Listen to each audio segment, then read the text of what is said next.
Fuck, why is my chair so far back? Hello? It's me. Hello, I'm here. It is I, the one and only. Alright, first things first. The very first thing that I gotta get out there. That song that you just listened to was a Halloween mashup remix of Can You Feel by the original Can You Feels by Torchicas that I used for my theme. That mashup Halloween mix that you just heard is from a friend of mine called Six Paths Cow Ken. Definitely go check out his channel. He is a really cool dude. He does music mashups. He's doing a reading on Warhammer stories, and he also does some video essay stuff. Some on Ruby. He did one on Silent Hill. What was it called? Shattered Memories. He did one on Silent Hill Shattered Memories. That one is phenomenal. And yeah, go check him out. Six Paths Cow Ken TV. He did the remix, and also that remix will be on his channel if you want to just listen to it on its own. Six Paths, if you're watching this, thank you so much. I was just taking a swig of my water. Thank you so much for making that. It's awesome of you. That being said... and also, it might be... Hey, Auntie. It might be on... also, I just realized I don't have any music going.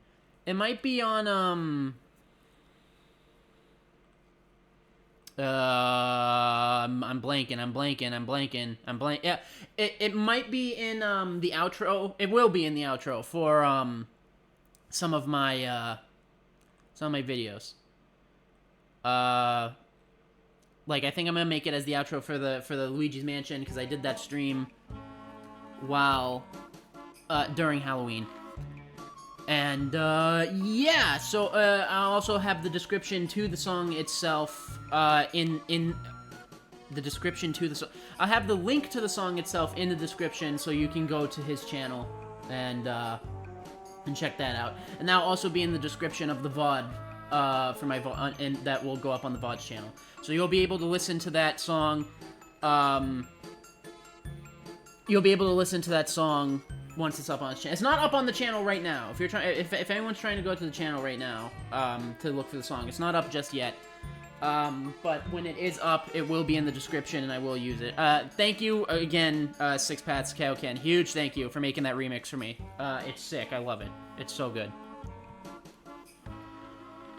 That being said, with all of that being said, we're finishing Creepypastas tonight. We're gonna read up the rest of the stories. I kind of got a small list here. So basically, the way I've been doing this is on creepypasta.com, the official website for Creepypastas. There is a famous Creepypasta tab. This tab, as it says in the title, has all of the Creepypastas that got famous. And most all of these, I've been reading off of this tab. Off of the famous Creepypasta tab. These were the Creepypastas that were huge back in the day. We are going to finish up this list today for the finale of the famous Creepypastas. We're going to read... The big one we're going to read today is No End House, which I'm hyped because I remember that one being sick.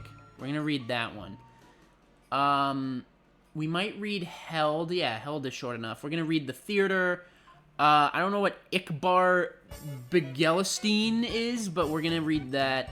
We're not, unfortunately, it's just too long, and I don't want it to take up the finale, because there's a lot of stories that we're gonna go through. We are not gonna read Scars of Corruption, the Jeff the Killer reboot sequel, unfortunately. We are not gonna read that. Maybe next year we can get on that one, when we read some more stuff. But we got Mr. Widemouth, Polybius, No End House, Rap Rat, all of these. So we're gonna go through a good number of these. With all of that being said, I figured that a good one that we should start with is Smile Dog. Because Smile Dog is a classic. One of the big ones. He's one of the poster childs, like Slenderman and Jeff, right?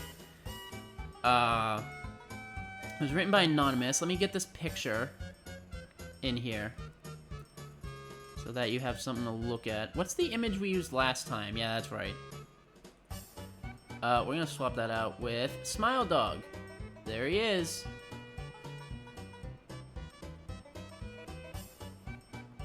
That is Smile Dog. Oh, and the current story thing has to go up. Give me one moment. Born of Science. I still can't believe that was the name of that fucking story. Oh, so dumb. Alright.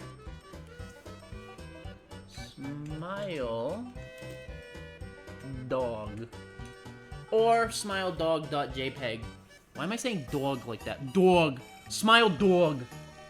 We're gonna be reading Smile Dog tonight, guys. We're gonna be reading Smile Dog. Alright. Saw your costume. Great job. Thank you. I'm very proud of it. I don't have the pictures on my computer. Actually, I might. Hold on. Actually, give me 1 second while I open my Discord friends. What in the fuck?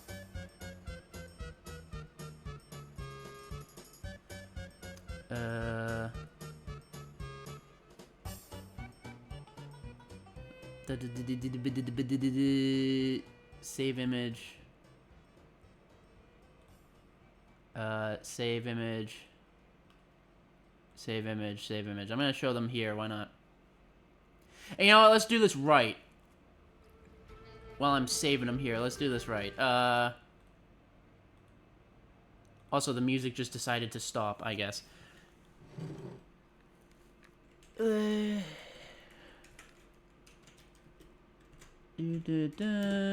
Give me one moment, please. Please. This song. Is this the song? Yeah. Well, let me check the audio real quick. Might be an echo. One moment, please. Believe.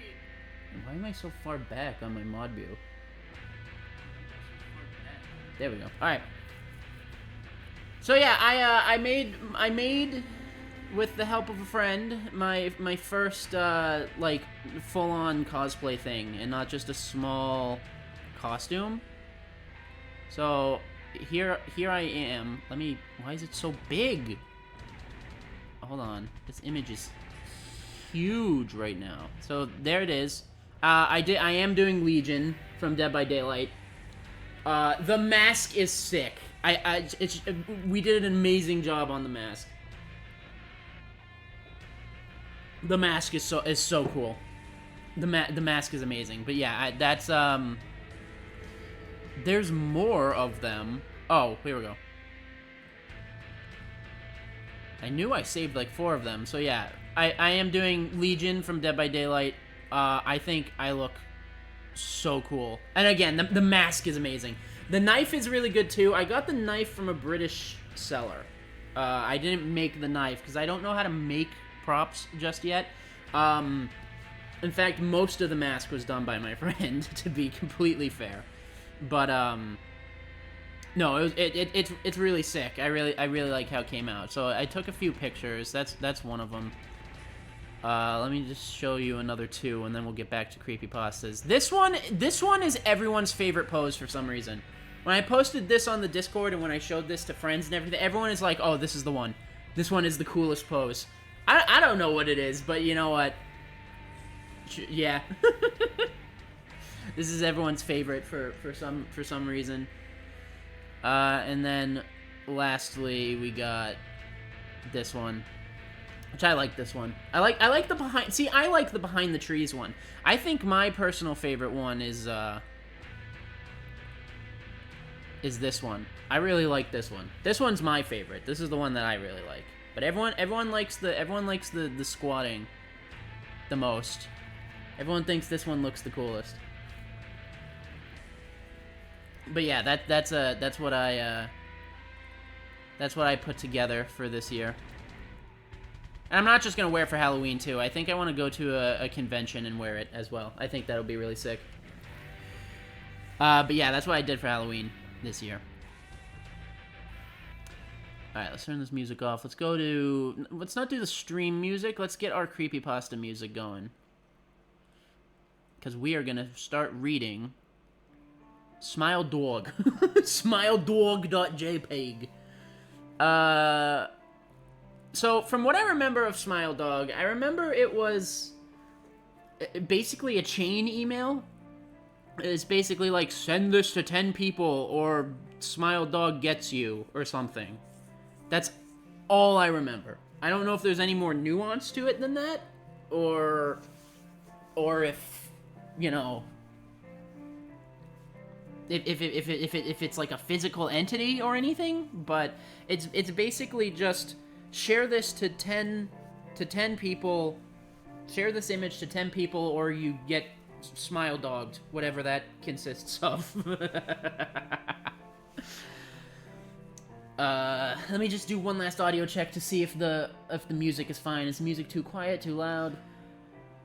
Let me just do one last audio check to see if the music is fine. Is the music too quiet, too loud? It's a little quiet. It's a little quiet. I'll just bump that up a little bit to, like, there.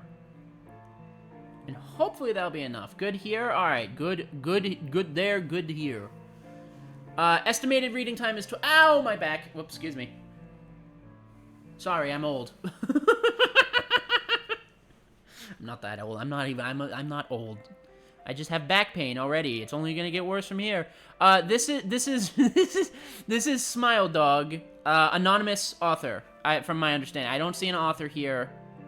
If I scroll all the way down to credits, I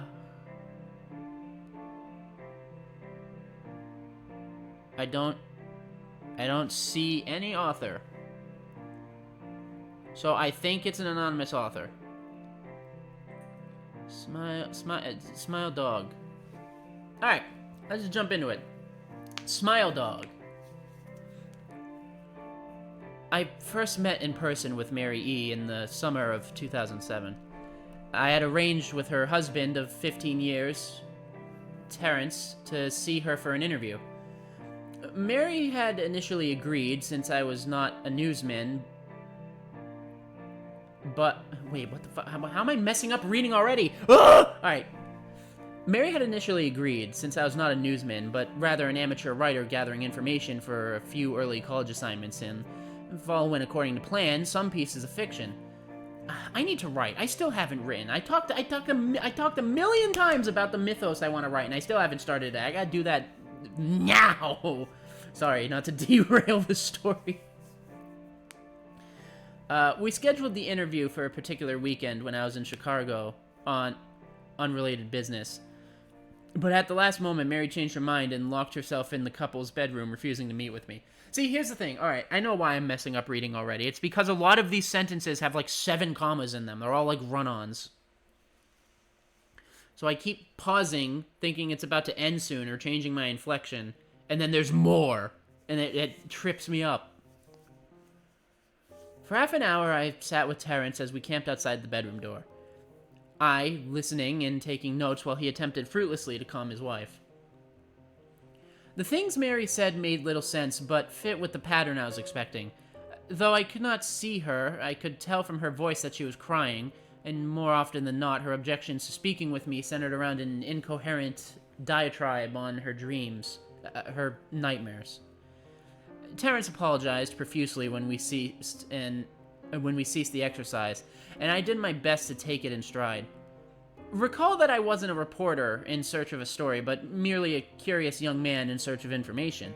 Besides, I thought at the time I could perhaps find another similar case if I put my mind and resources to it. Mary E. was the Sysop? Did they misspell psyop? What is a Sysop? S-Y-S-O-P. Hold on.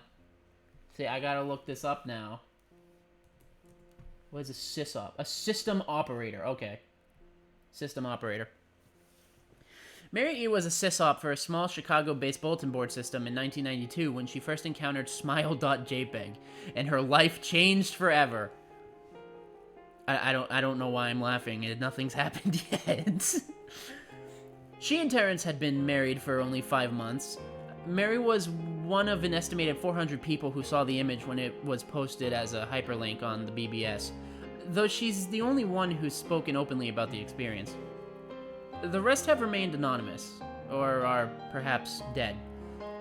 In 2005, when I was only in 10th grade, Smile.jpg was first brought to my attention by my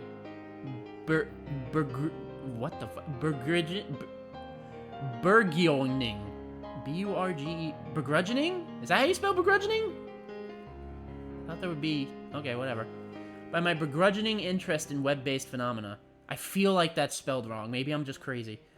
Mary was the most often cited victim of what was sometimes referred to as smile.dog. .dog is not an extension. The being smile... Or a format. The being smile.jpg is repeated to display... Oh my god, my reading is like in the dirt right now. It's sinking to the center of the earth, dragging its way to hell. What is wrong with me today? What caught my interest, other than the obvious macabre elements of the cyber legend and my proclivity towards such things, oh my god, was the sheer lack of information. Usually to the point that people don't believe it even exists, other than as a rumor or hoax. It's unique because... though the entire phenomenon centers on a picture file, that file is nowhere to be found on the internet. Certainly, many photo-manipulated simulacra litter the web, showing up with the most frequency on sites such as the image board 4chan, particularly the -x-focused paranormal subboard.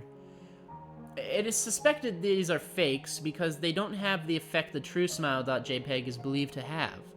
Namely, sudden onset temporal lobe epilepsy and acute anxiety. This was also written by, like... He's trying to sound like a scientist, so there's a lot of, like, unnecessarily complex words in here. The purported reaction in the viewer is one of the reasons the phantom-like Smile.jpg is regarded with such disdain, since it's patently absurd. Though depending on whom you ask, the reluctance to acknowledge Smile.jpg's existence might be just as much out of fear as it is out of disbelief.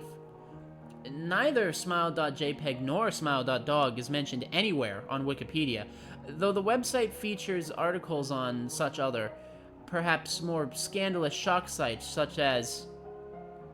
that blank, redacted, I guess, Hello.jpg or Two Girls One Cup. Any attempt to create a page pertaining to Smile.jpg is summarily deleted by any of the encyclopedia's many admins. Encounters with Smile.jpg are the stuff of internet legend. Mary E.'s story is not unique.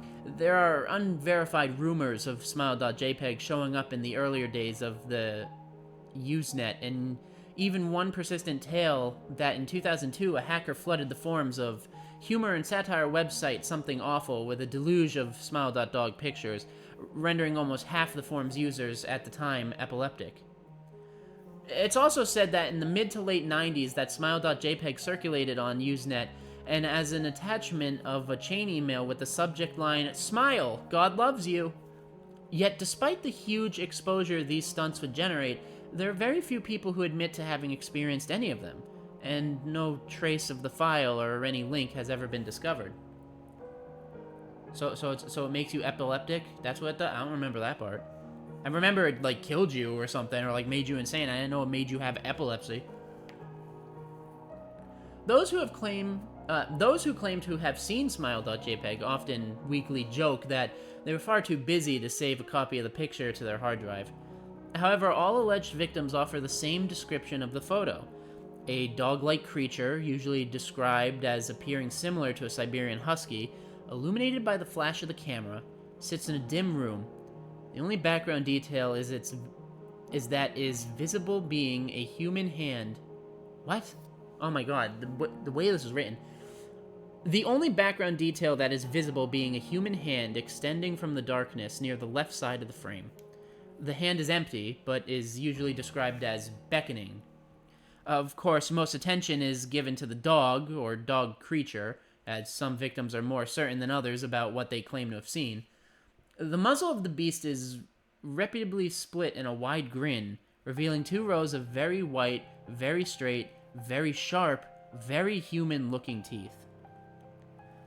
This is, of course, not a description given immediately after viewing the picture, but rather a recollection of the victims who claim to have seen the picture endlessly repeated in their mind's eye during the time they are, in reality, having epileptic fits. These sentences are messing me up, man. I don't know what it is about how this story is written. This is, like, near impossible to read. These fits are reported to continue interdeterminately often while the victims are asleep, resulting in very vivid and disturbing nightmares. These may be treated with medication, though in some says it is more effective than others. Oh my god, dude. Right? Normal. Listen, I got a good vocabulary, but when it's all jam-packed this close together, one sentence after another, what the fuck are you saying, my guy? Oh my god. Mary E., I assumed, was not on effective medication. That was why after my visit to her apartment in 2007, I sent out feelers to several folklore and urban legend-oriented news groups, websites, and mailing lists, hoping to find the name of supposed victims of Smile.jpg who felt more interested in talking about his experiences. For a time, nothing happened, and at length I forgot completely about my pursuits, since I had begun my freshman year of college and was quite busy. Mary contacted me via email, however, near the beginning of March 2008. To jml@redacted.com from mary@redacted.net. Last summer's interview. Dear Mr. L, I am incredibly sorry about my behavior last summer when you came to interview me. I hope you understand that it was no fault of yours, but rather my own problems that led me to act out as I did. I realize that I could have handled the situation more decorously. However, I hope you'll forgive me. At the time, I was afraid. You see, for 15 years, I've been haunted by Smile.jpg. Smile.dog comes to me in my sleep every night. I know that sounds silly, but it's true. There is an ineffable quality about my dreams, my nightmares, that make them completely unlike any real dreams I've ever had. What the fuck does that mean? I do not move and do not speak. I simply look ahead, and the only thing ahead of me is the scene from that horrible picture. I see the beckoning hand, and I see Smile.dog. It talks to me. It is not a dog, of course, though I'm not quite sure what it really is. It tells me it'll leave me alone if only I do as it asks. All I must do, it says, is spread the word. That is how it phrases its demands. And I know exactly what it means. It wants me to show it to someone else. And I could. The week after my incident, I received in the mail a manila envelope with no return address. Inside was only a 3.5-inch floppy diskette. Without having to check, I knew precisely what was on it. I thought for a long time about my options. I could show it to a stranger, a coworker. I could even show it to Terrence, as much as the idea disgusted me. And what would happen then? Well, if Smile.dog kept its word, I could sleep. Yet if it lied, what would I do? And who was to say that something worse would not come for me if I did as the creature asked? So I did nothing for 15 years. Though I kept the diskette hidden amongst my things, every night for 15 years, Smile.dog has come to me in my sleep and demanded that I spread the word. Would you not get used to it after, like, 4 years? What does it do? What do you... Listen, okay. What is in the dream? Is it, like, the most horrific things you have ever seen in your life? Is it, like, showing you the mind-unraveling secrets of the universe ending or whatever the fuck? Or is it literally just this dog showing up in your dream and he's like, hey, spread the word, and then you wake up. And he does that for 15 years. Listen, after like a year, if he's doing this every night, after like a year, I'd be like, oh, it's the fucking dog again, and move on with my life. Like, after a while, you would just get used to it. Like, come on. For 15 years, I have stood strong, though there have been hard times. What do you mean?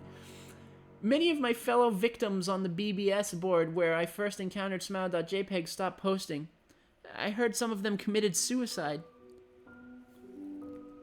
Why is battery saver on? Hold on, I'm losing my mod view. Oh, that's why. Give me a second.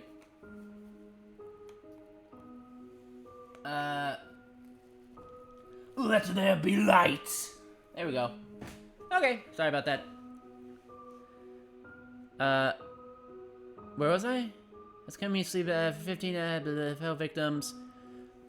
I heard some of them committed suicide. Others remained completely silent, simply disappearing off the face of the web. They are the ones I worry about the most. I sincerely hope you'll forgive me, Mr. L. But last summer, when you contacted me and my husband about the interview, I was near the breaking point. I decided I was going to give you the floppy diskette. I did not care if Smile.dog was lying or not. I wanted it to end. You were a stranger, someone I had no connection with, and I thought I would not feel sorrow when you took the diskette as part of your research and sealed your fate. Before you arrived, I realized what I was doing. I was plotting to ruin your life. I cannot stand the thought, and in fact, I still cannot. I am ashamed, Mr. L, and I hope that this warning will dissuade you from further investigation of Smile.jpg.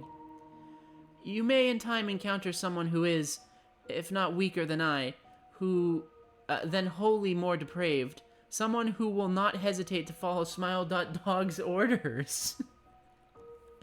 What the fuck? Why? Okay. Stop while you are still whole. Sincerely, Mary E.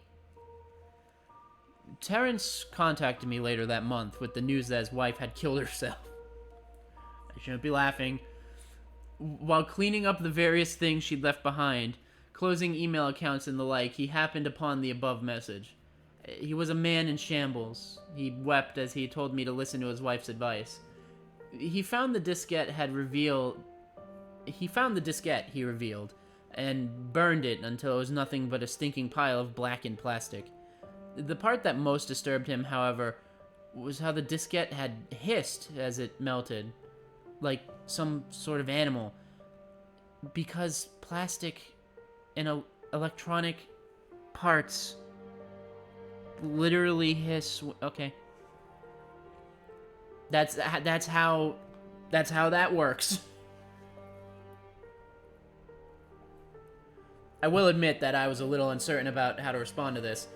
At first I thought perhaps it was a joke, with the couple belatedly playing with the situation in order to get a rise out of me.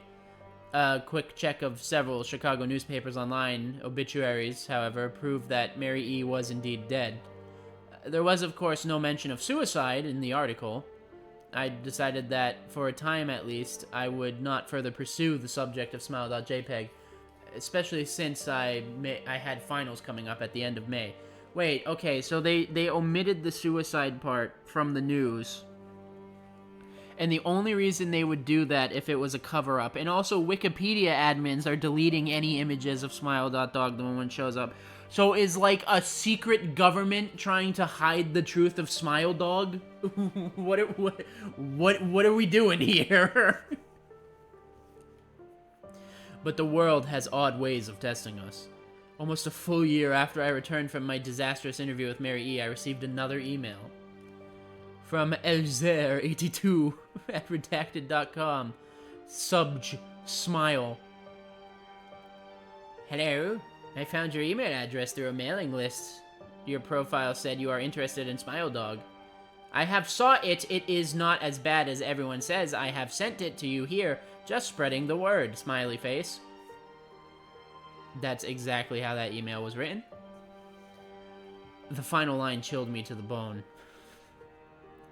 According to my email client, there was one file attachment called, naturally, Smile.jpg. I considered downloading it for some time.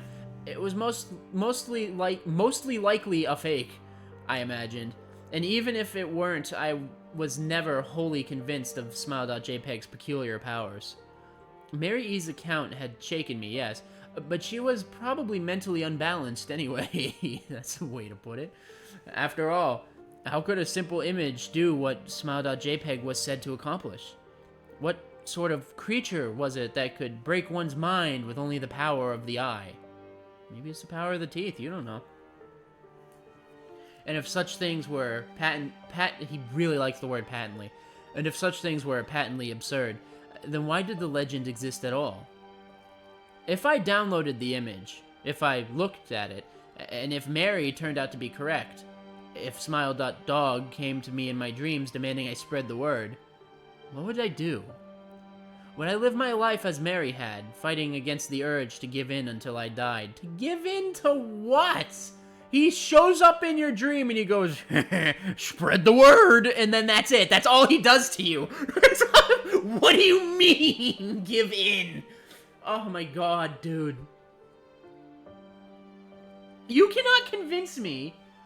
Listen, this is the kind of thing that either affects you immediately, you have like 3 nightmares in a row of this thing showing up in front of you and going, spread the word, and then you like cave immediately because it's just the kind of thing that terrifies you, or you go through having the same nightmare for like 5 days in a row, or like 5 months in a row, and then eventually you're like, all right, well, time to see the fucking dog again, and then you just go to sleep expecting it. Like, you cannot convince me that this thing can follow you around for 15 years and you don't become desensitized to it, okay? Oh my god. Or would I simply spread the word, eager to be put to rest? And if I chose the latter route, how could I do it? Whom would I burden in turn? If I went through with my earlier intention to write a short article about smile.jpg, I decided I could attach it as evidence, and anyone who read the article, anyone who took interest, would be affected.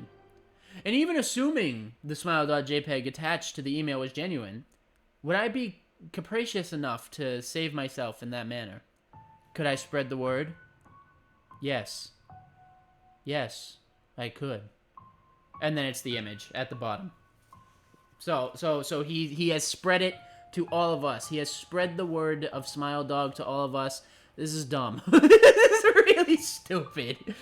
So what is it? Does it give you epilepsy? Does it give you epilepsy, or does it just come to your dreams every night and just go, spread the word, my guy. Come on. You know you want to. Spread the word. Put that image on the internet. I'll visit you every night in your dreams until you do. What do you mean? Anonymous, by the way. Yeah, credit to Anonymous. So there's no, like, writer. What the... This is so... I remembered this being better. I mean, obviously I read all of these as a kid, so they were all better. But I remember as a kid, some of them being like... I remember, like, even as a kid, I was like, oh, Jeff the Killer's stupid. Even as a kid, like, the picture was scary. But even as a kid, I was like, oh, this is dumb. To a lot of these stories. I thought this one was good.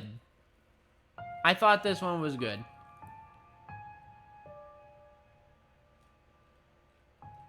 Uh-oh, did I vanish off the face of the earth? Or is that just my... Why am I loading? Hello? Am I still live? I think I'm still live. I think that's just my laptop bugging. Yeah, it's just the laptop bugging. I'm still live. Okay. Yeah, no, I remember that being a lot better. That's So I guess I have a question to all of you then, right? Yes, glitch? Oh, it did bug. It did bug. Okay, well, I'm back now. Apparently. If this was you, right? If you saw this picture online, and then started having dreams every night of this dog showing up, and he's like, hey, spread the word, would you freak out? Would you, like, I mean, sure, maybe the first few dreams, you'd be like, oh my god, what was that? Oh, I'm having nightmares. But I feel like after, at least for me, a week, and a week straight of dreaming of this dog being like, spread the word, I would be, like, desensitized immediately, I feel like. Like, oh, great, it's just nightmare again. Like, unless the nightmares are more in-depth, where he's, like, showing you things that shouldn't exist in the unraveling of the universe, and it's, like, a different nightmare every single time or whatever, then, okay, sure. He shows you more and more disturbing things or whatever. But from the description, she said that for 15 years, She literally just had a nightmare of the dog going, spread the word, please, please spread the word. Like, that's, like, get out of my dreams, loser. You fraud. The smile fraud. God, that was terrible. But why don't we do something even worse? There's no picture attached to this one, so I'm gonna remove the pictures for now. This one is even worse. This is under a minute's read. This isn't going to be this isn't gonna be a long one at all. It's like literally one paragraph. And I remember this one. I remember this one specifically. So we're gonna read Who is Phone. I'm not gonna tell you anything about it. I'm just gonna read it to you. It's like one paragraph. I'm just gonna read this to you. So, Who is Phone? I don't see an author. So here we go. Who is Phone? Okay, so basically it's like this. You are at a friend's house for, like, the night or whatever, and then you guys are making out on the couch. Yeah! And then, like, her dad calls on the phone and says, no, she likes it more if you use the other hand, yeah. And you're like, oh, dude, your dad is trying to give me advice on how to diddle you. And then she's like, I don't have a dad or whatever. But what? Who was Phone? And that's the first part of Who is Phone. There's one more part of Who is Phone. Also, so you're with your honey and you're making out when the phone rings. You answer and the voice is, what are you doing with my daughter? You tell the girl and she say, my dad is dead. Then who was Phone? And that was Who is Phone. That was the creepypasta Who is Phone.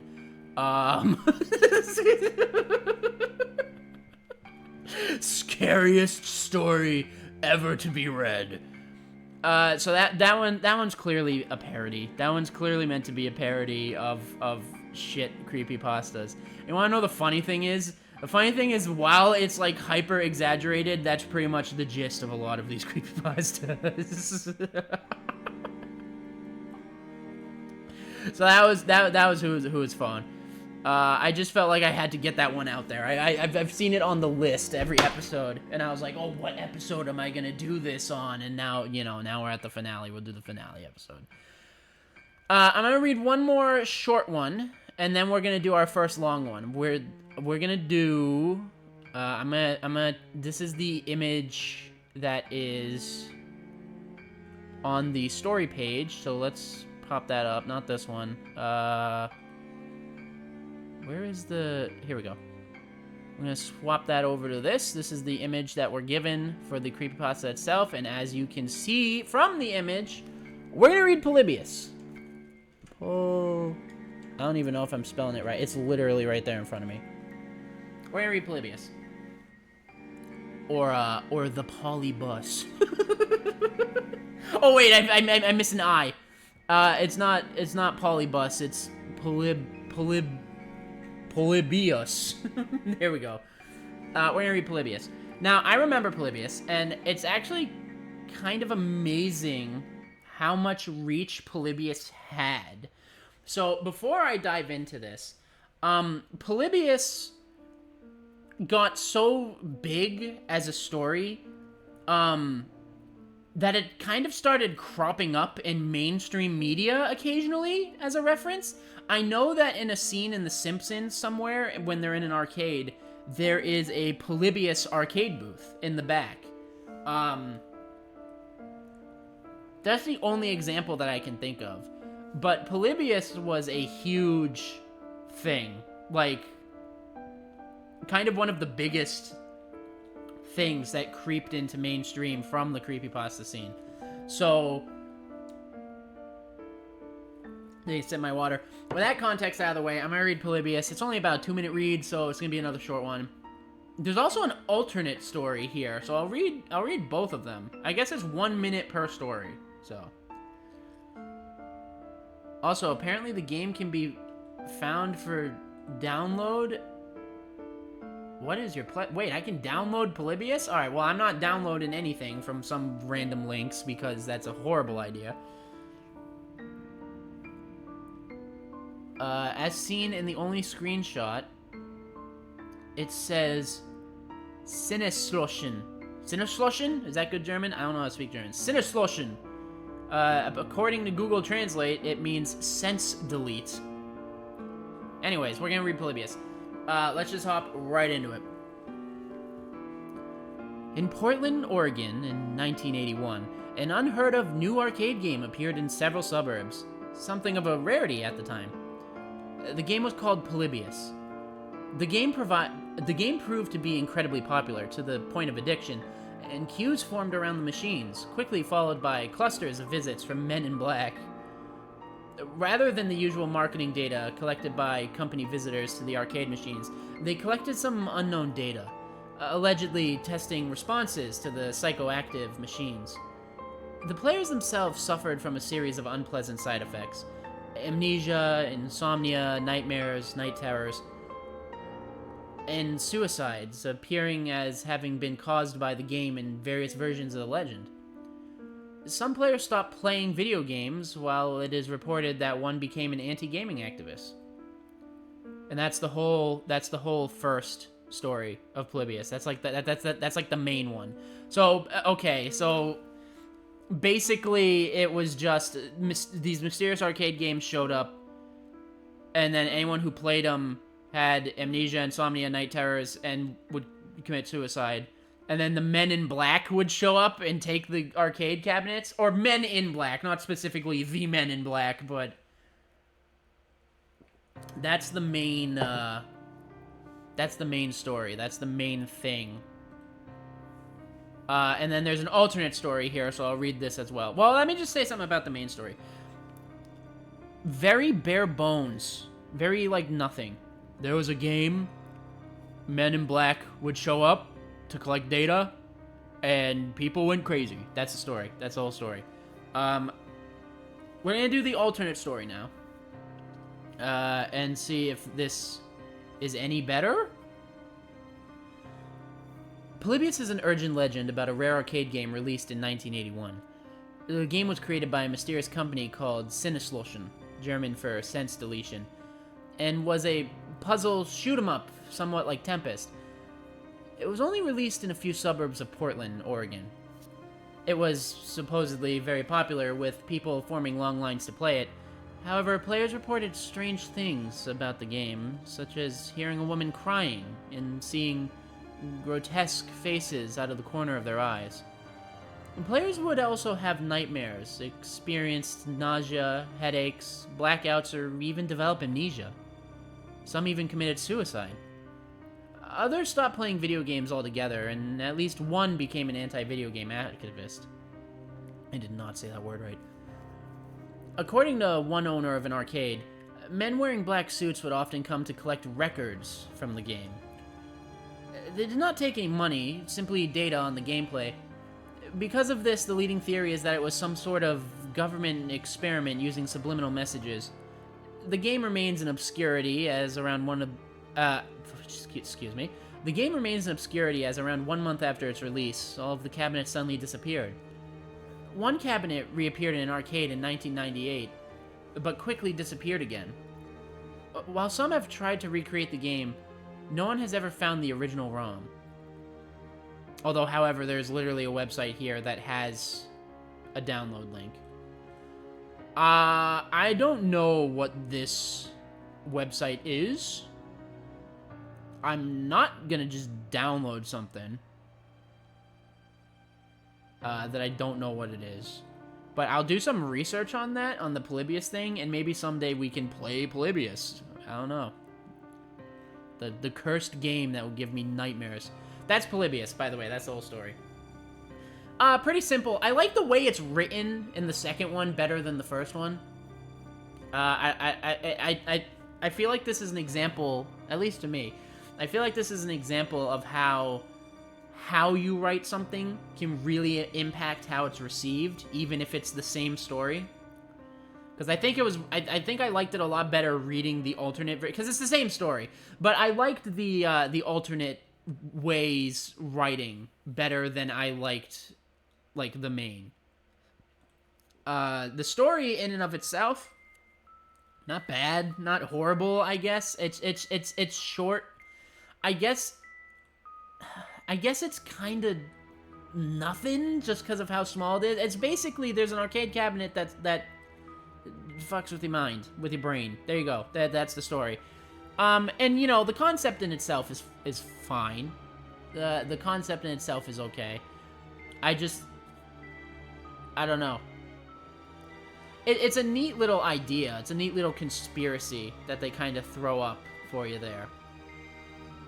But just kind of, I think the idea revolving around Polybius is cooler and scarier than the story itself. If that makes any sense. That's just how I see it, though. In any case, there's no image for this next one, so I'm not gonna have an image on screen for it. But I'm very excited to read this one, and this is gonna be the first long one of tonight. Usually we read 2 long ones. This is gonna be the first long one of tonight. This is a 52-minute story, so grab some snacks, strap in. I remember this being very good.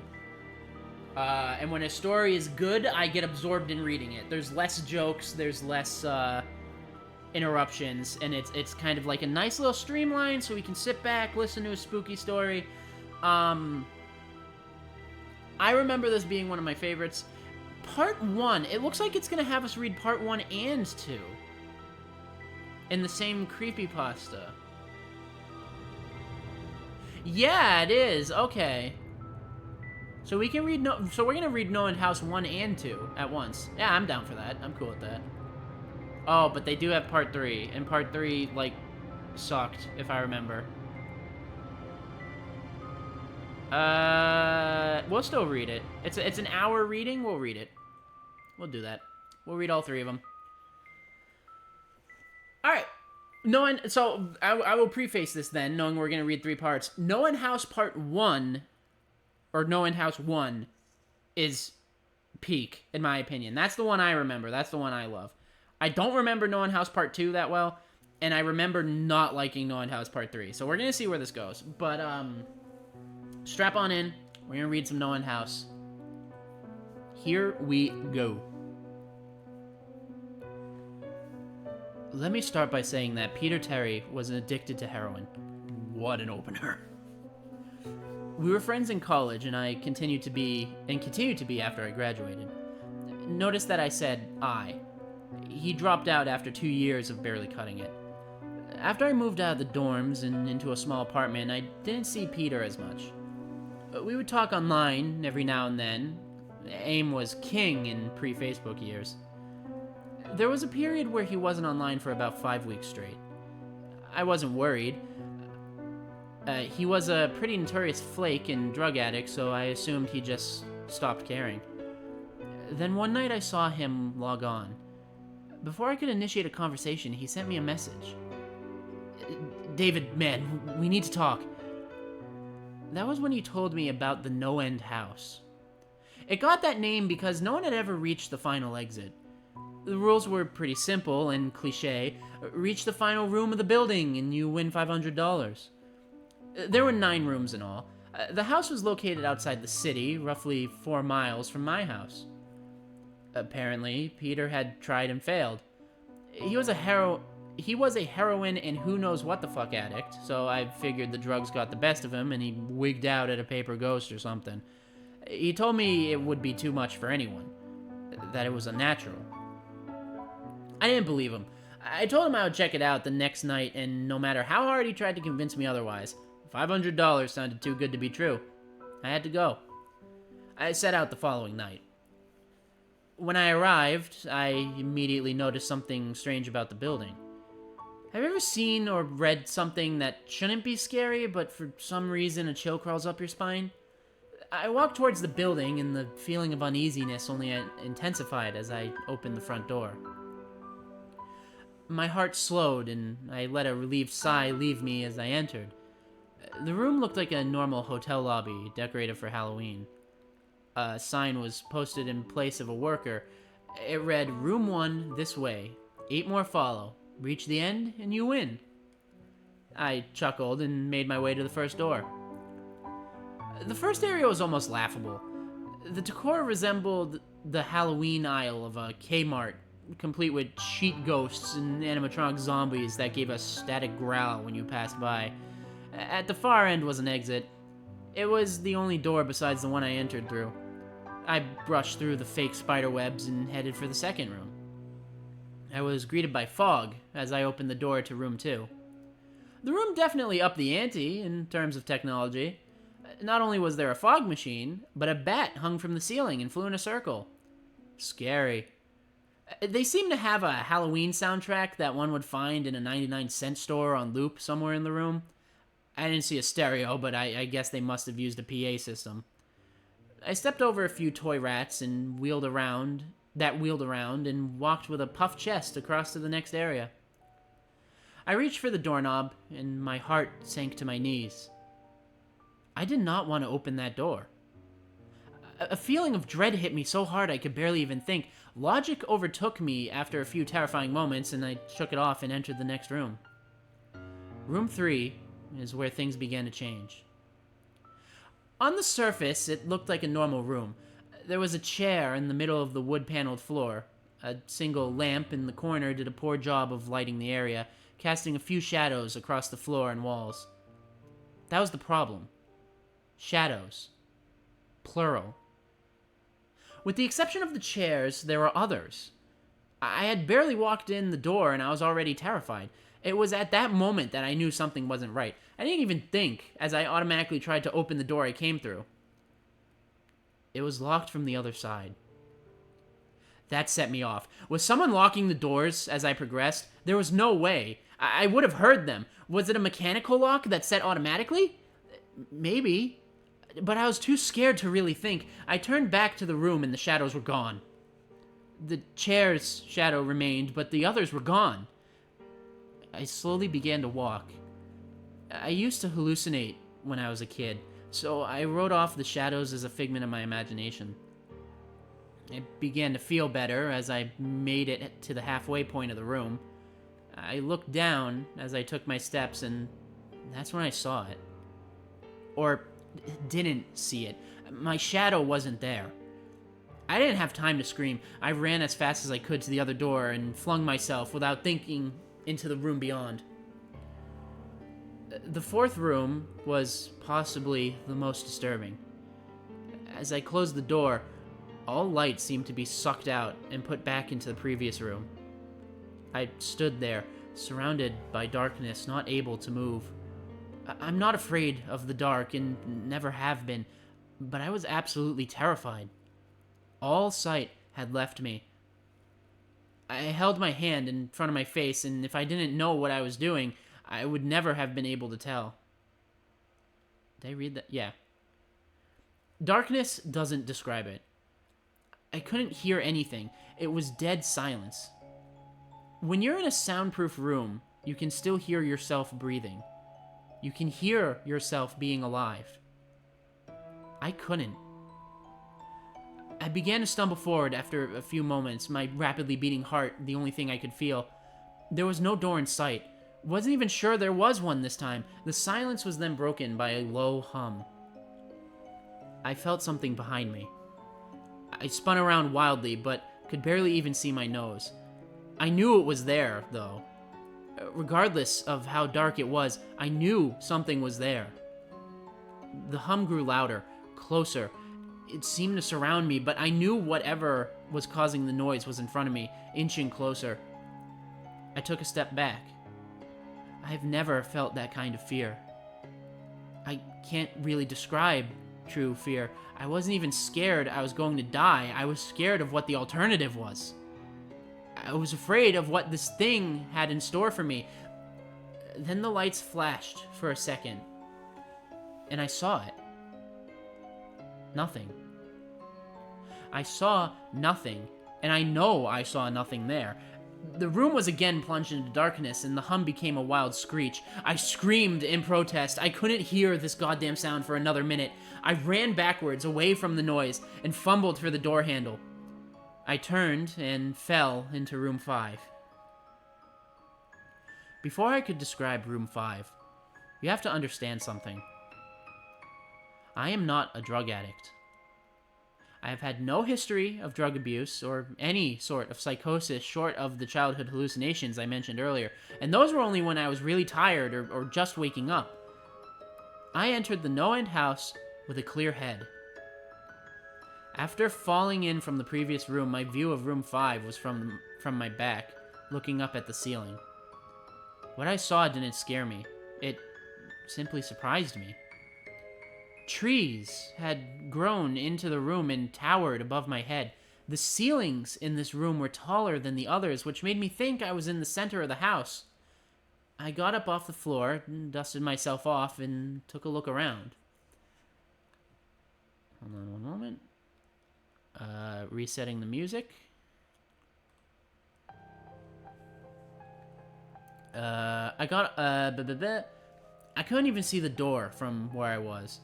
Various brush and trees must have blocked my line of sight with the exit. Up to this point, I figured the rooms were going to get scarier, but this was a paradise compared to the last room. I also assumed whatever was in room 4 stayed back there. I was incredibly wrong. As I made my way deeper into the room, I began to hear what one would hear if they were in a forest. Chirping bugs and the occasional flap of birds seemed to be my only company in this room. That was the thing that bothered me the most. I heard the bugs and other animals, but I didn't see any of them. I began to wonder how big this house was. From the outside, when I first walked up to it, it looked like a regular house. It was definitely on the bigger side, but this was almost a full forest in here. The canopy covered my view of the ceiling, but I assumed it was still there, however high it was. I couldn't see any walls either. The only way I knew I was still inside was that the floor matched the other rooms. The standard dark wood paneling.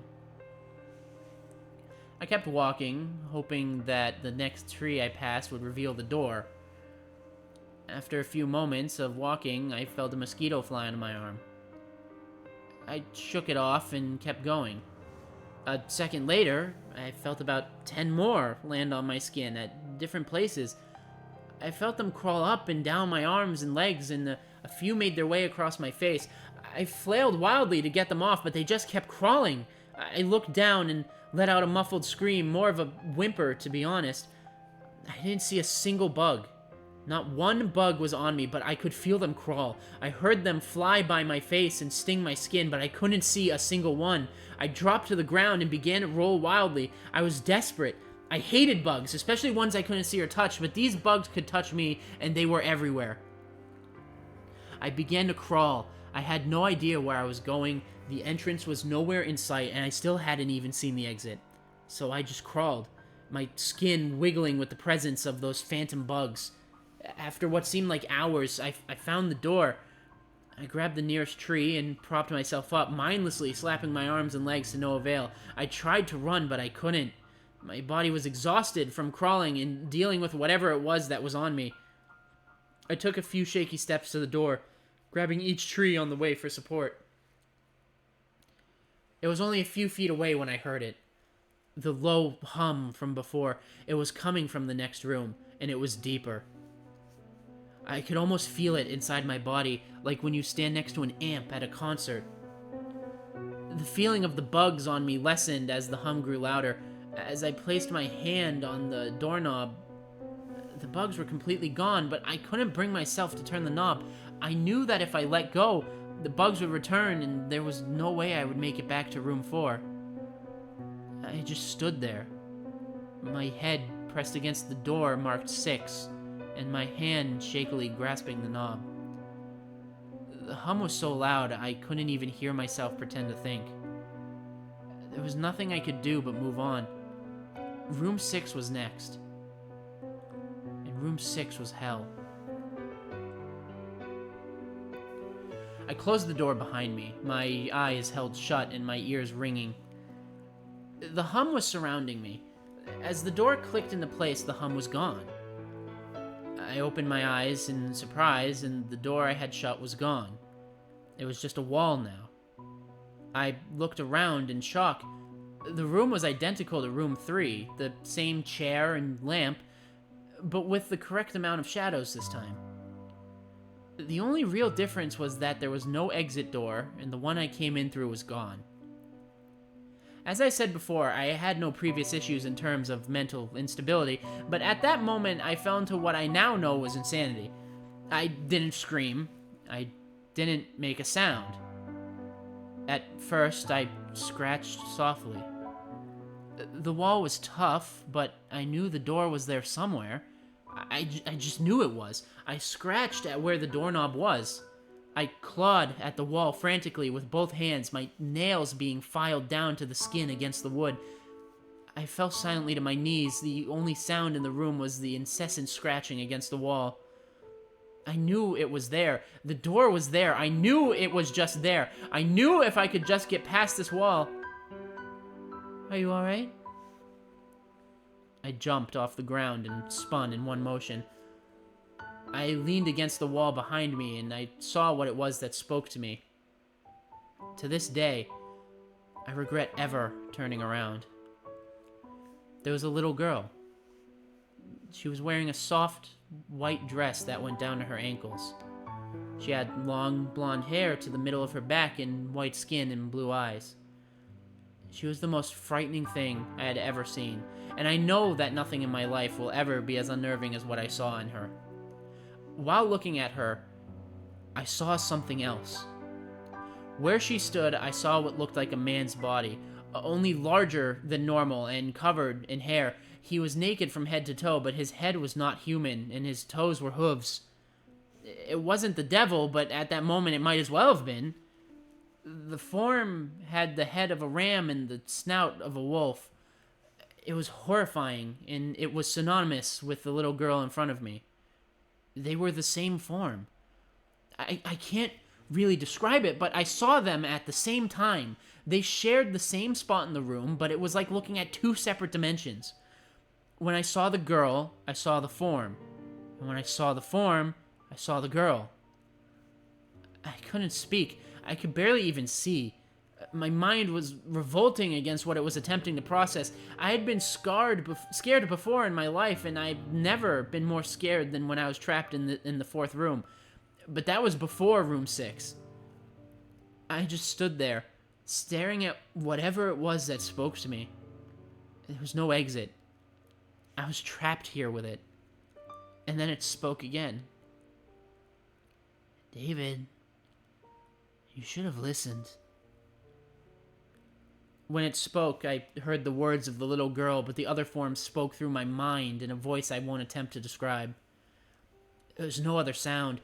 The voice just kept repeating that sentence over and over in my mind, and I agreed. I didn't know what to do. I was slipping into madness, yet I couldn't take my eyes off of what was in front of me. I dropped to the floor. I thought I had passed out, but the room wouldn't let me. I just wanted it to end. I was on my side, my eyes wide open, and the form staring down at me. Scurrying across the floor in front of me was one of the battery-powered rats from the second room. The house was toying with me. But for some reason, seeing that rat pulled my mind back from whatever depths it was headed, and I looked around the room. I was getting out of there. I was determined to get out of that house and live and never think about this place again. I knew this room was hell, and I wasn't ready to take up residency. At first, it was just my eyes that moved. I searched the walls for any kind of opening. The room wasn't that big, so it didn't take long to soak up the entire layout.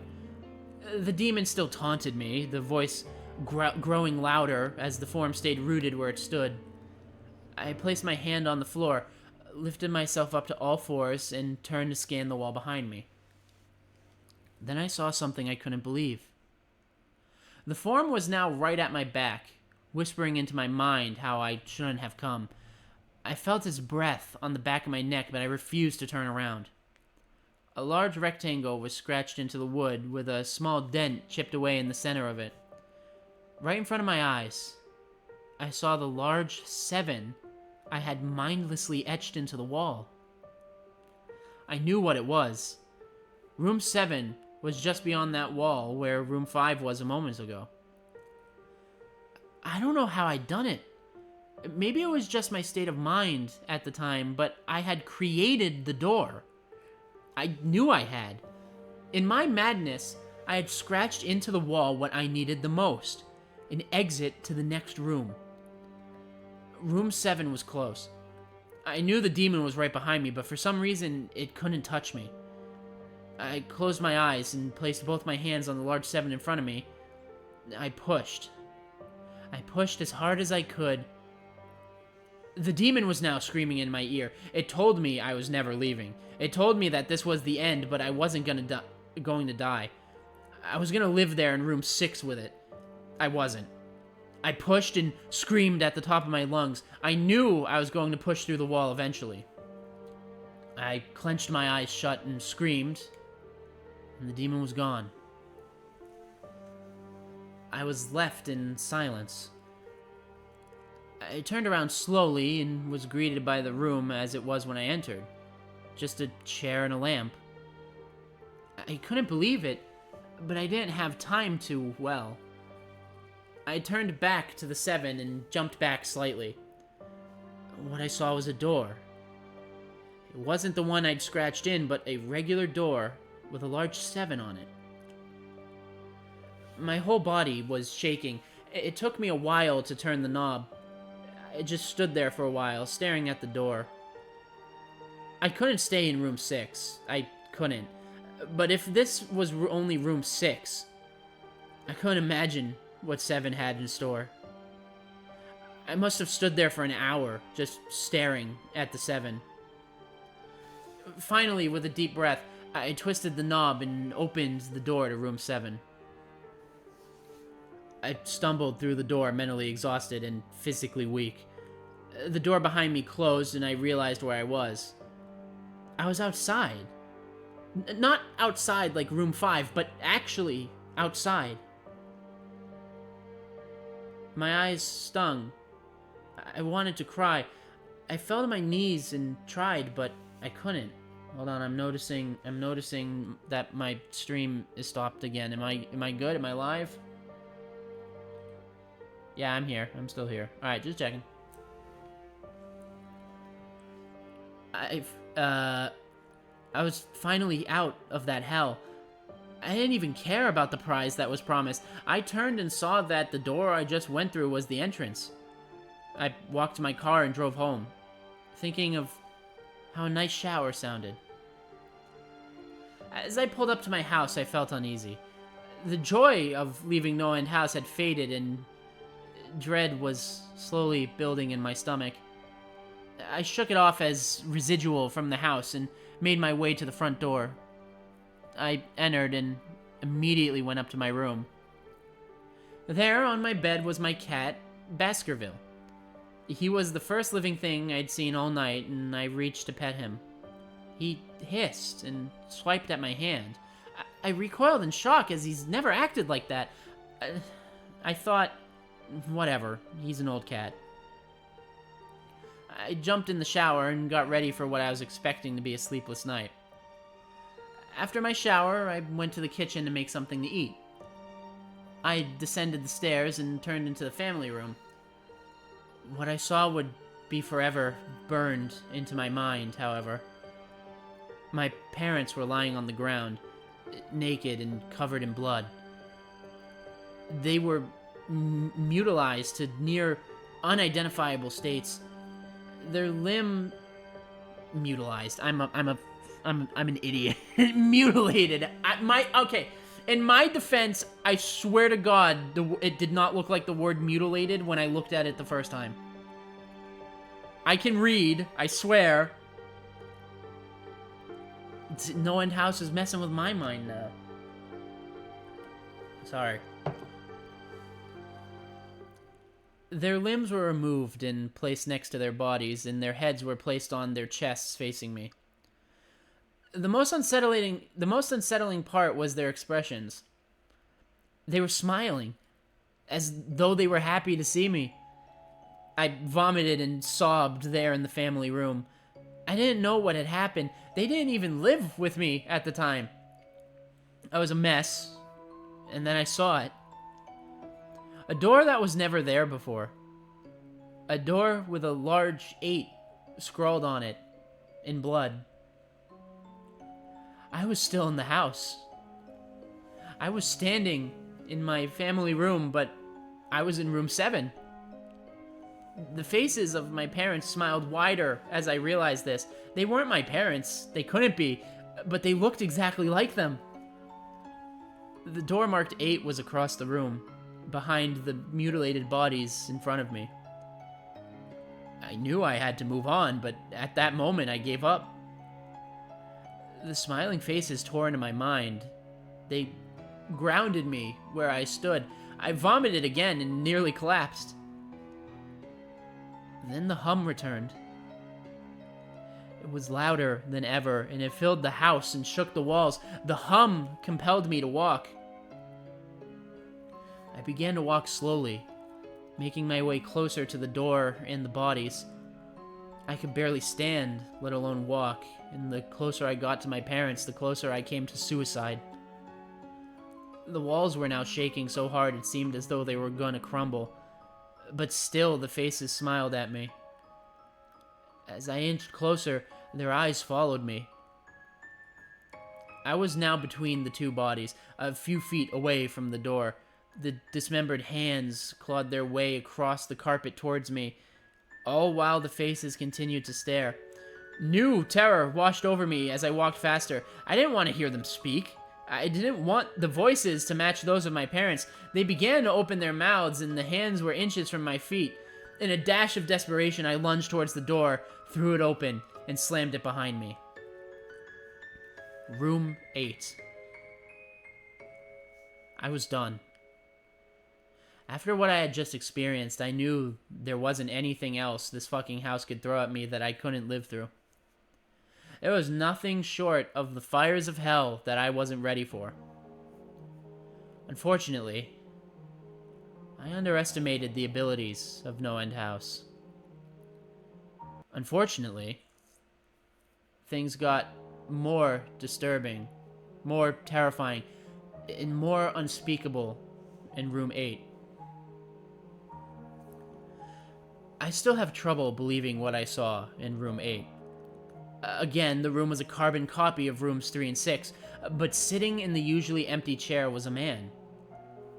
And after a few seconds of disbelief, my mind finally accepted the fact that the man sitting in the chair was me. Not someone who looked like me, it was David Williams. I walked closer. I had to get a better look even though I was sure of it. He looked up at me and I noticed tears in his eyes. Please don't do it. Please don't hurt me. What? I asked. Who are you? I'm not gonna hurt you. Yes, you are. He was sobbing now. You're going to hurt me, and I don't want you to. He sat in the chair with his legs up and began rocking back and forth. It was actually pretty pathetic looking, especially since he was me, identical in every way. Listen, who are you? I was now only a few feet from my doppelganger. It was the weirdest experience yet, standing there talking to myself. I wasn't scared, but I would be soon. Why are you?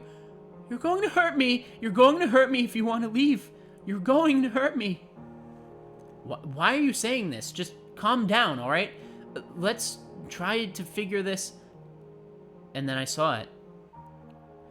The David sitting down was wearing the same clothes as me, except for a small red patch on his shirt, embroidered with the number 9. You're going to hurt me! You're going to hurt me! Don't... Please! You're going to hurt me! My eyes didn't leave that small number on his chest. I knew exactly what it was. The first few doors were plain and simple, but after a while they got a little more ambiguous. 7 was scratched into the wall by my own hands. 8 was marked in blood above the bodies of my parents. But 9... This number was on a person. A living person. Worse still, it was on a person that looked exactly like me. David? I had to ask. Yes, you're going to hurt me. You're going to hurt me. He continued to sob and rock.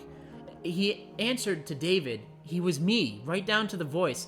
But that 9... I paced around for a few minutes while he sobbed in the chair. The room had no door, and similarly, sorry. The room had no door, and similarly to room 6, the door I came through was gone.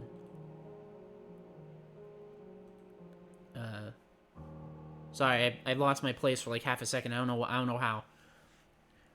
For some reason, I assumed that scratch would be getting me nowhere this time. I studied the walls and floor around the chair, sticking my head underneath and seeing if anything was below. Unfortunately, there was. Below the chair was a knife. Attached was a tag that read, "To David, from management." The feeling in my stomach as I read that tag was something sinister. I wanted to throw up, and the last thing I wanted to do was remove that knife from under the chair. The other David was still sobbing uncontrollably. My mind was spinning into an attic of unanswerable questions. Who put this here, and how did they get my name? Not to mention the fact that, as I knelt on the cold wood floor, I also sat in that chair, sobbing in protest of being hurt by myself. It was all too much to process. The house and the management had been playing with me this whole time. My thoughts, for some reason, turned to Peter and whether or not he got this far.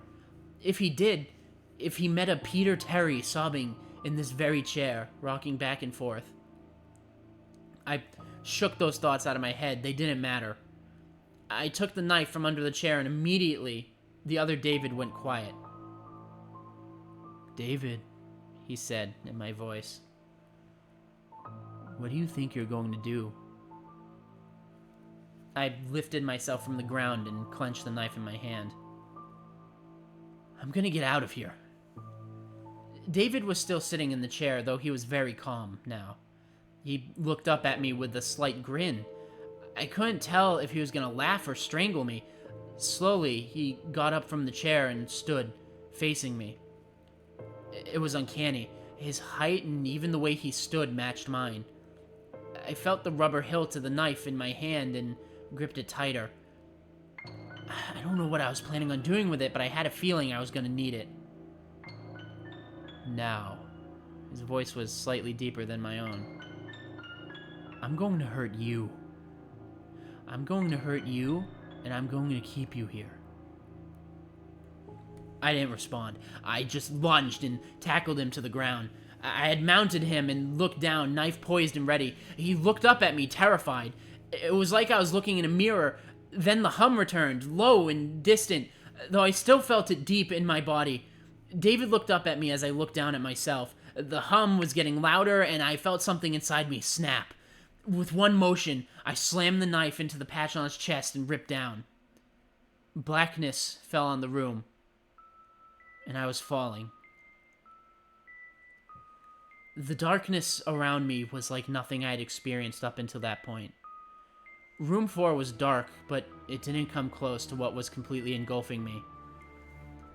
I wasn't even sure if I was falling after a while. I felt weightless, covered in dark. Then a deep sadness overcame me.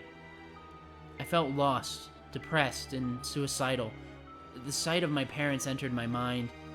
I knew it wasn't real, but I had seen it, and the mind has trouble differentiating between what is real and what isn't. The sadness only deepened. I was in room 9 for what seemed like days. The final room. And that's exactly what it was. The end. No End House had an end, and I had reached it. At that moment, I gave up. I knew I would be in that in-between state forever, accompanied by nothing but darkness. Not even the hum was there to keep me sane. I'd lost all senses. I couldn't feel myself. I couldn't hear anything. Sight was completely useless here. I searched for a taste in my mouth and found nothing. I felt disembodied and completely lost. I knew where I was. This was hell. Room 9 was hell. Then it happened. A light. One of those stereotypical lights at the end of the tunnel. I felt ground coming up from below me, and I was standing. After a moment or two of gathering my thoughts and senses, I slowly walked towards that light. As I approached the light, it took form. It was a vertical slit down the side of an unmarked door. I slowly walked through the door and find myself back where I started. The lobby of No End House. It was exactly how I left it. Still empty, still decorated with childish Halloween decorations. After everything that happened that night, I was still wary of where I was. After a few moments of normalcy, I looked around the place trying to find anything different. On the desk was a plain white envelope with my name handwritten on it. Immensely curious, yet still cautious, I mustered up the courage to open the envelope. Inside was a letter. Again, handwritten. David Williams, congratulations! You have made it to the end of No End House. Please accept this prize as a token of great achievement. For yours forever, Management. Within the letter was 5 $100 bills. I couldn't stop laughing. I laughed for what seemed like hours. I laughed as I walked out to my car and laughed as I drove home. I laughed as I pulled into my driveway. I laughed as I opened my front door to my house. And I laughed as I saw the small 10 etched into the wood. And that is part 1 of No End House. That is the part that I read that I really liked. That was No End House 1. What do you mean unstable? Oh no, why am I losing KBPS? I fixed this! I might have to go to my drivers.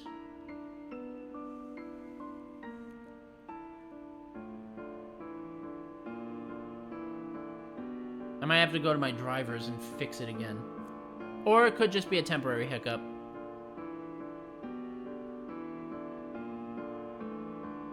Okay. Alright, it looks like it's stabilizing. So that's No End House Part 1. Peak, though. Like, really good. That story is amazing. I love that story.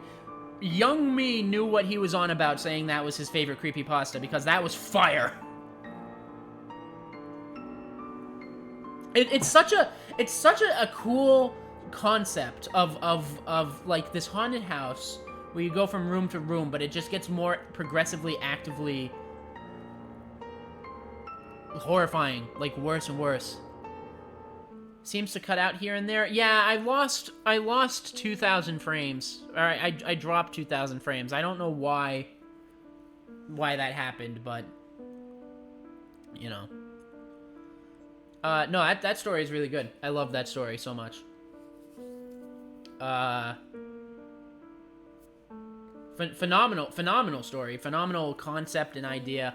Now, I remember not liking part 2 because of its ending. I remember hating part 2. Not hating, but not liking part 2 as much because of its ending. But I don't really remember what happened in it otherwise. Because I only ever read it once. I read the normal No End House a couple of times. Normal, part 1. But I never read No End House 2 more than once. Because I remember really not liking the ending. And then I remember reading No End House Part 3 and just really not liking it. Like, not vibing with it at all. So, in my mind, in my brain, No End House 1 is the only No End House that exists. in my mind, there is only No End House Part 1. But we are going to read Part 2 and Part 3. So, with that, we're going to hop into No End House Part 2. It had been 3 weeks since I heard any word from David. In the 6 months since we started dating... Oh, female protagonist. In the 6 months since we started dating, We had only gone 3 days without talking, and that was after a pretty intense fight. There was nothing out of the ordinary when I had talked to him last. He had just mentioned that he was going to check something out a friend told him about. But then I got a really weird text the night before. It was from David, but it wasn't from his number. It only had 5 words in it. No end, don't come, David. Something was wrong. After I read the text, I felt nauseous, like I was seeing something I shouldn't. I decided to get a hold of Peter, but I had talked to this ass before. He was a deadbeat, but at least he might have had some information on where David might be. I decided to log on to AIM with David's account. I figured it would be easier to start something with Peter if he didn't know it was me. When I logged on, he immediately messaged me. David? Holy shit, you had me worried. I thought you went into the house. What do you mean? No End House, man. The place I told you about. I could have sworn you were gonna go. No End. This guy knew what was going on. Yeah, I actually couldn't find it. Maybe I'll try again tomorrow. Where was it again? No way. No way. You already had me worried. Fuck that place. I've been there. You do not want to go there. Peter, this is Maggie. Wait, what? Where's David? I don't know. I thought you would know, but apparently not. Oh, shit. Oh, shit. What? Seriously, Peter, you need to tell me what's going on. I think he went to the house. It's outside of town, maybe 4 miles down Terrence Street. Unmarked road. Turn right. Shit, man, he's gone. No, I don't think he is. What are you planning on doing? I'm going to get him back. I left the next night around 8. There wasn't a single car the entire trip, and as I turned onto the unmarked street, I saw a sign pointing down the road. No End this way. Open 24 hours. My breathing hadn't been steady since I left my house, and seeing the house didn't help. There weren't any other cars around, which made me think that it wasn't open. Light from the front stoop illuminated the surrounding area, and the windows showed that lights were on inside. I parked my car, walked up to the front, and made my way in. The front lobby was normal enough, but as I predicted, there wasn't anyone there. All the lights were on, but no one was there. Besides the door I came through, there was only one other. Posted next to it was another sign. Room 1 this way. 8 more follow. Reach the end, and you win. That wasn't what made my stomach sink. That wasn't what stopped my heart. There was more below, scrawled and handwritten in red. You won't save him. I must have stood in the lobby for an hour. I was frozen. I didn't know how to go on. Did I go through the door? Did I call the police? After reading the sign, I decided I may have bitten off more than I could chew. I'm average height for a girl, but pretty thin. I wasn't about to fight off some psycho that was holding David hostage. I decided calling the cops was the best thing to do, so I reached in my pocket and opened my phone to call. No service. The house must be blocking signal, and it was basically in the middle of nowhere. I walked towards the entrance, figuring I'd find service outside. I reached to the knob and twisted, and nothing. It was locked. I shook it harder. Nothing. It was locked from the outside. I slammed my hands against the door and called out to anyone that could hear me. I knew it was useless. No one was out here except me. Then I felt a vibrate in my pocket. I reached down and looked at my phone, one unread text. At first, I was really glad I had service. I was saved. Maybe the text was from David, that he was alright. It was from a different number, one that I didn't have in my phone. I pressed open and nearly dropped the phone. You can't save yourself, either. My entire body was shaking. I wanted to pass out. I was stuck there. A cell phone with no service in a room with no exit. My eyes scanned the room and landed on the door across the room. You doubled. You doubled there. You said room twice. A gold 1 was mounted on the front. It looked like a room door in a hotel. The ground felt far away as I walked closer to the door. In a few moments, I was within inches of it, and I placed my head against the wood and listened. All I heard was distant Halloween music. Just creepy instrumental music you'd hear at a haunted house. Suddenly, I got a little calmer.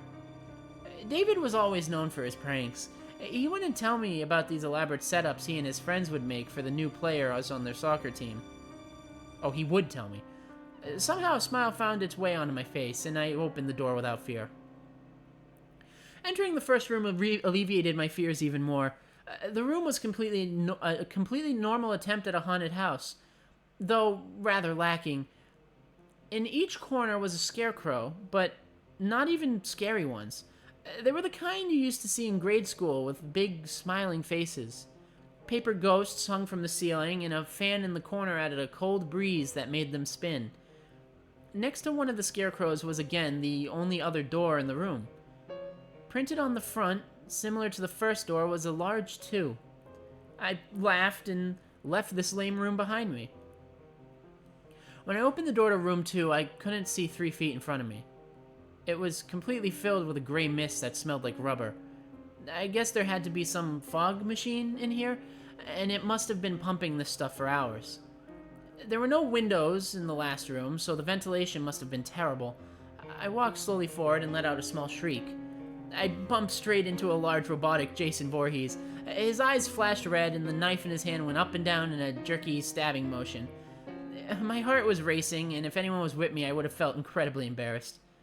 I covered my mouth and made my way past Robo-Jason.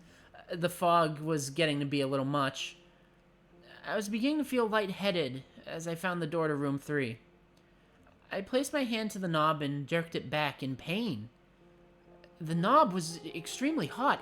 I placed my hand on the door itself and it felt that it...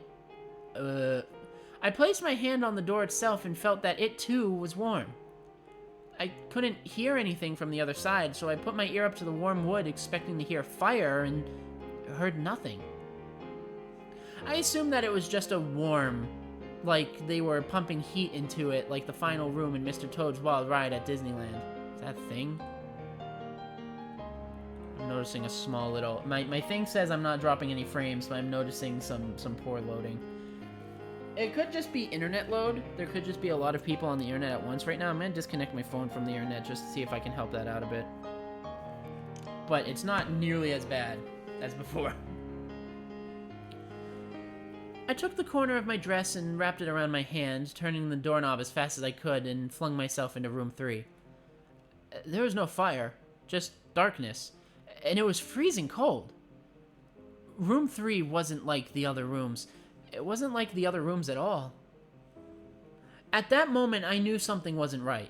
I tried to make out anything in the room, but I couldn't even see my hands grasping for the doorknob. That now wasn't there. I was trapped. I must have been turned around in the darkness. Even though I didn't move once I entered, I must have gotten turned around in all this darkness. At that moment, a light on the ceiling flashed on. A single spotlight pointing directly down, illuminating a small table. And on this small table was a flashlight.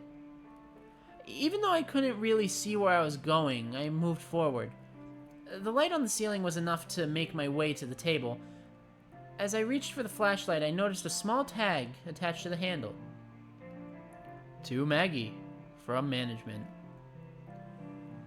The moment I finished reading, the light above me turned off, and I was again left in the dark. I fumbled with the flashlight for a second before I was able to turn it on.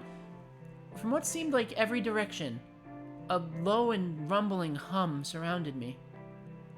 My heart was pounding, and I started to spin in place, darting the beam of flashlight all around me. There was nothing in the room, but after a while I noticed something terrifying.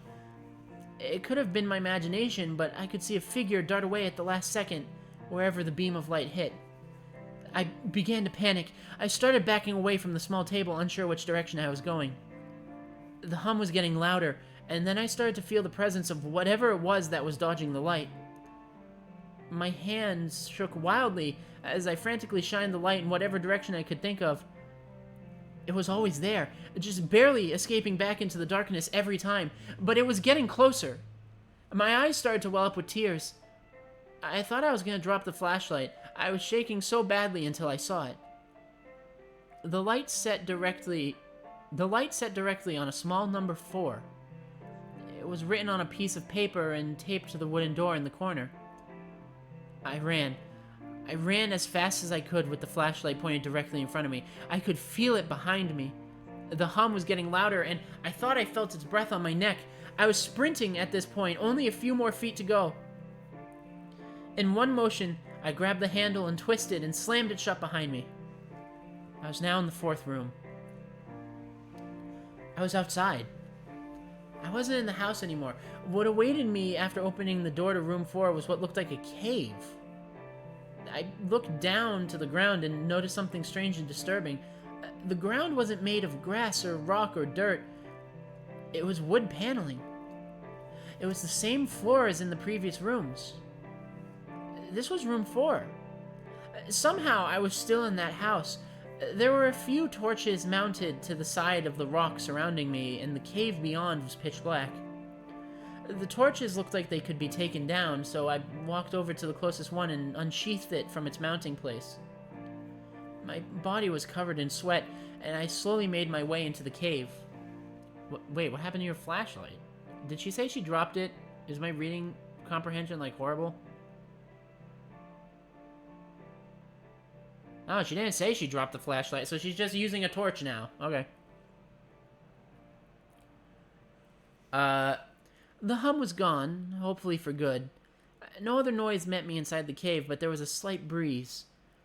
The cave seemed to go on forever, and I was walking for what felt like hours, until I saw a faint blue light. I walked towards it, cautiously, but at a decent pace. The light was opening the end of the tunnel.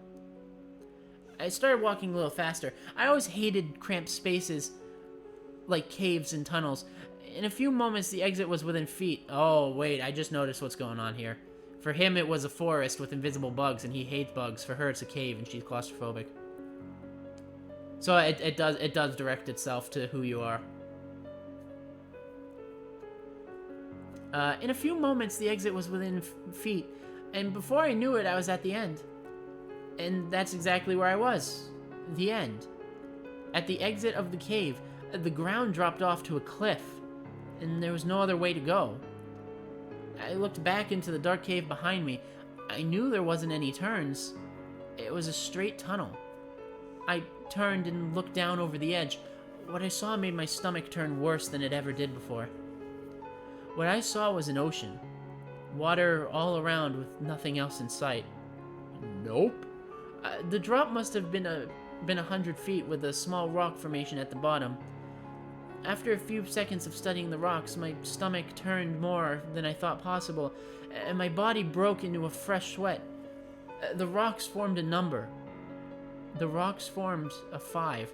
Okay, listen, I don't care. First of all, there is no end. David is like trapped forever, so there is no end. That being said, fuck if I'm jumping into an ocean. You will never get me to jump into an. I guess I'm dying in this cave now. I stood back up and backed away from the edge. I hated heights. I was stopped by a wall that shouldn't have been there. I turned around and was met with a terrifying sight. The cave was gone. I was face to face with a solid stone wall, the side of whatever mountain this was. I had to keep telling myself I was still in No End House. I didn't leave. Clearly this isn't an actual mountain, but it felt so real. I turned back and looked over the cliff again. There was no way. This house had been pretty messed up before now. I was outside, for God's sakes, but what it expected me to do now was just too much. I knew what those rocks down there meant. That was the entrance to room 5. There was no stairs leading down, no other paths to use. I was trapped. Again. The house wanted me to jump. The house wanted me to jump, it's written twice. I sank to the ground and curled into a ball. I couldn't do it. There was no way I could jump off a cliff onto a jagged rock formation 100 feet below. My mind was split in two. I knew that I was still inside, but my surroundings screamed in my ear the opposite. I stayed there on the wooden ground for a while. At that point, I had lost all concept of time. After what seemed like weeks, I finally stood up. Weeks? Slowly, I made my way to the edge. Exaggeration, probably. Slowly, I made my way to the edge of the cliff and looked down. The giant five taunted me to jump. It knew I couldn't do it, and it taunted me. And then the hum returned. The low and distant hum. It seemed to come from behind me, resonating within the mountain. I don't know what came over me, but after hearing that sound, something inside me lit up. I clenched my eyes shut, and I jumped. The wind was rushing up as I fell, and a deep fear washed over me. I was going to die. I was going to smash into those rocks and die. They were going to tear me apart, and I was going to die. I didn't dare open my eyes, I just fell. Even with the loud wind around me, the hum was now deafening. I just wanted it to be over. I just wanted it to be over. I just wanted to hit the rocks, and I wanted it to be over. And then I stopped. I wasn't falling anymore, but I never hit the rocks. I opened my eyes and looked around. I was standing on the familiar wood paneling of the house. The hum was gone, and silence took its place. I had made it. I was in room 5. I don't know how it happened, but I was in room 5. The feeling of dread was gone. I was just incredibly happy to be alive. After a few moments to collect myself, I decided to look around at the rest of the room. My happiness left me fast. This room was empty. The walls matched the floor, and the ceiling matched the walls, and the walls had no doors or windows. I was in a sealed box. Then I realized I didn't make it. I wasn't safe. I had only made it out of the 4th room, but only to enter room 5. And there was no leaving it. At that moment, I wondered if David had been in this room. I wonder if he had jumped off that 100-foot cliff and ended up stuck in the room. And if he did, that means he got out. He wasn't here. I was alone. He got out, and I would too. The thought of David escaping this room gave me a newfound confidence, and a second wind filled my spirits. I was gonna get out of this room, find David, and get us the hell out of here. I walked around the perimeter of the wall and felt for any sort of inconsistencies. Nothing. The walls were flawless, barely a scratch on them, let alone some secret exit. I started to knock at random places on the wall. They were completely solid. The confidence started to leave me. I was running out of ideas. And that's when she spoke to me. Maggie, you shouldn't have come here, Maggie. Hold on a moment. No, I'm still on. I'm still on according to this. I keep worrying, but I'm still on.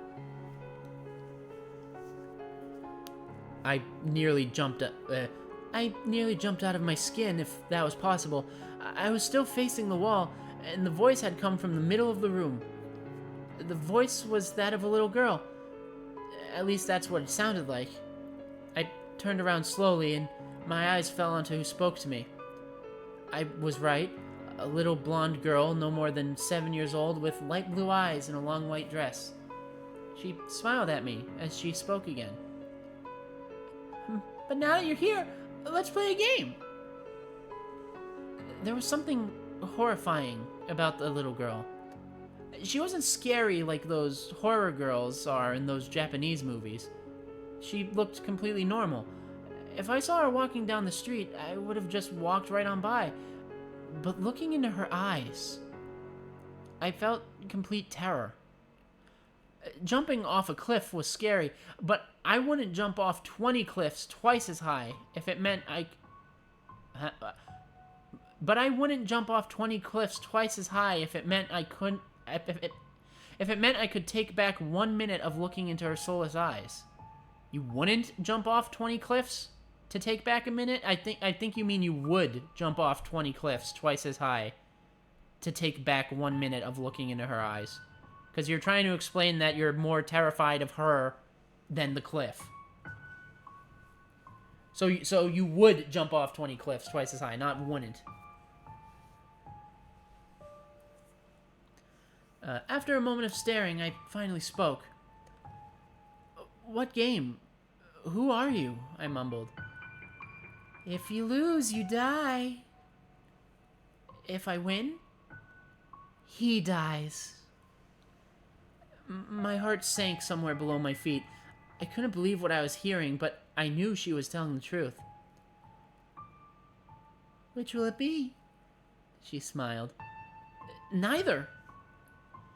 I don't know where I found the courage to talk back to this demon child, but I'd come too far to just let David die. And if I died, this was all for nothing. No, I choose neither. But then I saw it. The reason the little girl terrified me. She was more than just a small child. Looking at her, I also saw what appeared to be a large man, covered in hair with the head of a ram. It was a horrible sight. I couldn't see one without seeing the other. The little girl stood in front of me, but I knew her true form. It was the worst sight I've ever seen. Too bad. And with that, she was gone. I was alone again in an empty, silent room, only this time something was added. A small table where she stood appeared from nowhere, as though it was there the whole time. There was something on it, but I couldn't tell from where... There was something on it, but I couldn't tell from where I was. I walked up to the table and looked at the small object. It was a small razor, like one you would find in an X-Acto knife. I reached out to pick it up, and as I did, a scream left my mouth. When my hand came into view, I saw something that was never there before. It looked as though something was branded into my skin. A single number 6. I looked back to the razor and noticed the tag attached to it. To Maggie from management. Thought you may need this. So in room 8, David had to kill himself. In room 5, she has to cut herself? But, like, actually herself, because David had to kill, like, a clone of himself. Huh. After reading the note, I started sobbing uncontrollably. Tears were rushing down my face. Oh, by the way, before I continue, since I took a break anyway, I like this still. I do like this as well. I don't think it was until the ending of this part that I started not liking it, but I still really like this. It's very samey. Instead of woods, it's a cave. Instead of bugs, it's a drop. And that's the same demon child, which I'm wondering is supposed to be the demon that, like, runs this whole show.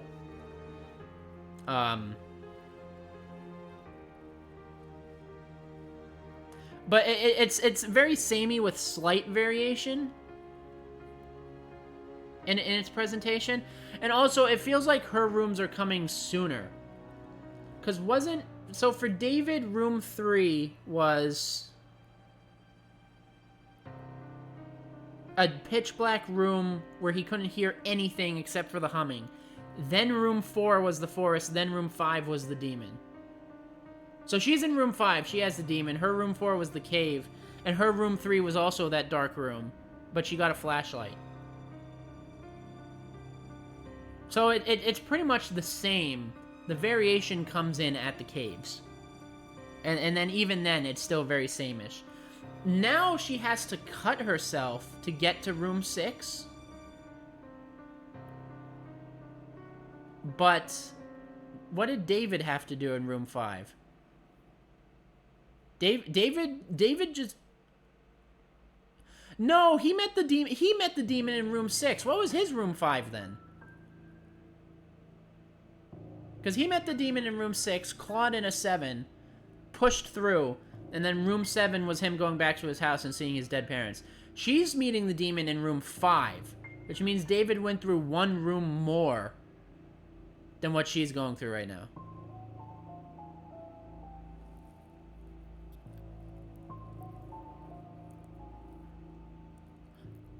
Huh. In any case, it's still good. The story is still good right now. But I remember just not liking it because of the ending. So we're gonna see what ruins it eventually, probably. After reading the note, I started sobbing uncontrollably. Tears were rushing down my face harder than they ever have in my life. I had never cried like that, and I don't think I ever will again. I fell to the ground and sunk my head into the hardwood floor. I was sobbing for hours, just lying there on the ground, and then the crying stopped and the depression set in. I don't even know why I was crying. It wasn't about David. It wasn't even about how I was stuck here. There were still no doors in this room. I was still trapped. But that's not why I was sad. I was in the deepest depression possible. Complete and emotionless depression. I felt empty and clawed my way up from the ground and steadied myself against the table. My eyes fell on the razor and I picked it up. I was gonna kill myself. I couldn't handle it anymore. I had had it. David was probably dead. I was trapped in here. It was over. I pressed the razor against my wrist, right above the 6 that appeared on my skin. The sobbing came back and I just stood there, crying with the razor pressed against my wrist. David was dead. I was about to die. Nothing mattered anymore, and with one deep cut, I sliced down my wrist. Immediately after slicing down my wrist, I was no longer in room 5. I didn't die. I knew that for sure. The depression was gone, but I was by no means happy. Tears were still finding their way down my face. The room I was in was similar to the one previous, and again, it had no doors. There weren't any lamps, but somehow I was still able to see everything clearly. The room was completely empty. But before I had time to think of what to do next, it went dark. And the hum from before returned. I covered my ears in protest. Fuck, Sorry. I think I know what's making the internet funky. I just closed a program that's constantly connected. That might actually do something about it. I had a server open. I think that might have been what was causing the slight hiccups. Hopefully that'll fix it. The room was completely empty, but before I had time to think of what to do next, it went dark. And the hum from before returned. I covered my ears in protest. It was louder than it ever was, but it was over in a moment, and the light returned. Only this time something was added to the room. And then I screamed. There in the middle of the room, strung up by chains and naked from the waist up, was David. It looked like he was tortured. Knife wounds littered his chest and arms. David! I ran up to him as fast as I could. He was conscious. I saw his chest moving up and down, but he wasn't speaking. And that's when I noticed what was etched into his chest. I dropped to my knees as I saw it. The 7 stared at me as though it had eyes. I heard David try and speak, and I got to my feet. I got as close as I could to him. David, can you hear me? Maggie, what are you doing here? His voice was slight, but he was talking, and I was thankful for that. David, I'm trying to save you. How do I get you down? There were large padlocks on the chains holding him in place. I looked around the room for any sort of key, but all I found was a small knife in one of the corners. The metal was way too thick for that knife to even dent it, so I disregarded it as useless. I went back to David. It looked like he was on the verge of death, and then I felt my pocket vibrate. It startled me something awful. I took the phone out of my pocket. As I suspected, one unread text. I flipped open the phone. That isn't me. I didn't know what to think. David was right there in front of me, but that text was from the first number that contacted me. It's as if the first text I received from David that mentioned the no-end house. Maggie? I heard his voice clearly with my ears and my mind. It seemed like his voice was coming from all sides. Maggie, you have to go on. What are you talking about? How? I was face to face with David, or whoever it was that was chained up here. That knife. He made a slight movement of his head towards the corner. Go get it. I ran and was immediately back with the knife clenched in hands within a few seconds. I had no idea what was going on, but I needed to save him and I would do anything. Now stab me in the chest. What? I was shocked. David hung there staring directly into my eyes. You have to run that knife through the 7 on my chest. It's the only way to save us both. No. I stumbled backwards. No, you're not making any sense. Maggie! He was screaming now. His eyes looked frantic. The sides of his mouth curled into a twisted grin. Maggie, stab me now. It's the only way. I looked down at the knife. Who's texting me? Brah, it's an ad. I looked down at the knife in my hand and my head felt as though it was being struck with a bat. I was at a complete loss. I clenched my eyes shut tight and felt the knife in my hands. Maggie! And with a scream and thrust, I stabbed the knife into David's chest. I don't know what came over me. I just knew it was the only way. I opened my eyes and saw his face. I was terrified. Tears slid down my cheeks and David looked me in the eyes. Why did you do that? He couldn't fool me. I know that wasn't David. It couldn't have been, or else I wouldn't have been able to stab him. I know it wasn't. His eyes rolled back as the life left him, but that's when it changed. The 7 on his body was gone. The blood dripped down onto the ground into a pool below me. The crimson liquid stretched out in every direction. The circle nearly filled the room, and I began to sink. I tried to move, but I couldn't. It was like quicksand. The blood was up to my knees now, and as much as I tried to struggle, I just sank deeper. Up to my chest now. I clawed and scratched in the wood at the wood around me. The lifeless body of David hung above, his head facing me, smiling. The blood reached my neck. I was beyond terrified. Before long, I was fully submerged and fell into darkness. When I woke up, I was outside the house. I could feel the cold earth below me. I rolled onto my back and looked up at the night sky. The no-end house towered above me, complete with my car parked in the same spot. I wasn't sure whether I should laugh or cry. I was out. I was out. I got up and dusted off my pants. My body was still shaking as I walked to my car, but a feeling of uneasiness washed over me. There was no way I escaped. The house wouldn't just let me go. Something wasn't right. I knew it. I knew I didn't kill David in the 6th room. I knew I didn't, but he was nowhere to be found. I reached down in my pocket and took out my phone. No unread messages, but I had service. I flipped it open and began to text David. Where are you? I wrote. Within a second of sending it, I got a reply. I pressed open excitedly. Room 10, your room 7. Run. And the deafening hum returned. I bolted. I didn't know where I was going, but I knew I wasn't outside. I was still in the house. The hum rattled everything around me. It shook the trees and the air itself. I just needed to find an 8. I needed to find the next room. That was my only chance. I needed to find room 8. The first few rooms were obvious, but as I progressed, it was getting less and less clear where the room started and ended. I had no idea what I was looking for. Anything that had a number on it.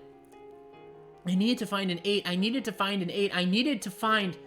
Unread text message. Your address. What the hell did he mean? My address? I slid the phone back into my pocket. The hum was growing louder and louder, and that's when it hit me. My address. My address. My address. It couldn't be. It couldn't be. 4896 Forest Lane, Unit 8. I slammed into my car and flung open the door. The hum shook the metal of the car and seemed to follow me inside. I floored it and made my way back down the dirt road towards my apartment. None of this was making sense. How was room 8 my apartment? Should I have even trusted that text? It was from David. I know it was. There was no reason not to trust it. It took no time at all to drive to my complex, and honestly, I didn't even remember driving. It was like when you zone out for a minute and wake up farther down the road. Highway hypnosis. I didn't even bother locking it as I ran to the front gate. My hands fumbled with the keys as I unlocked the bolt and made my way into the first hallway on the left. My complex was huge, but my apartment was one of the first ones on the left. I ran as fast as I could, past 4, past 5. My head was spinning. This night was weighing down on me like a lead vest. Past 6. The farther I made it down the hallway, the farther away the hum seemed to be. As I passed Unit 7, I could barely hear it anymore. And when I stopped in front of my unit, I was in complete silence. I just stood there, standing in front of my apartment. The small gold 8 was at eye level with me. I reached for the doorknob and slowly slid my key in, twisted, and the door swung open, and I was sucked in like a vacuum, the door slamming behind me. Room 8. I got up off the floor and looked around. It was identical to my apartment. If I didn't know any better, I would have assumed that I was home and that this was a bad dream. My mind went to David and wondered what Room 8 was to him. Excuse me, sorry. What it was that the house showed him. He made him kill a clone of himself. I walked around and studied the area. Literally everything was how I left it, right down to the half-eaten Chinese left out next to the sink. I looked over at my computer desk in the family room.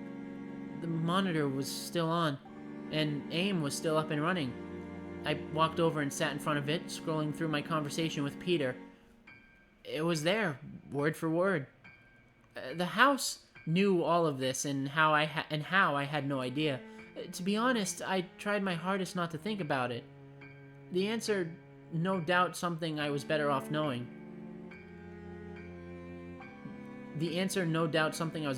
Not knowing. Yeah, okay. I tried to click out of AIM, but it wouldn't let me. The computer just froze. I clicked shut down, nothing. I clicked Control-Alt-Delete, nothing. I pressed the monitor's power button, nothing. And then a pop-up appeared on the screen. It was a video chat. I looked at the list of people in it, and there were 2 names, Maggie and Management. The video feed was live, and all it showed was a gray wall. And then a message from Management popped into the text box. Hope everything is how you left it. Smiley face. Who are you? I responded. Enjoy the show. And that's when the camera turned. The camera focused on a young man strapped to a surgical table. He was completely naked and sobbing quietly to himself. The image wasn't clear, but I thought I'd recognize the man lying there. He was tall, with short brown hair and a fairly pale complexion. This is what happens when people attempt to cheat. That's when I realized who it was. Strapped to the surgical table was Peter Terry, and he wasn't alone. I don't want to describe what I watched at that moment. The screams, the sound that Peter made were unlike anything I've ever heard out of a human. I couldn't look away. I wanted to, but I think it was the power of the room. I couldn't look away. Peter let out one final soul-curdling scream, but I didn't hear it through the computer speakers. It was coming from my room. My heart sank as I spun around towards the hallway. I got up off the chair, and I could still hear the screams emanating as I walked towards its source. I reached my bedroom door, and the screams were now replaced by the hum. That hum. It had haunted me the entire time. I slowly opened the door, and I saw inside my room what I'd seen on my computer. There was the surgical table with whatever was left of Peter Terry strewn across its top. No one else was there. The others in the room were gone, but a chill went down my spine. The management was here with me, only one room away. I walked closer to the table. The stench was horrific, and it took everything in me to stop from vomiting. I knew I was nearing the end. I had to be. I looked around the room. Somewhere in here was the entrance to the next room. I knew it had to be, and it was. But it was simpler than I expected. Across the room where my bathroom door should have been was a simple wooden door, similar to the early ones in the house. Something was stapled to the door, something long and bloody. It was the entrails of Peter Terry, and they formed a 9 on the door. I felt bad for Peter, but I'd gone through hell that night. I walked right past the table, picked up a long surgical knife, and didn't give the body a second glance. The final door was there, and I walked right up to it. This night was about to end, and I was coming out of that room with David. And I was going to stop whoever it was that was keeping him here. The door opened easily, and as I stepped through, I saw what was waiting for me. It was an empty room. It resembled a waiting room for a doctor's office. There were a few chairs lining the walls and crumpled up old magazines in a basket in the corner. Across the room on the opposite side from where I came in, there stood a single door. My heart sank when I read the label printed on the wood. It wasn't a number. It was a single word. Management. I clenched the surgical knife in my hands. Alright, I'm fucking ending this. They were on the other side of the door. I could feel it, and David was too. The hum was louder than it had ever been. I could feel it inside me. It was coming from inside me. As I walked, it got louder, and as I placed a hand on the door to the room, the room was filled with the sound. I turned the knob and opened the door. The room waiting for me was not what I had expected. It was the front lobby. The same front lobby that began this entire hell, only this time there was someone behind the desk. My heart jumped out of my chest when I saw who it was. It was Peter Terry. Hello, Maggie. Peter? No, there was no way. How? What? Who were you expecting? A ghost? Satan? Some creepy little blonde girl? He was smiling. I wasn't. What the hell's going on here? Maggie, come on. Just think for 2 seconds. Who first told David about this place? You didn't... Who told you about David's whereabouts here? God damn it, Peter, you were his friend! I'm sorry, Maggie, but that's just how we run business here. Where is he? Where is he? He's in here with us. In the house, Maggie. He isn't going anywhere. And neither are you. I don't know what took over me, but I lost it. I jumped over the counter and shoved Peter to the ground. I grabbed him by the hair and slammed his head into the ground. The surgical knife in my other hand pressed firmly against his neck. I wanted to kill him. I had to kill him. He killed David. He wasn't killing me. Maggie, you can't. There's always gonna be someone to run the house. No! I slid the knife across his throat and slammed his head further into the ground. I don't think there will be. With his death, the room went dark. I could no longer feel the surgical knife, but I was no longer holding on to Peter's hair. I don't know for how long I was in the darkness, but it felt like ages. I stood and felt for the desk, balancing myself with one hand on the side of the marble surface. Then the lights came on. I could see the windows across the room. It was still night out. I looked out and saw him. David was walking around outside, seemingly unharmed. I ran to the door and tried to open it. I was so happy, but the door wouldn't budge. I tried my hardest, but the door wouldn't let me out. I looked out the window and saw David as he began to walk down the dirt road. I rested my head against the door and saw it. My stomach lurched hard. There, pinned to my chest, was a name tag with one word. Management. And that was part 2 of No End House. So, I don't like that part as much as the first one, not just because of the ending. I feel like the first part, I feel like it was a lot of retreading of the first part. It was like, oh, you know, spooky thing after each, which is the whole point of No End House. I liked how it tried to adjust the room's trials to her. So, like, instead of having to stab a clone of himself, she had to kill, like, actually herself. In order to get out of, like, she got a caves because she's claustrophobic instead of him getting the forest with bugs because he hates bugs. And a jump because she's scared of heights. I liked that aspect of it. But then we just kind of retreaded the demon little girl. And then she also had to kill a clone of David for some reason. And then I don't know why instead of going to room 9, she goes to management. I also don't know why she had to see a clone of Peter get butchered when Peter is management. He's like the villain, right? And I also don't like how there has to be a human management.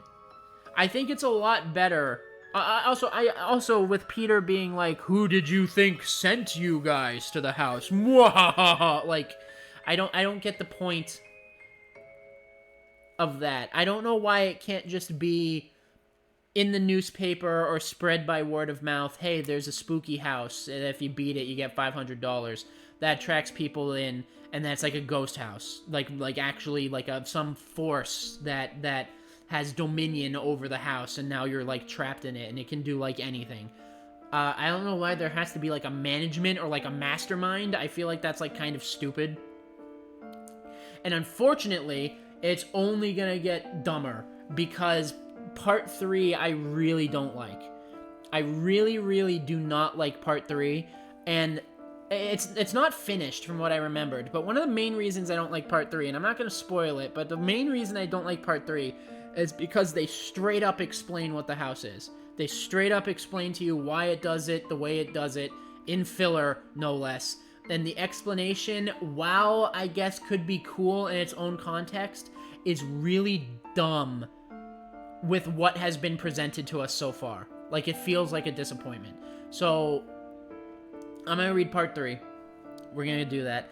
And after part 3, we're gonna hit a BRB because I'm gonna get myself a small snack and refill my water because my throat's starting to hurt already, which is a bad sign because we're not even halfway through done with the stream. But we're gonna jump right into part 3. No End House, part 3. David stumbled to his car in a daze. The last couple of hours were a complete blur. Haunting images would sporadically cross over his mind, slowly reminding him of the hell he was now leaving behind. He felt in his pocket for his phone and dialed 911. There was no way he could explain any of this, but for some reason, his first reaction was to call. Maybe they could just come here and confirm that it's not a normal... maybe they just come here and confirm that it's a normal house, nothing more. They could put his mind at ease and he could go home and live a normal life with... Then he remembered. The dirt under his feet slipped around him as David tore back to the house. Maggie. Maggie was in there. How do you know? As he ran, he flipped through his phone, looking for the old text he knew he sent, but there was nothing. Oh, that was him sending her. Okay. There were texts to Maggie and from Maggie, but all of them were blank. David swore under his breath as he reached the door. He tried the knob, but it was no use. With both fists, he pounded on the door, screaming Maggie's name. Nothing. His fists were red and burning, and David slumped to his knees, palms dragging down the door as he went. After a few moments, David felt his eyes sting. He had left her in there.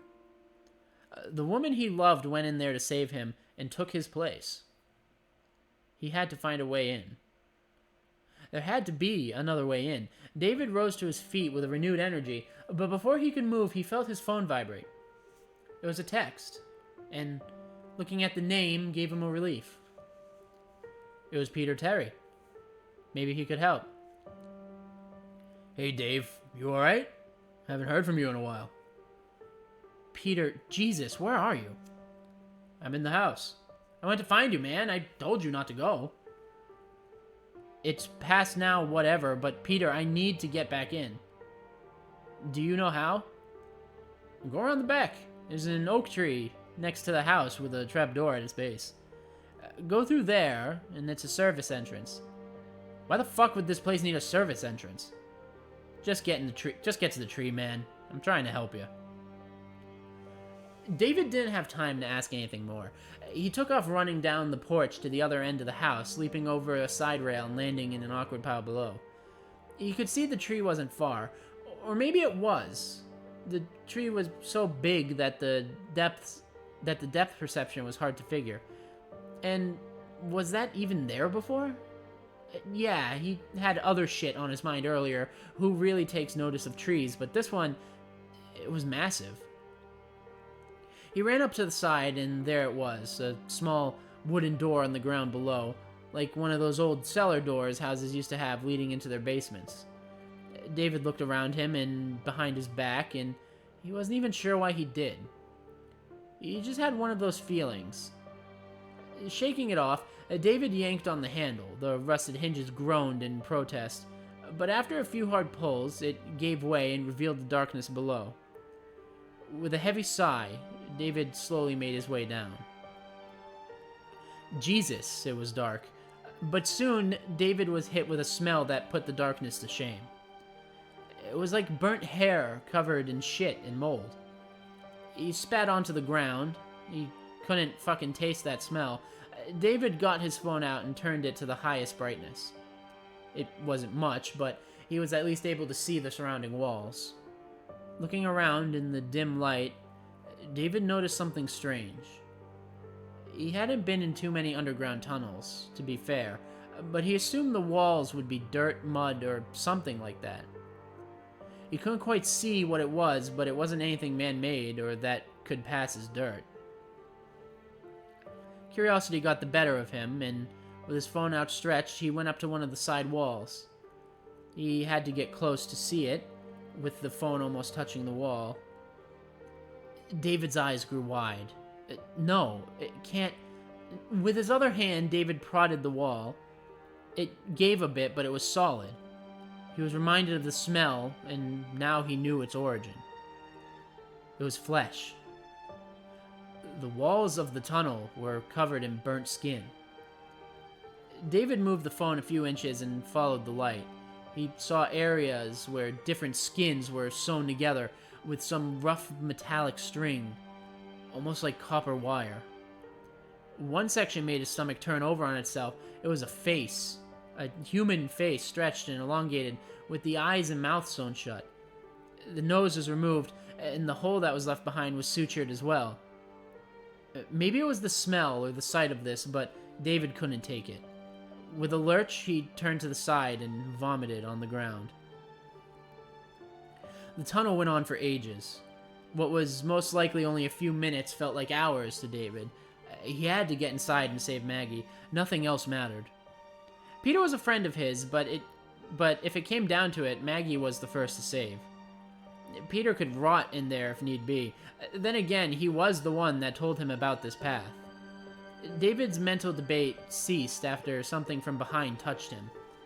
With a start, he spun around and was face to face with nothing. Confused, David brought his phone up and reached out into the blackness. Nothing. Nothing except a wall. A wall that wasn't there 2 minutes ago, rank and covered in flesh. David screamed and pounded on the wall in front of him. It gave only slightly. The hall was shrinking, trapping him in as he walked. It hit David like a train. He was in the service tunnel, but he was in the house. It had him. There was no going back. The house was pulling him in, and it was glad to see him. Earlier this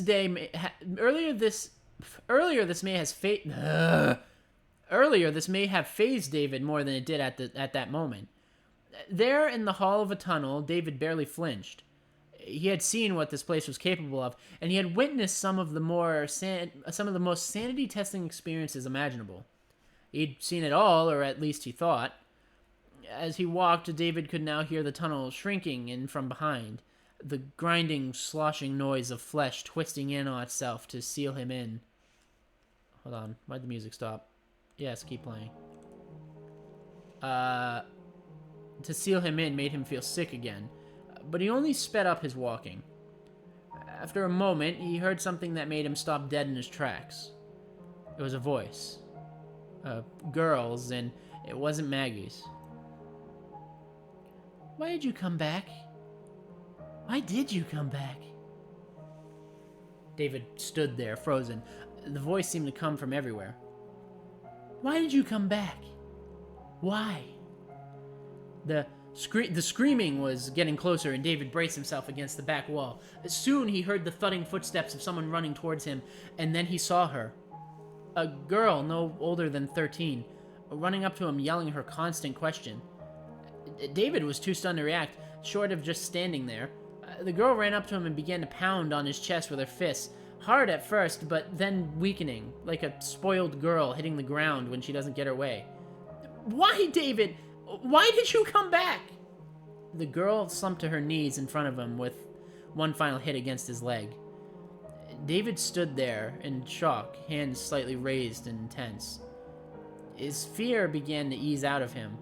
She clearly wasn't a threat and didn't seem to be a ghost or anything. Hey, he began. It's all right. Who are you? The girl jumped slightly at his words. Slowly, she lifted her head to look at David. Excuse me a second. Oh, excuse me.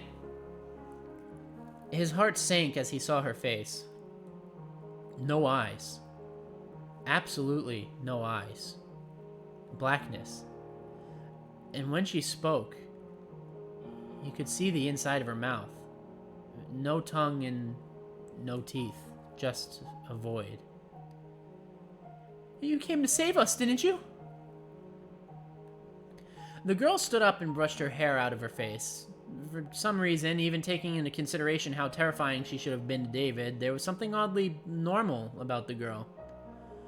She had a shoulder-length brown hair and was skinny as a rail, with a few specks of freckles across her nose and cheeks. Even her clothes could have been found in any store. Black tank top and jeans tucked into black red boots. She was older than he first thought as well, closer to 16 if she even had an age. A hum from behind them startled them both and dragged David back to his current situation. We have to go, she says. Now! And the girl grabbed his hand and took off. Surprised, David followed and nearly dropped his phone. He tried to hold it up as far as he could to light the way. No need, the girl raised her free hand in front of her as she spoke. I got this. She mumbled something under her breath, something that couldn't have been English, and a glowing light pulsated in front of them and followed. It was like a spotlight from above was following their movements. The hum from behind was getting louder as they approached the first fork in the tunnel. Without hesitation, the girl veered them over to the right. Clearly, she knew where she was going, and David wasn't about to argue. After a moment, the humming stopped, and they stood in front of a ladder leading up into darkness. Just up here! And the girl began to climb the ladder before them. Oops, excuse me. David snapped back into reality. Whoops, there goes gravity. And he was incredibly confused. Wait! The girl stopped mid-climb and looked over her shoulder. Look, I know this is weird. No, I know what is weird. I've seen weird. Who are you? I'll explain soon, okay? We just really kind of need to get out of here, okay? No one is supposed to be here, and we, well, are. So, see, now we're getting, like, Marvel movie dialogue. And fucking... You can see why this is derailing for me a little bit. And with that, the girl returned to her climb. David was about to retort, but the hum from behind grew louder. Survival outweighed understanding at that point, and David grabbed the ladder and followed the girl, leaving that tunnel, hopefully for the last time. The ladder led the pair into an empty room. It almost looked like a huge broom closet. A few scattered buckets and mops were lining the walls, but for being a part of the house, it was very unassuming. The girl next to him shook herself off and shoved her hand towards David. Her mood swings were clearly something to be impressed with, and David reluctantly took her hand and shook it. You're probably wondering who I am, and why I know you. The girl didn't even wait for David to respond. My name is Natalie, and this is sort of my house. What are you talking about? How is this your house? This fucking place is your house? I know, but you have to understand what happened. It wasn't always like this, and what the hell? What was that thing you... And what the hell? What was that thing you did with the light down there? Yes, I know, this is all part of it. It all relates. Just let me explain. Natalie paused and looked at David. He closed his mouth and looked back at her, letting her know she was now free to talk without interruption. This is my house. I know it may seem like hell right now, and you're right, it is. My family kind of dealt in some weird stuff. We moved into this house about 10 years ago, and it was nice. A small, quaint place, yeah, considering I'm used to the city, but it was nice. The problem is my family, we can do things. Witches, I guess. Natalie kind of laughed at the thought. Mostly just parlor tricks, like that light show you saw in the tunnels. But some of us, like my brother, took it a bit too far. He started to mess with some dark dealings, demons and summonings and the like. I mean, summoning isn't always bad. I can summon a cat, for instance, which is kind of cute, but what my brother dealt with was far worse. We would try and tell him to end it, but the power was kind of getting to him. Peter was never one to listen to reason. Peter? The idea was circling David's head, but he wasn't quite ready to accept it. Peter had been his friend for years, he thought. This one night, 7 years ago, my brother took it too far. Summoning demons for a few minutes here and there wasn't enough for him anymore. He needed more. We would ask him why he was so obsessed with all this, and he would only respond by asking why not. What happened over the next few nights is kind of hard to talk about. Even with her blacked out eyes, David could tell this memory really pained the young girl. All of this hell, was because of her brother, his friend. It seemed to David that this girl was just as much a prisoner as he was. "All right," David said, putting a hand on her shoulder. "Then let's get you out of here." David looked at his surroundings. His heart jumped slightly as he glanced around. Aside from the hatch in the floor they just entered through, there wasn't any other exit, just smooth cement walls. "Do you know where we are?"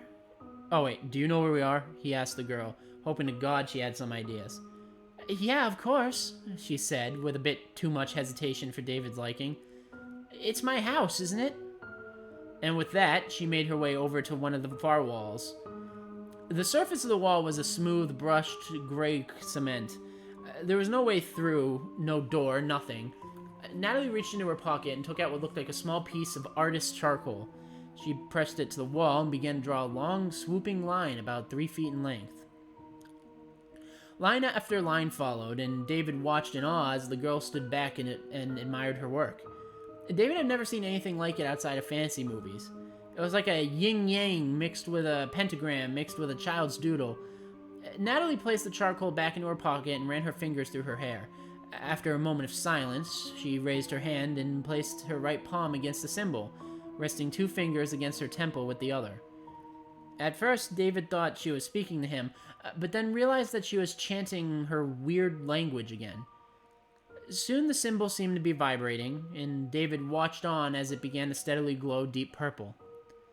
Natalie smiled to herself as she felt the wall shake before it split in 2.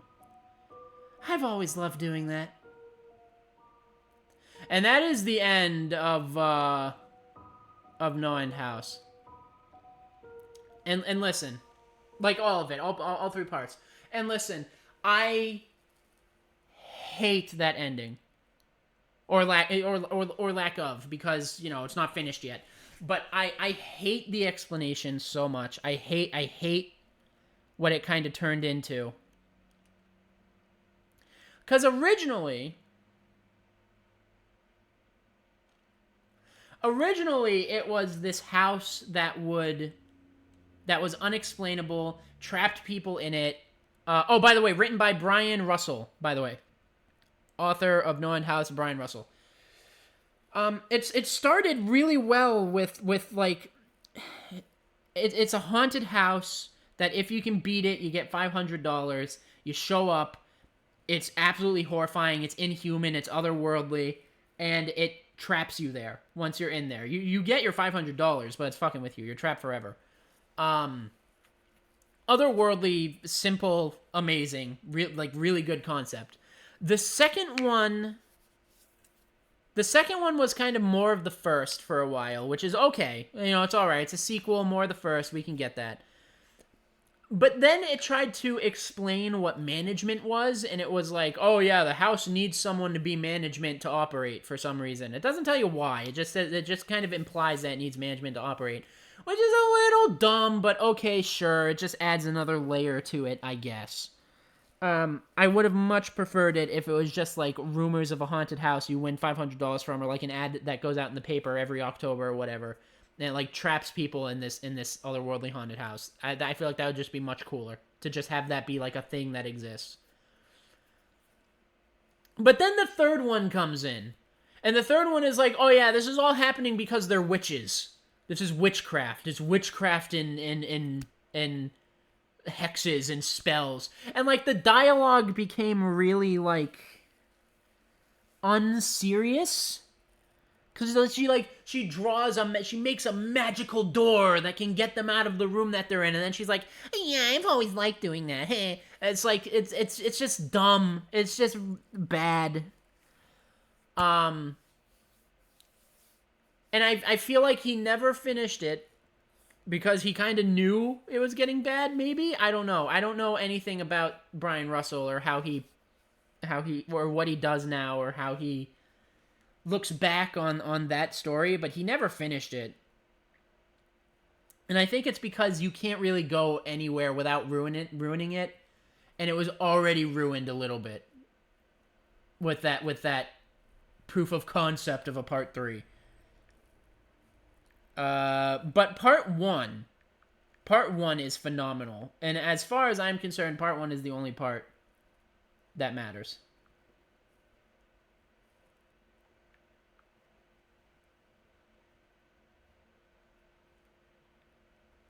That being said, that is No End House. That is the end of No End House. I'm trying to look up Brian Russell to see, like, what he's doing now. I keep getting people I don't care about. Brian Russell.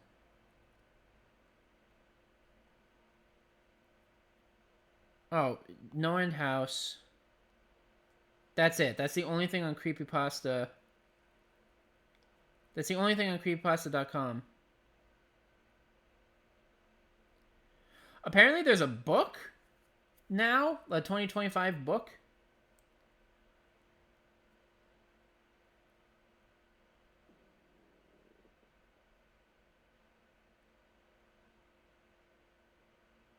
Huh.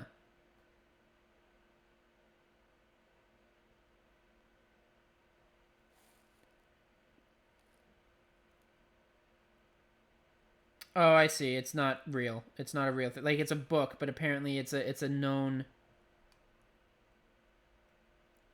Allegedly, a known scammer who just takes titles to get people to buy books.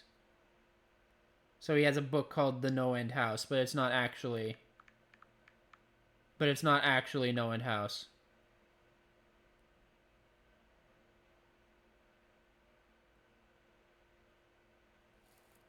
Although it sounds similar at the thing here. The challenge involves navigating 9 rooms, each designed to prey on worst fears, with a promise of a cash prize.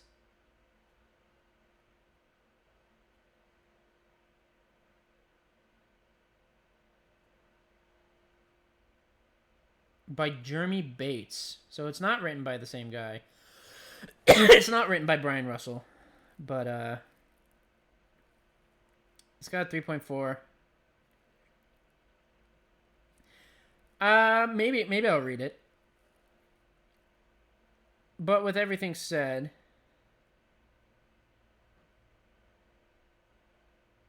the author ripped off the premise and name. Oh, so it's not the same creepypasta.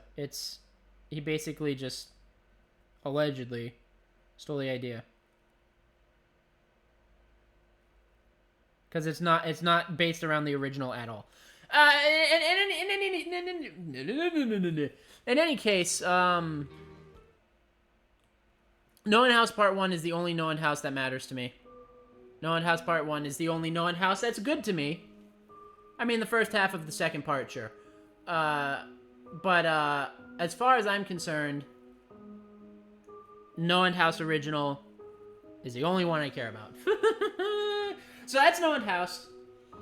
And with that being said, my throat is killing me and I'm a little hungry, so I'm gonna go on a BRB real quick while I grab a snack and refill my water. And when we come back, let me pick a story. Let me pick a story now that we'll read for when I come back. It's gonna be another, like, short-ish one.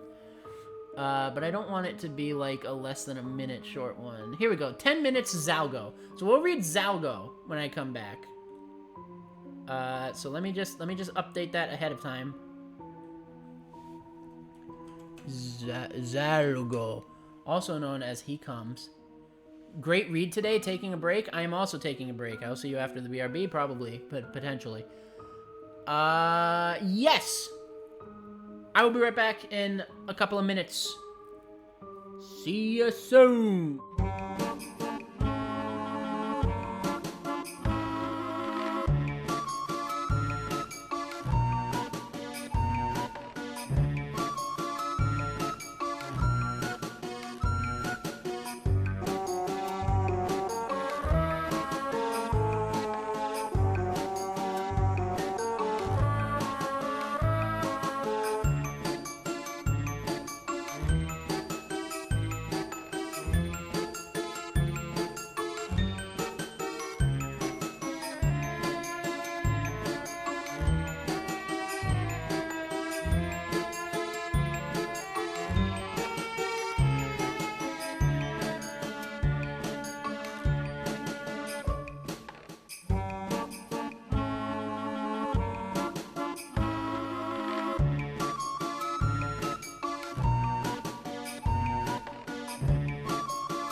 Alright, so I'm back.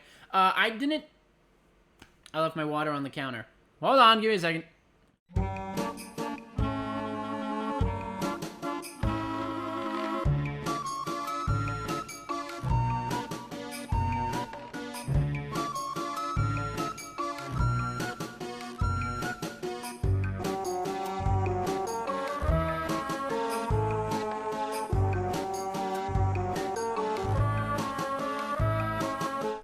Alright, I'm back again. I didn't have anything, like, quick to make, or, like, snack-like. So, I have the oven preheating right now. So, if that sings off, I gotta go and put my food in the oven, you know? I don't know what the fuck is wrong with me. Anyway. Let me just check a few things first. Let me check a few things real quick. Did you guys hear that, this is gonna be a random thing to talk about. Did you guys hear that, SMG4 is ending? Unfortunately. I mean, all great things must come to an end, because if things go on for, like, actually ever, they're gonna get stale, right? I grew up with SMG4. His stuff is really funny and amazing. I really like it. And yes, I also like modern SMG4. I know that's like a hot take or whatever, but I like all of SMG4. I liked all of his eras, and seeing him go is a huge thing, right? Like someone that I grew up with, I watched, you know, kind of going about his business and retiring. At least from SMG4, he's still gonna be on Glitch. It's sad to see him go, but all great things come to an end, and I'm glad that he's able to step away from this now and focus on his production company some more. I think once that final movie comes out, I'm gonna rewatch all of his stuff, just all of it. SMG4.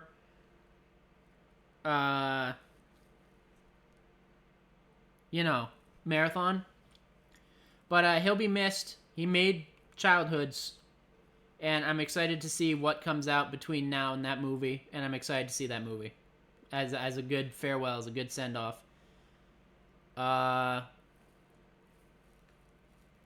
So thank you. He's not going to watch this, but thank you, SMG4, for really making our childhoods and really giving us stuff to watch and laugh at. And thank you for now enabling animators to get their shows out. You know, Digital Circus, Murder Drones, all that. I think what they're doing is phenomenal.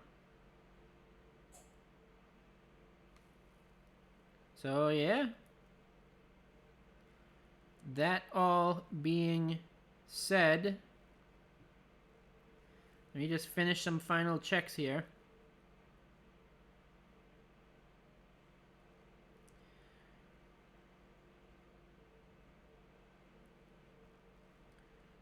And I will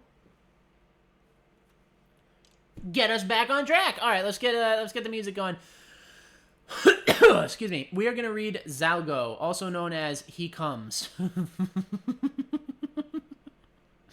This is written by Chris Phoenix. I don't know if we have a picture.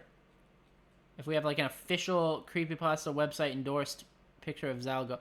Oh, the Zalgo text! I remember this shit. All right, wait, hold on a second. I'm gonna make it even more. You know, even more interesting. There's a whole text generator for this. The Zalgo text generator. Right? Zalgo. Now this was an indicator. I don't even know if this is going to work. This was an indicator if something was corrupted by Zalgo. So let's see if it works. Hey! Alright, also, my music was muted for you the whole time, even though it was playing the whole time. Let me just rewind that for you the whole way for the whole time. Zalgo. So Zalgo... There's also a video here? Zalgo Invocation? Huh.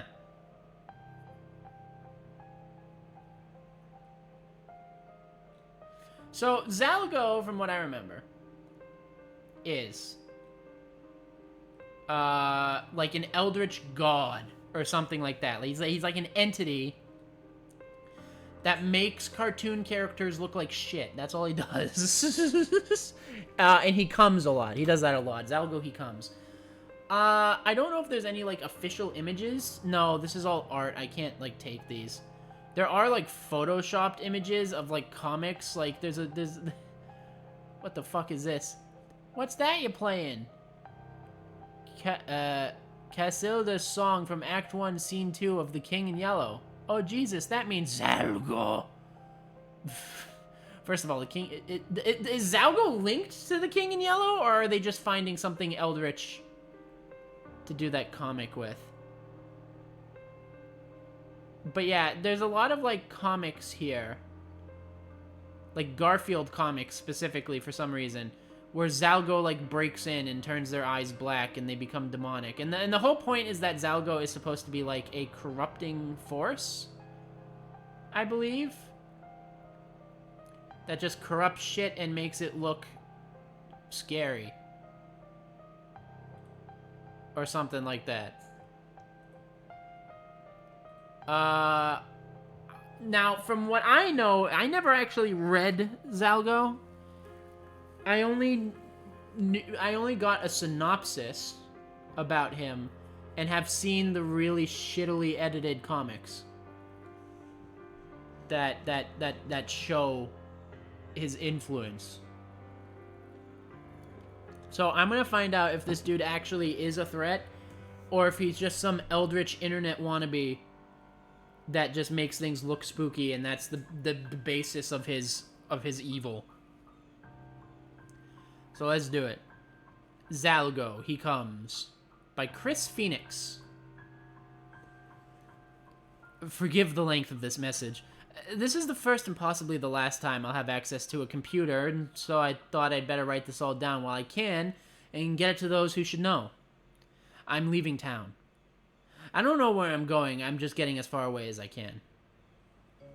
Okay, so, as some of you may know, I took out a loan and opened my own auto shop a little over a year ago. Business has been going decently well, I can't complain, and I've always been grateful to all of my customers who would have come to me exclusively when God knows there are many already established places in town. I've been doing well enough that I was able to hire on my buddy, Neil, a few months ago, and he's been working hard and helping out really well, as I always knew he would. Well, I needed to take a day and go to a Lamaze class with Rebecca last month, and so I entrusted the shop to Neil for the morning and most of the afternoon. That's the day I think everything actually started, because when I got back, he seemed to be in a stupor and was covered in oil. He oiled himself up? He'd even had some smeared across his face. Excuse me. As if he tried to drink it or something. Drinking. I told him to go home and clean himself up because we had no clients at the moment, and I could take care of anyone who came in for the time being. Did Zalgo just make this man oil himself up and drink it? He came back 45 minutes later, but he was still much quieter than usual. He worked as well as he ever did, but something just seemed off about him. I asked him if anything happened while I was out, and he just shook his head. I asked how many clients we had, and he just muttered something unintelligible. I asked him to repeat himself, and he turned and glared at me for the briefest moment. And for the briefest moment, I could have swore his eyes appeared to be completely black. No iris, no sclera. Just utter, all-consuming blackness. I stumbled back and bumped a shelf, knocking things down. When I looked back at him, he was still looking at me, but he didn't seem to be glaring hatefully or the way he had before. He just seemed kind of out of it. Oh, that's my oven bleeping. Give me a minute. Give me a minute. This man made him, this eldritch abomination demon made him oil up.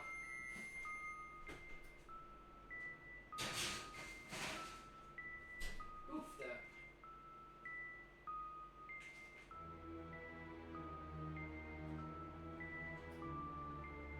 So I'll say that's about 18 minutes. Hey Siri. Set an 18-minute timer. 18 minutes is what she said it like that for some reason. Alright. Just a couple, he answered. Some woman and then a tattooed biker type looking dude. I don't know why this is the voice I'm giving him, but alright. I assumed one of them must have asked for an oil change, and that's when he spilled it, so I asked if he had any trouble, and he simply shrugged. I had looked around the garage while he was gone, and I saw no traces of an oil spill. So whatever had happened, he must have gotten it all over himself and none of it anywhere else, miraculously. But he didn't seem reluctant to talk about it, But he seemed reluctant to talk about it, so I didn't press the issue. And we worked on throughout the day. That day and the next were relatively normal, other than him still being awkward and quiet. I asked him if he'd like to go out and get lunch while I tended the shop. And get us lunch while I tended the shop, and he said, sure. When he came back, I was busy doing a diagnostic for a client, so he put the food on the counter in the office to wait for me, and he went ahead and ate. I finished up with that customer. We'd have to keep her car overnight to figure out just why it kept dying on her, so I asked Neil to give her a ride home, and then I went to grab my food. He'd brought me some Chinese food and an iced tea, so I opened the soy sauce packets to pour some over my food when I noticed the strangest thing. It was as if the soy sauce was a living thing, somehow. What? What do you mean? Spreading out, like dozens of squirming, inky black maggots when it fell into the fried rice and burying itself inside. I took the fork and started to scoop out the rice to look deeper inside, and small, smoky tendrils would rise from the rice occasionally and dissipate. I would not eat that shit. I was incredibly hungry at that point, but I was way too creeped out to eat that, so I chucked it and the iced tea into the garbage and decided I'd just wait till I got home that evening to eat something and I'd prepare with my own hands. Okay, so he just tried to infect him. He just tried to give him, like, Zalgo AIDS. He just, with cursed soy sauce. I'd never in my life seen anything remotely like that, and I couldn't even fathom how. I would ask Neil if he'd noticed anything similar. As cold and distant as he's been lately, I was sure he'd look at me like I was Looney Tunes, so I just shut up about it. So far, this has nothing to do with like, corrupting the internet, which is what it, like, turned into somehow. So I'm wondering if the whole reason I thought Zalgo was dumb was because the internet made it dumb, as it tends to do with certain things. That Friday, we went down to the old watering hole, as we always do, to get some drinks and watch the local bands play. And Neil was just as quiet and distant as he's been all week. He's not a bad-looking fellow, though, so despite him not really going out of his way to speak to anyone, a woman went over to where he was sitting and started talking to him. They ended up leaving together that night. Monday morning, I tried breaking the ice by asking how his weekend went. He gave me a nod and muttered, "All right." I asked him if he got lucky with that young woman I saw him with, and he gave me the smallest grin, which was quite possibly the first grin I'd seen on his face in a week, and said, "It went well." I didn't pressure him for details. I knew he'd share if he chose to, and his small grin was enough to assure my worries and lend me some hope that he might get back to his old self soon. The day was relatively busy until about 3 p.m., so I finally had a spare moment to sit in the office and listen to the radio while I waited on the next client. So there I was, leaning back in my chair with my feet propped up on the desk when I swiveled around and looked at my bulletin board that sits behind my head with all manner of clippings stuck to it. I had a few Sunday comic strips such as Garfield and Calvin and Hobbes. Okay, this is where that comes in. Garfield and Calvin and Hobbes that I'd read maybe 100 times since I've opened shop here. But that day, something was different. The first panel seemed normal, but in each subsequent panel, inky black tendrils crept out of the edges of the frame and from behind the characters. Blood dripped from the ears and eyes, and sometimes even their noses. And in each of the strips, one of the characters would say, "He comes!"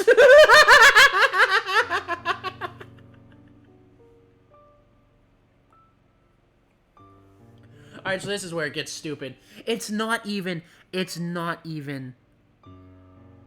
Maybe it is an internet virus, but he has, like, an actual fucking Garfield comic strip that has been, like, corrupted. Bro. I sat staring in astonishment for a moment before I realized the tendrils were moving ever so slowly. And then each of the characters' heads turned ever so slowly towards me, and I threw myself back, away from the bulletin board, sliding over my desk and onto the floor. I ran out into the garage and yelled for Neil. The worst person you could yell for in this moment. I could not be the only one to see this. To my surprise, he had gone, and so I hesitantly walked back to my office and peered inside. The comics were still corrupted, but they no longer appeared to be moving. I crept over to it and reached out to pluck one of the comics free when I noticed the inky black tendrils starting to seep across the page towards where my fingers were at least 3 times as fast as they moved before, and I jerked my hand away. Nothing good could possibly come from letting that blot of ink touch my skin. Of course, I ripped the entire bulletin board down, burnt it in a tin trash can out back, and never spoke of it again. That night I went home, and my wife was already in bed, fast asleep. My mind was racing, and I couldn't even bring myself to eat dinner that night. With no one to vent my worries to, I fell into a restless sleep. Why don't you talk to your wife? I mean, I guess because you don't want to wake her? I kept... Excuse me. I kept awakening to nightmare after nightmare, seemingly every hour of the night. I've had nights like that. Every hour of the night until I just gave up on sleep entirely. That Friday, I went to the bar again. Even though my wife couldn't drink, being pregnant and all, and Neil wasn't really any fun to hang out with anymore, and none of my other friends could seem to be reached, I just needed to get a good buzz, and I'd start feeling better, I reckoned. After downing a couple of beers, I excused myself to the restroom when I noticed I was more inebriated than I estimated. So I leaned over the sink to splash some water onto my face, and that's when I heard it. Like a sheet of fabric being dragged across the floor. A voice rasped ever so quietly out of the drain. It sounded like a prolonged exhale for the longest time until I finally recognized words hidden amongst all the vowels. He comes! It's so fucking stupid. I mean, believe it or not, the story isn't that awful. I'm getting... The Eldritch... The Eldritch vibes are there. The Eldritch vibes are there. Gay!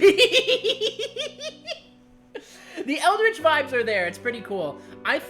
This isn't what I thought it would be. I thought Zalgo was like some internet corruption, like, Eldritch horror that like just goes on the internet and makes things look like spooky and stupid or whatever. But this is like an actual entity that is spreading itself. Because I'm pretty sure, because Neil tried to, like, infect him. And then the corrupted comics that are pinned to his wall tried to corrupt him. And Neil took 2 girls home in the past several days. And so they're probably corrupted. So this is like a physical eldritch force that's trying to, like, corrupt the town.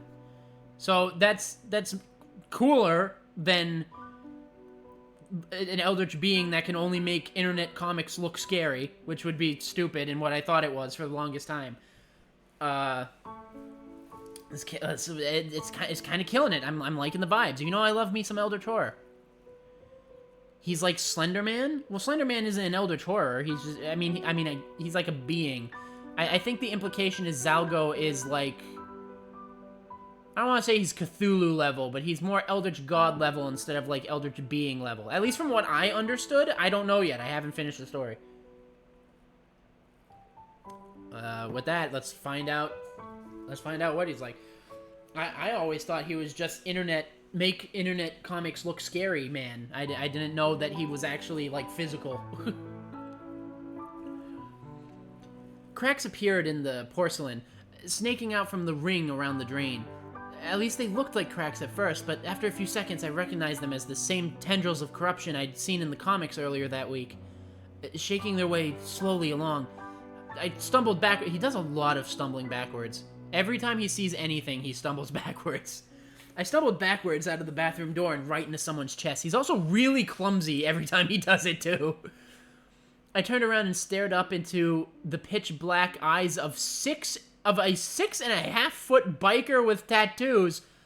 The biker that, okay, covering every piece of his exposed skin besides his hands and head. I stumbled quickly away from him, and his evil, piercing gaze followed me as I retreated through the bar.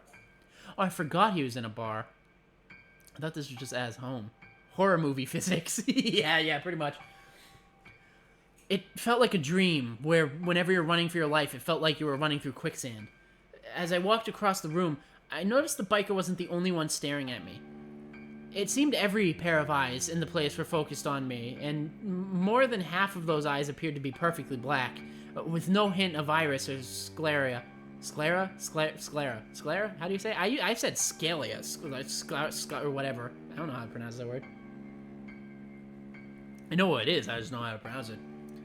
A few lips moved, and though I couldn't hear the voices over the sound of the jukebox, I could easily guess what they were saying. He comes! It's so stupid. See, here's the thing. Here's the thing. The visuals are cool. It's like a corruption. It's like a corruption seeping through his town, and now he's realizing he's like the only uncorrupted. It's really scary. It's otherworldly. It's eldritch. It's all the stuff that I love. And then they all say, he comes. And then it immediately shatters, and it becomes stupid and funny to me. I get it's supposed to be scary. I get it's supposed to be scary, like, oh, he's coming, the monster is coming, the deity is coming. But, I don't know, just the way it's worded feels dumb. Reminds me of the Pompeii music video? What Pompeii music video? Hold on. Pompeii music video. From Bastille? I don't know what this is. I'll watch it later. I don't know what that is, but I'll watch it later. I didn't get a wink of sleep last night. I could smell my food. What's my timer at? 5 minutes. 5 minutes 30. I didn't get a wink of sleep that night. I haven't been getting much sleep for the past couple of weeks, as a matter of fact, which I'm guessing those of you who've spoken to me recently could have guessed. I keep seeing those pitch black eyes staring at me. I'm afraid everyone I see will turn and whisper those words to me. I was lying in my bed with my wife, and all of a sudden she turned to me and she went, he comes. And then I yelled at her, who have you been sleeping with? The divorce will be tomorrow. Oh, God. Staring deep into my soul with that evil glare. Every time I go near a sink or go to grab a bite to eat, I'm afraid I'll see those inky, snaking tendrils squiggling towards me. Even my wife has seemed cold and distant lately. 'Cause she's cheating on you, dude. She's making he comes.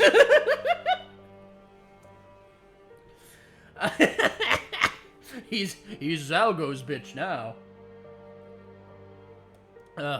Then tonight, as I'm driving home from work, struggling to keep my eyes open so that I don't drift into oncoming traffic, my cell phone rang, and it was Rebecca. She was on her way to the hospital to have our baby, and for the first time in 2 weeks, I was actually happy. Oh, okay. Guess. Because she's corrupted now, the baby is Zalgo. Or something like that. Like, he comes, the baby is born into our world. It is Zalgo. Zalgo's arrival. That's my guess. Oh, Jesus, excuse me. She was in the labor room, strapped to him, which again, by the way, sick as hell, eldritch, like, Lovecraftian vibes. So cool. But if the baby comes out a demon and goes, I came, or whatever, then it's gonna be dumb. She was in the labor room, strapped to a monitor when I got there, watching for her contractions. She barely noticed when I walked in, but didn't seem startled when I sat down beside her and took her hand in mine. I tried talking to her, but she was unresponsive, and I was so tired I didn't even realize I had started drifting off to sleep until the nurses came in and started moving her to the delivery room about half an hour later. I put on my scrubs and a hairnet and went in with her to hold her hand and coach her through like they trained us in Lamaze when she was cursing and screaming. I thought... does the husband also have to wear scrubs in a... Okay. I didn't know that. I was prepared for that, as well as her ever-tightening grip on my hand. But when I saw the movement in her tummy, my mind started to reel. The doctor said the baby was crowning and told her to push. I echoed his orders, and she screamed it at me with a voice I couldn't begin to describe. When I looked down at her, she was staring up at me with those same eyes I'd seen on the biker. The same eyes I thought I'd seen on Neo weeks before. I tried to jerk my hand away, but she maintained her grip. Black tar like blood splashed out the front of the doctor's scrubs. Splashed the front of the doctor's scrubs, not out from. But he seemed to pay no heed. When I looked at her tummy again, black veins seemed to stand out beneath her skin, pulsating. Sick as fuck visual. She continued to stare at me, and she was no longer screaming, just grinning. Those obsidian eyes boring into me. To invoke the Nesperdian hive mind of chaos, she breathed in her raspy voice. He who waits behind the wall, the doctor continued, as he stared down at the child, my child, lying silently, cradled in his blood-stained hands. He looked up and raised the baby, and it appeared to be covered in oozing, inky black liquid, much like that had covered Neil a couple weeks prior. It did not cry out, but it was alive, and it moved when he held it up. When its eyes opened, they were as black as my wife's, as black as the doctor's. In unison, they all breathed his name. Zargo!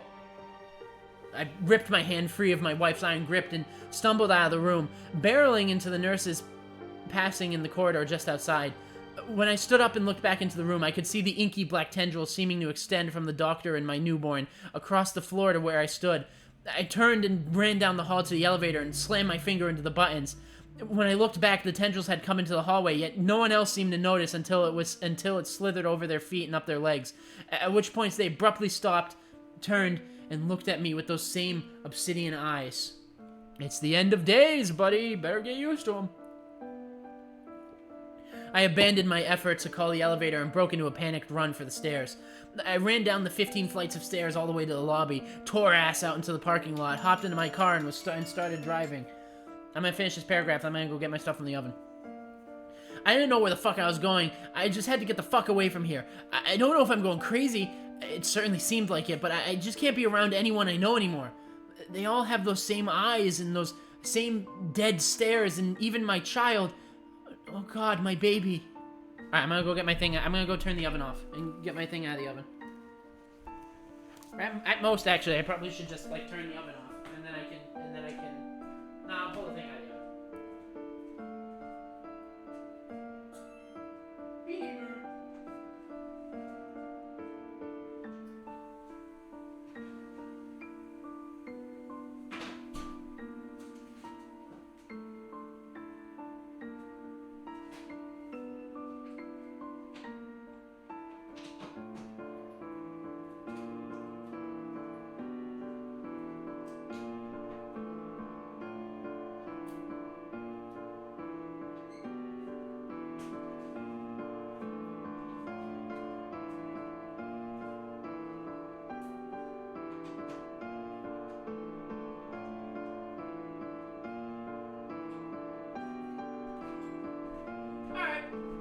out of the oven. I am good. Alright, what paragraph was I on? This one. I was on this paragraph. I still saw those eyes staring at me from the cars. Let me pull my thing close to me. Maybe the baby is an apostle of Zalgo, like the wives of the Scarlet King. That's an SCP thing, right? Oh, what if next year I read SCPs? Oh, instead of creepypastas. Oh, that'd be sick. That's an SCP thing, right? The Scarlet King. I don't know. I don't know much. I mean, maybe it's an apostle of Zalgo. I thought it was going to be Zalgo, but then they mentioned the invocation. I thought the baby could be Zalgo, because things are ramping up to 100 now. Because now there's, like, tendrils all across the floor chasing him and everything. It's clear the whole town is, like, infected. You better invite you? I'll invite you to an episode, yeah. I can do that. You pick out some of your favorites. I know you really like the Plague Doctor one. But yeah, it seems like all hell is breaking loose. I think the baby... Either the baby being born is the invocation, because the doctor held him up like a pastor. So the baby could be Zalgo,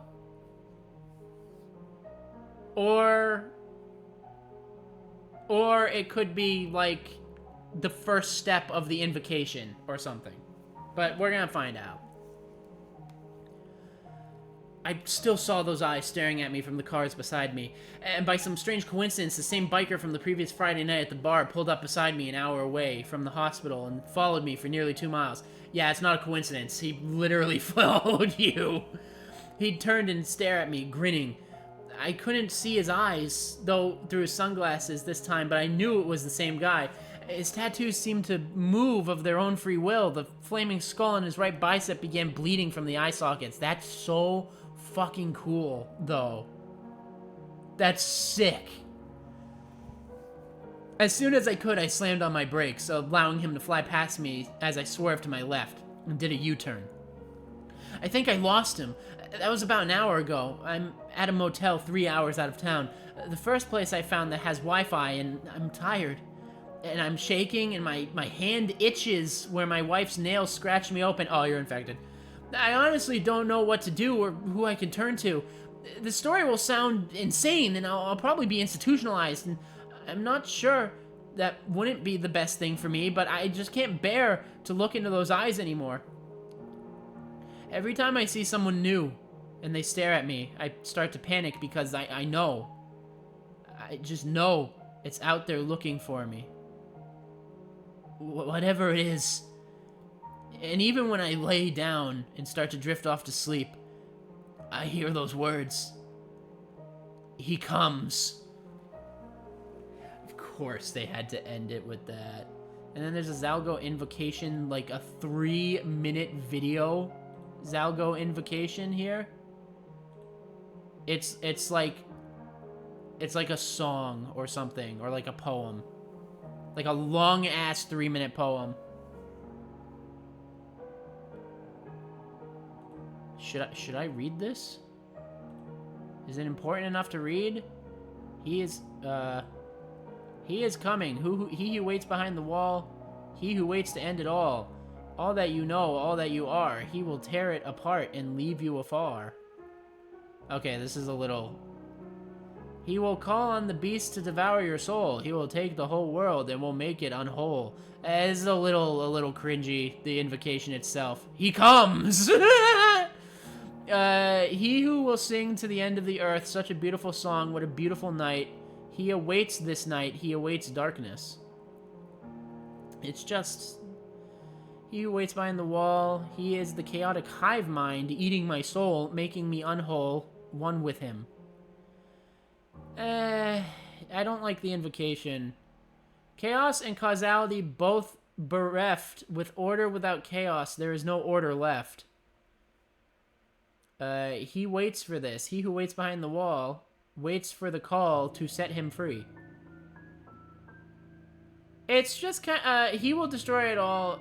All will be laid to rest at his hands. He will make it all his. If you let him, you will let him. He will sing the song to end the earth.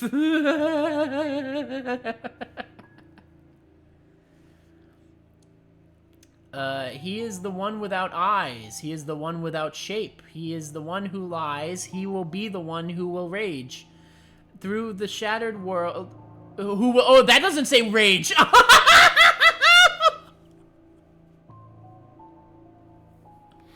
That is a very dangerous word that rhymes with grape.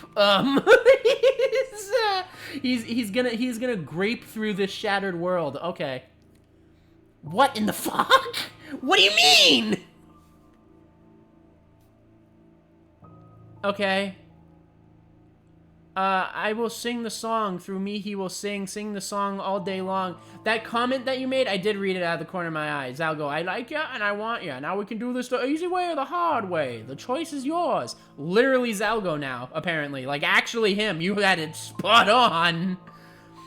Oh my god. Through me he will sing a song all day long. For him I will bring the spawn into this cruel world of... I will sing the song, and it will go like this.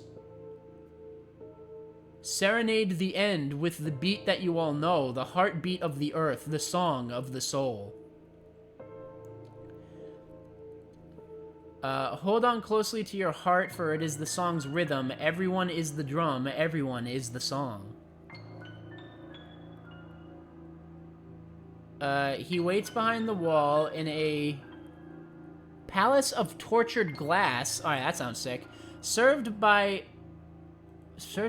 What the fuck does that say, huh? Surged by legions forged from the tears of the sleepless dead.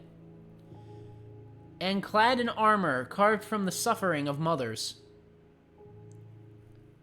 In his right hand he holds a dead star, and in his left hand he holds a candle whose light is shadow. Okay, it started sounding cool for a little bit, and then it got... his left hand is stained with the blood of... What did that just say to me? With the blood of... Am Dehager? What? I hope I didn't just say something horrible. I don't know what that says. His 6 mouths speak in different tongues, and the 7th shall sing the song that ends the earth. Yes, you've made it very clear that he is going to sing a song that will end the earth. He comes! Some of the lines in that invocation are kind of sick.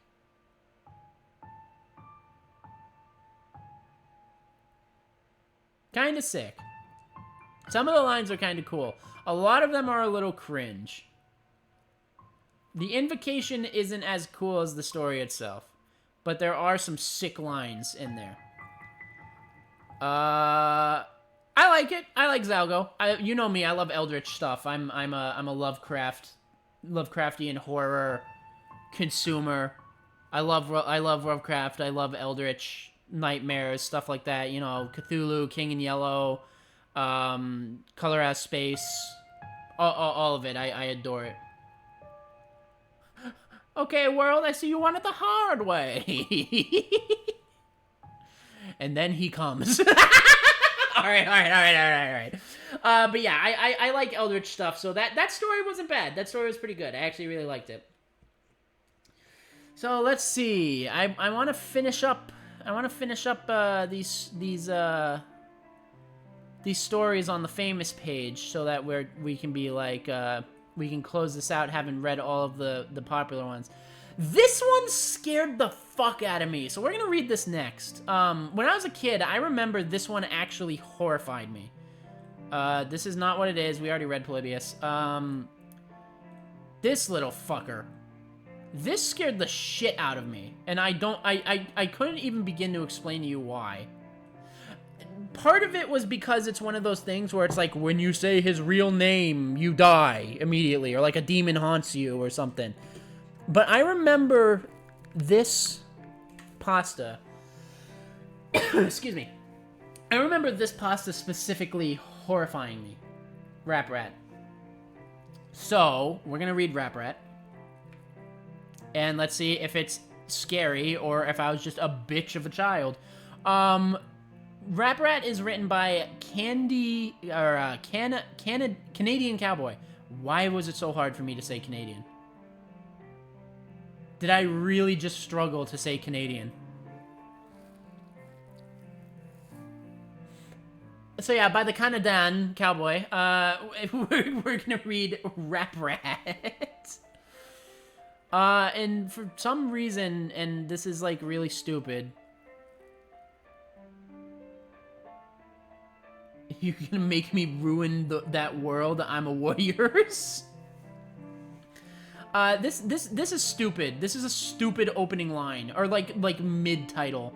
There's a title here that says, "The Terror Begins." And I hate shit like that, because it's so stupid. The terror begins when I say it begins, alright, pal?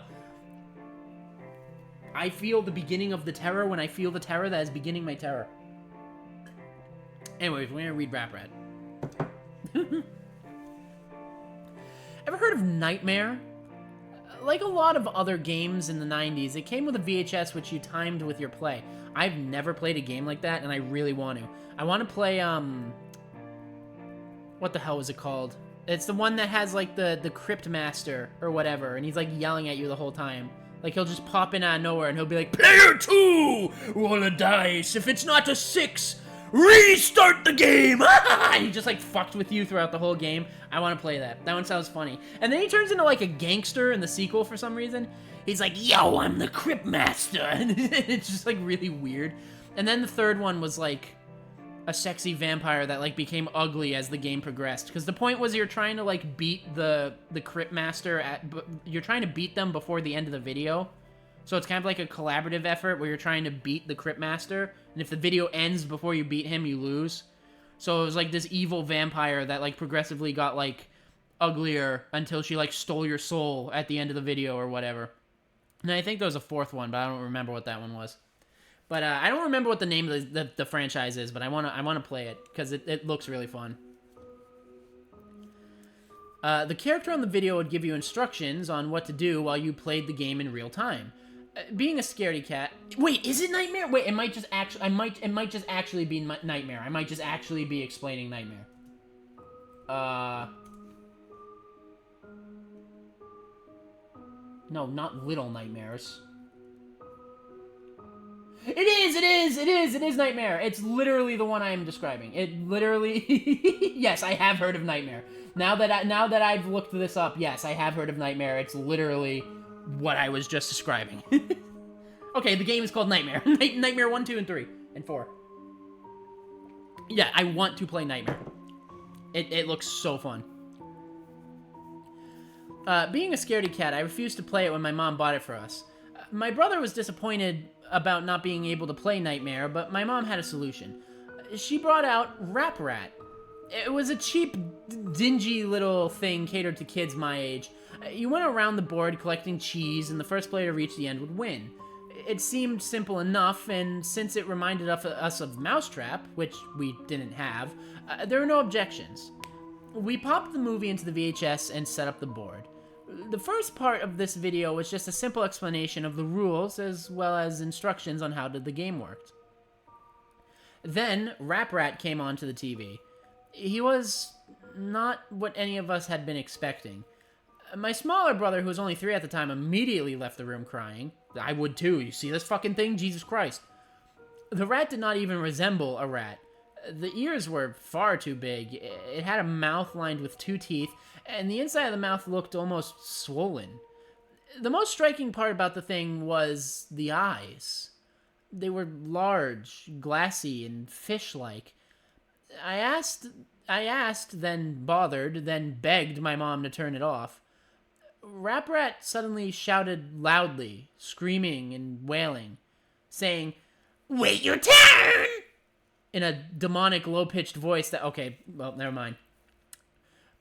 Wait your turn! In a demonic, low-pitched voice that was not at all like his normal, obnoxious, nasal voice, which is the one I did. Which also, by the way, can I just say... Well, I'm going to finish the paragraph first. In the background, we could hear the narrator saying, he's Rap Rat, and he's the boss, over and over again, in an overly serious tone. Okay, that's the end of the paragraph.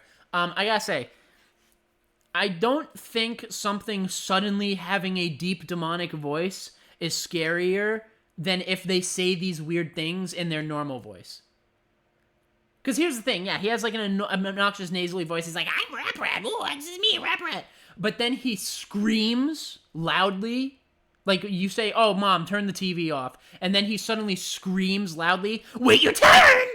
Like, he's responding to you. That's a lot creepier than him just going, wait your turn! Like, it feels creepier when it's sort of out of character in the character, instead of just becoming a new character. You know what I mean? If that makes any sense at all.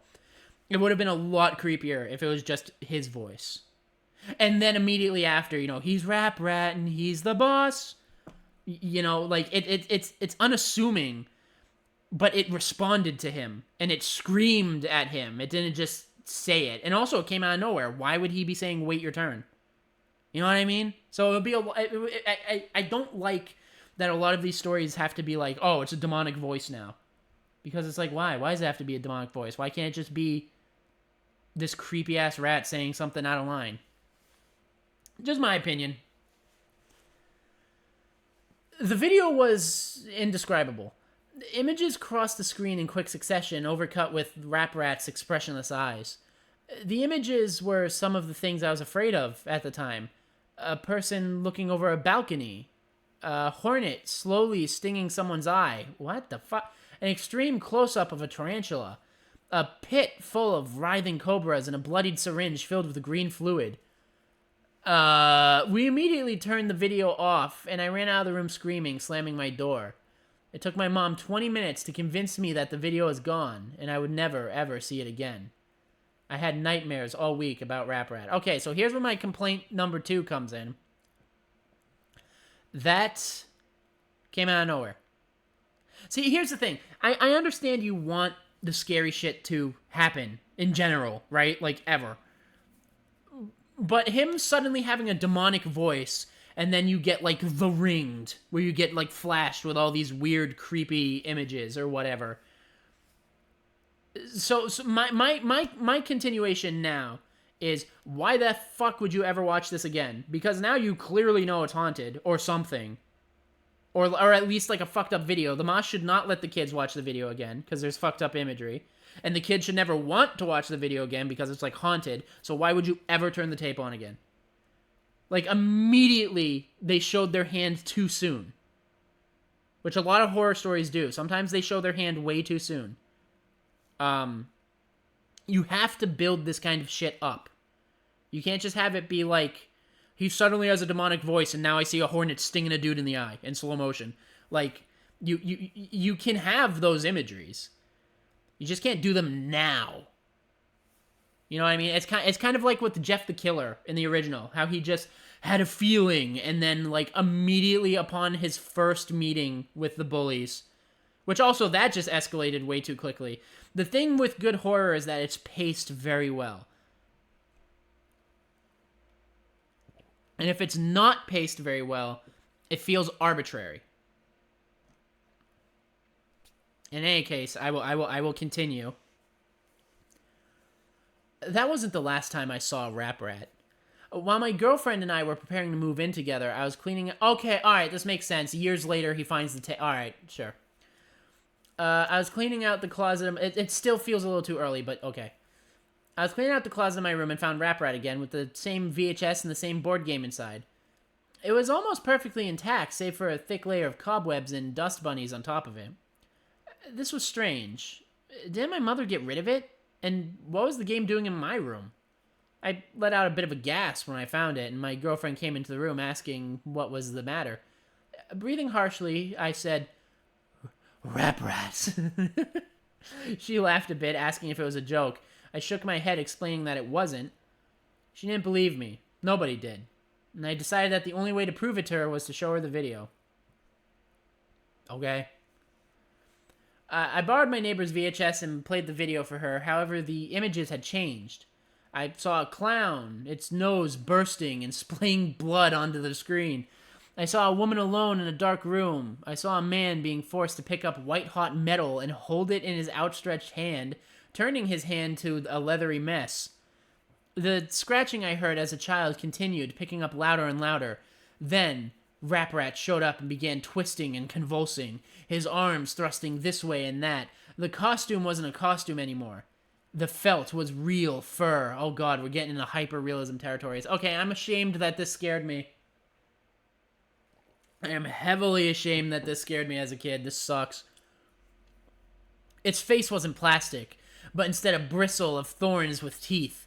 The eyes turned inwards and suddenly popped out again. Rap Rat's huge fish eyes were inside out, staring right at me, watching me every move, my every expression. It grinned widely and gestured at my girlfriend, and I with a single outstretched. What?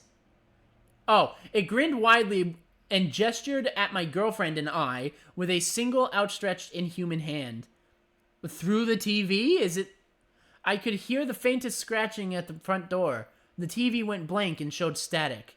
The scratching got louder. Money! The scratching got louder. It wasn't scratching anymore, but thumping. The thumping of tiny feet on wood. Oh my god, it's a rat. It's literally like a rat person. I'm the giant rat that makes all of the rules. My girlfriend embraced me in fear. Excuse me. And my senses kicked in. Before anything else could happen, I stopped the video, ejected it, and unplugged the VHS. The scratching stopped. When I looked out the living room window, nothing was there. So you watch the tape. You watch the tape with this rat thing, and then he enters your home. You have like a little rat man that you could probably punt across the living room with a hard enough kick, scurrying through your house. This is so dumb. The police showed up soon after, warning us that a neighbor had seen a figure outside our door and had called in concern. My girlfriend and I simply couldn't explain what happened and had to tell the police officer that it was us. Why? I was furious that a children's game was terrifying me. But it's not just a children's game. It's literally a demonic. And you've seen this twice. Whatever. I went to pick up the tape, but the VHS burned my hand. It felt like I had touched a Bunsen burner, very specific, on the highest setting. We had to get the oven mitts from the kitchen in order to take it out, and even then it was scorching hot. I brought it outside, tossed it down on the sidewalk, and crushed it with my winter boots. My girlfriend and I had nightmares every night. Oh, wonderful. We would both wake up in the middle of the night and describe eerily similar images that we saw in our sleep. The scratching would always be there at night when lights were off and the room was pitch black, save for the moonlight coming in through the window. Now, though, the scratching would happen every time I went near the front door, and every time we said Rap Rat's name. It sounded as if something very small was dragging something across the ground outside the door, pacing, waiting. I would simply wait with the covers pulled up to my neck until I succumbed to exhaustion.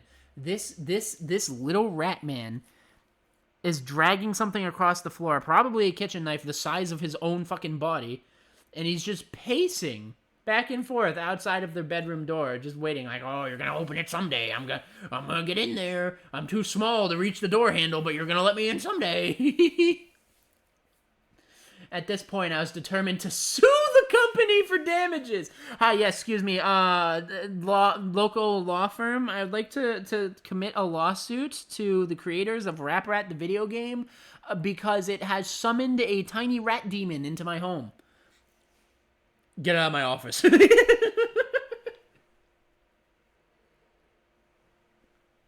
Oh my god. The first thing I did was call my mother and asked where she got Rap Rat. She had no idea. What do you mean she had no idea? I found a merchant who sold versions of Rap Rat and asked how I could get in touch with the company. He sent me this email. I don't know about the game, but I know it was created by the same people who created Nightmare. The company is called A Couple of Cowboys. Try them. I did a bit more research and discovered that the company became defunct in 1994, only 2 years after the company created Rap Rat. I discovered why they did soon after. And then there's another subtitle here that says How Rap Rat Came to Be. You don't have to preface that.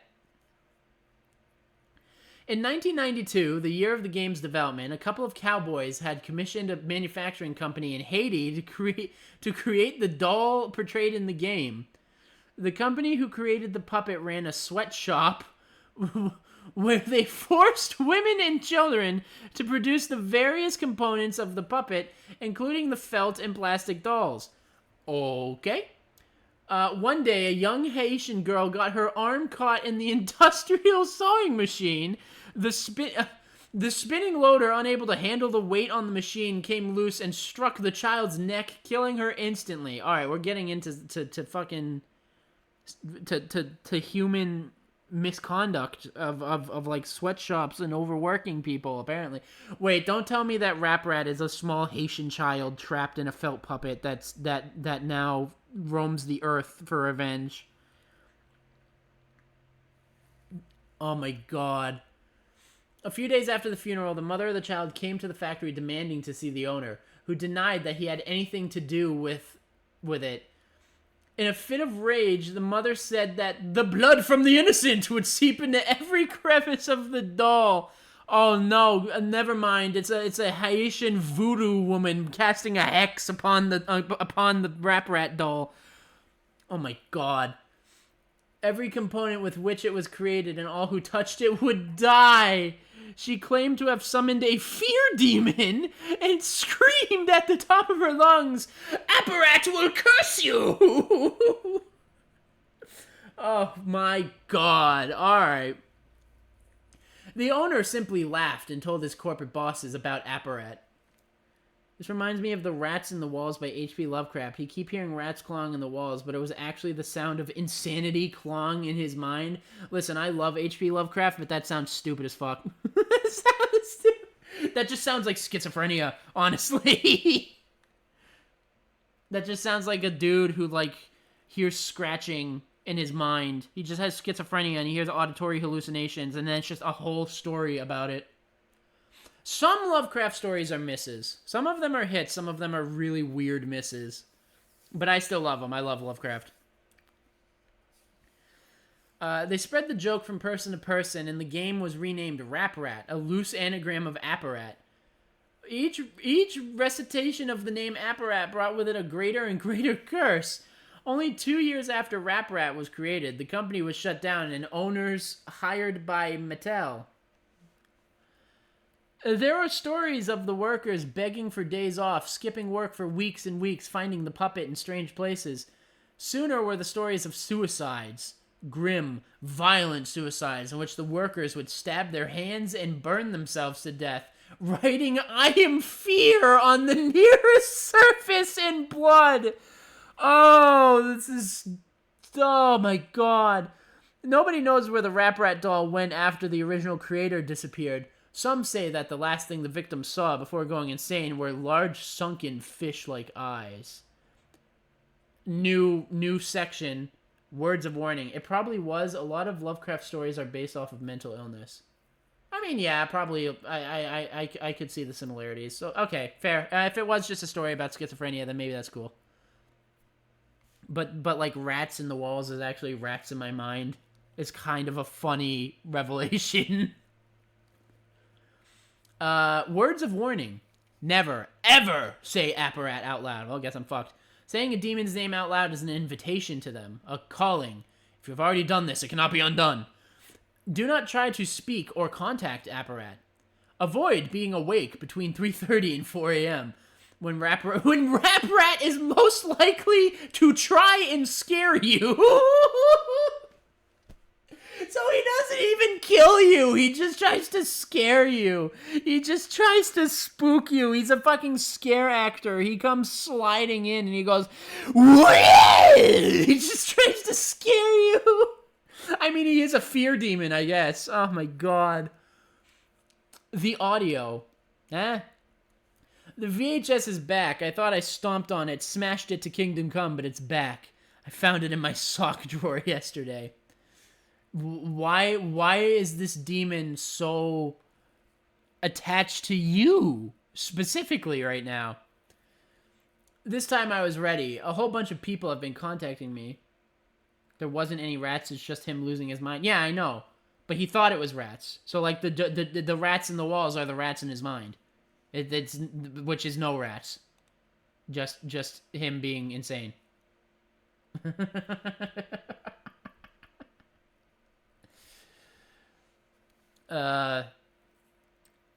This time I was ready. A whole bunch of people have been contacting me, trying to get the tape or some sort of video from the board game. My answer to you is that it's just too dangerous. If I did that, it could very well drive you insane. Scare you to death. The video and the game and Rap Rat itself have some strange power. Rap Rat follows me everywhere I go. I see little shadows in the corner or hear sounds coming down the hallway when I'm the only one home. If Rap Rat is there, it will let you know. But it will never let you see it. Until it's too late, of course. A lot of people have been watching the normal video from the normal board game. That's the thing. Rap Rat can be normal. It will trick you into thinking it's just a puppet, and then it'll stalk you day and night. I didn't even realize that the music stopped. How long have we been in silence? Top comment, this was the only pasta that actually scared me. And the crazy fucking thing is I'm scared too. I'm not scared now, but I was scared too as a kid. Holy shit. Oh my god. And everyone is like, oh, this is a great pasta. I'm scared. I'm scared. I'm like people from 2020 saying I'm scared. Oh my god, that was ass. That was so ass. Bro. It's just a demon that is like actually just a rat that just scares you. That's all he does. I mean, you could kill yourself, I guess, before screaming I am fear or whatever. Oh my god. You know what I think it is? I think it was the picture. Because I will admit, that is like a spooky... I could see that in like an analog horror VHS. You know? The picture is a little spooky. But the story is so shit. So bad. Oh god, okay. What else do we have? I want to read... Because we're coming to the end of all the stuff that's on the front page here. Not all of it, obviously. There's some of them I'm not reading. Like Bedtime, I'm not going to read that. I'm not going to read the Jeff the Killer remake sequel. Maybe next year. I do want to read The Seed Eater, The Theater, and Mr. Widemouth. Should we do Mr. Widemouth? I don't see why not.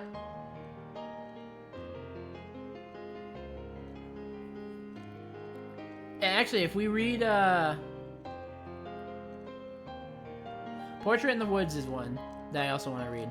We'll do Mr.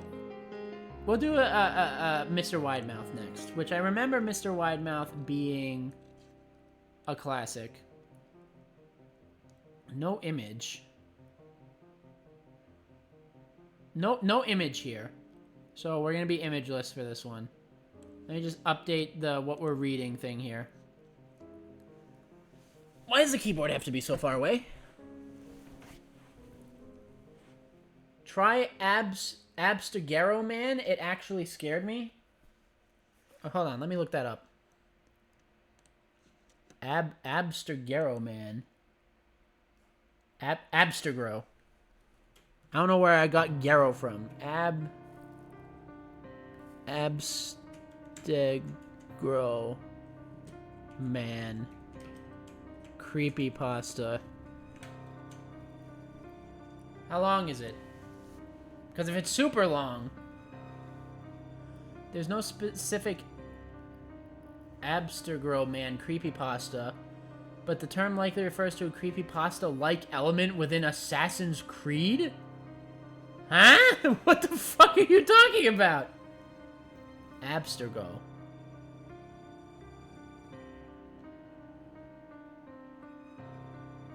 Does anyone remember the name of this creepypasta? It's really bugging me.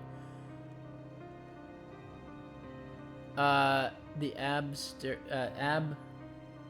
Abstergo man.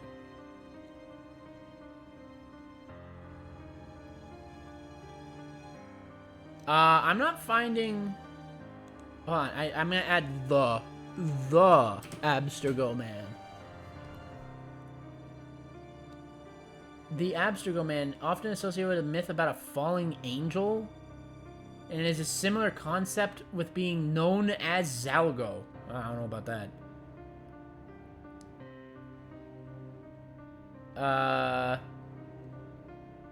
I can't find... Well, first of all I'm seeing is some, like... It's not the Midnight Man, is it? I'm not finding this creepypasta, like, anywhere. There's a versus debating wiki, which is, like...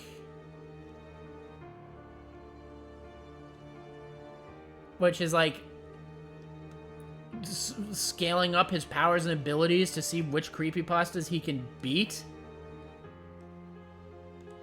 Oh, wait, I might have just found it. No, this is a guy reading... Okay, this is Creepypasta reading it. But he doesn't have a link to it.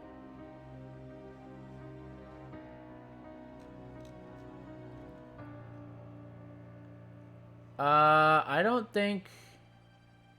Oh, it's written by him! Oh! It's a creepypasta that Creeps McPasta himself wrote. It's not somewhere to read. I see.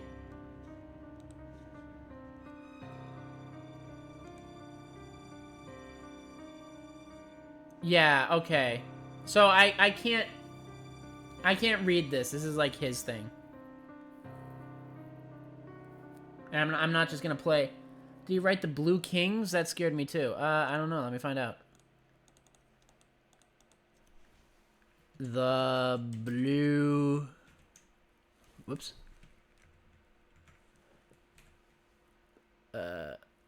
Blue Kings creepypasta.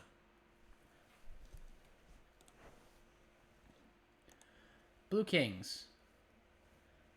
I have... Alright, so I have the creepypasta here. It is readable. It doesn't look like it's that long. I don't see who wrote it. Apparently it's a deep web story. By Limboon. No, it's by Limboom, not Creeps McPasta. So I can't read Abstergo Man. What is it? Abstergo. I can't read Abstergo Man because that's like his thing, and he has it as like audio story only, I think, because I can't find anywhere to like read it. But I can read Blue Kings because I got it right here, right in front of me. So we'll take a small detour and we'll read this before we read Wide Mouth. Why not? No image associated. Blue Kings. And yeah, let's do it. Blue Kings. I don't know what this is at all. This isn't on like the famous creepypasta front page or anything. I have not heard of this, so this is a completely blind read. Here we go. The term synthetic... Whoop, why'd my music stop? There we go. The term synthetic drug refers to a new type of drug on the market that had been created to skirt existing laws on illicit drugs. Thousands of psychoactive compounds are regulated by the law of the Federal Controlled Substances Act. However, in creating synthetic drugs, manufacturers alter the chemical structure of an illegal drug, modifying it to create an analog or derivative of that drug to essentially make it a quote-unquote legal. Synthetic drug manufacturers are devious in marketing their goods.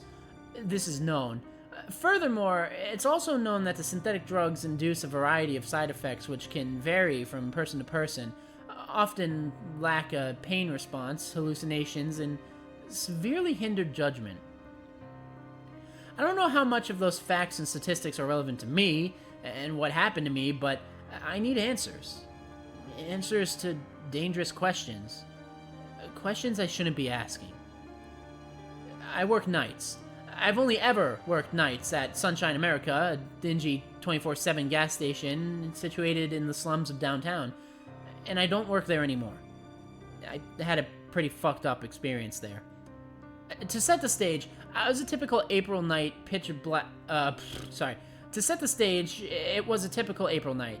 Pitch black as I rolled into the parking lot, and for the most part, but for some unexpected rain, everything went predictably. Counted my cash, double-checked the lotto numbers, made coffee, and then bought myself a Monster and a bag of corn nuts for the night, and pulled out my laptop to start killing time. I usually would free write during my shifts, and I'd text whoever was up. Eventually, my girlfriend went to bed, and I had no one to text or talk to. I decided to hit up my buddy Mike. He worked nights, too. We talked for a bit while I tried to fight off my writer's block. I had a hell of a headache, though, which didn't exactly summon inspiration. At one point in the night, a truck rolled into the lot. I don't remember seeing it come in. Rather, it was just there when I looked out the window. I seldom take notice of a car actually driving into the station, unless they have a shitty muffler or a ridiculously loud bass. This car, though, was a shady-looking one. The kind I'd expect to pre-pump and then skip out on paying. You can't do that anymore. The pumps have, like, locks on them until you... But not that I've done it before. Not that I've done it. I've been too young before the implementation of the ability to not be able to do that anymore. I have never stolen gas in my life. It was a piece. An old black pickup, victim to merciless rust. It had this huge dent on the driver's side and a busted headlight. Looked like the asshole had driven it into a tree. Didn't have a license plate either. I decided not to authorize him if he tried to prepay. Having no license plate was just cause enough.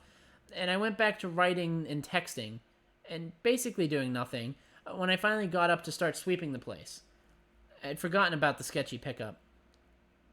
That is until I saw it, still sitting with its engine rumbling at pump 4. In hindsight, the whole thing seemed really shady, but at the time I was just confused. The guy had never gotten gas at all, nor had he come in for smokes or a drink or anything. So, taking the bucket of washer fluid in hand so it looked like I had some reason to go outside, I opened the door. And as soon as I did, the engine roared and the rubber squealed. I was baffled as the guy tore out of the parking lot.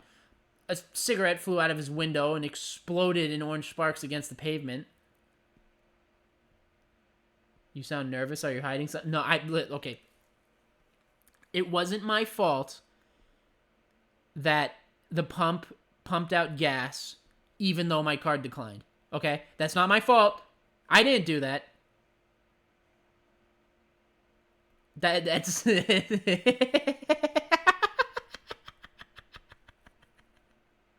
It was a mistake. It was a mistake. I only found out the card declined after I was gone. I'm gonna stop talking now. A cigarette flew out his window and exploded in orange sparks against the pavement. FBI, open up! He was down the street in a matter of seconds. I went over to the cigarette butt and stomped it out. It wasn't really anywhere near the gas pumps, but I felt a little paranoid anyway. Yeah, it's fucked up. I hate people who smoke at gas stations. They're either an idiot, or they're so full of themselves that they won't make the easiest mistake possible that could literally blow up a building. For a while, I thought about the truck. I asked Mike about it, and he texted back, suggesting that maybe the guy was scoping the place out with intent to rob it. Yeah, probably. I'll tell my boss in the morning, was my response. Oh, I thought that was Mike talking. Oh, whatever. I've never been afraid of hold-ups. I'd gladly hand over how much cash I had in the drawer. Nothing worth getting shot over, and corporate can suck it. Nonplussed, I swept inside. What the fuck is that word? Hold on a second. What is nonplussed? Nonplussed.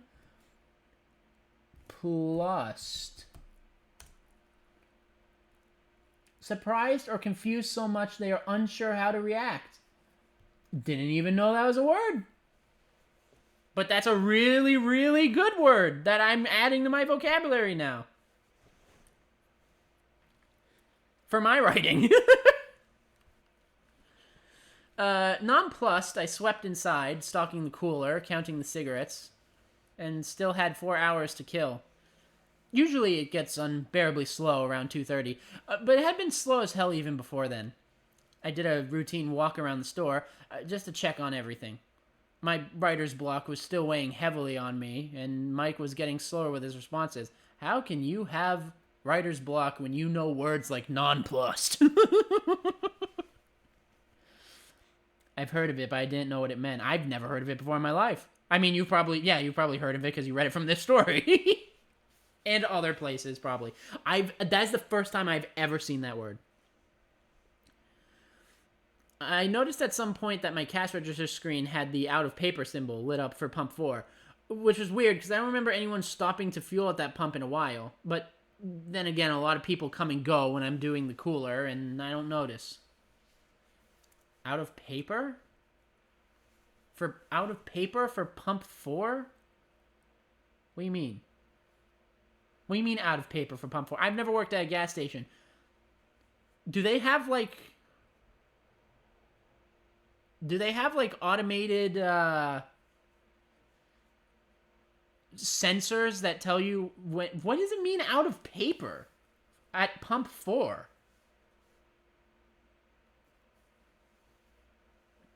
I don't understand what that means. Taking the pump keys and a new roll of paper, I went outside. Nice. What roll of paper at a gas pump? I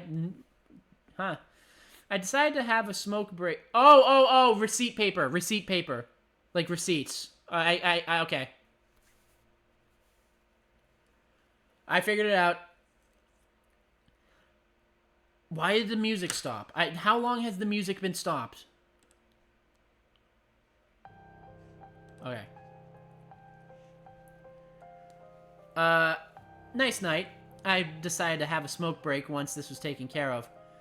I remember thinking that because I vividly recall the feeling of cosmic coincidence that overcame me when I approached the pump.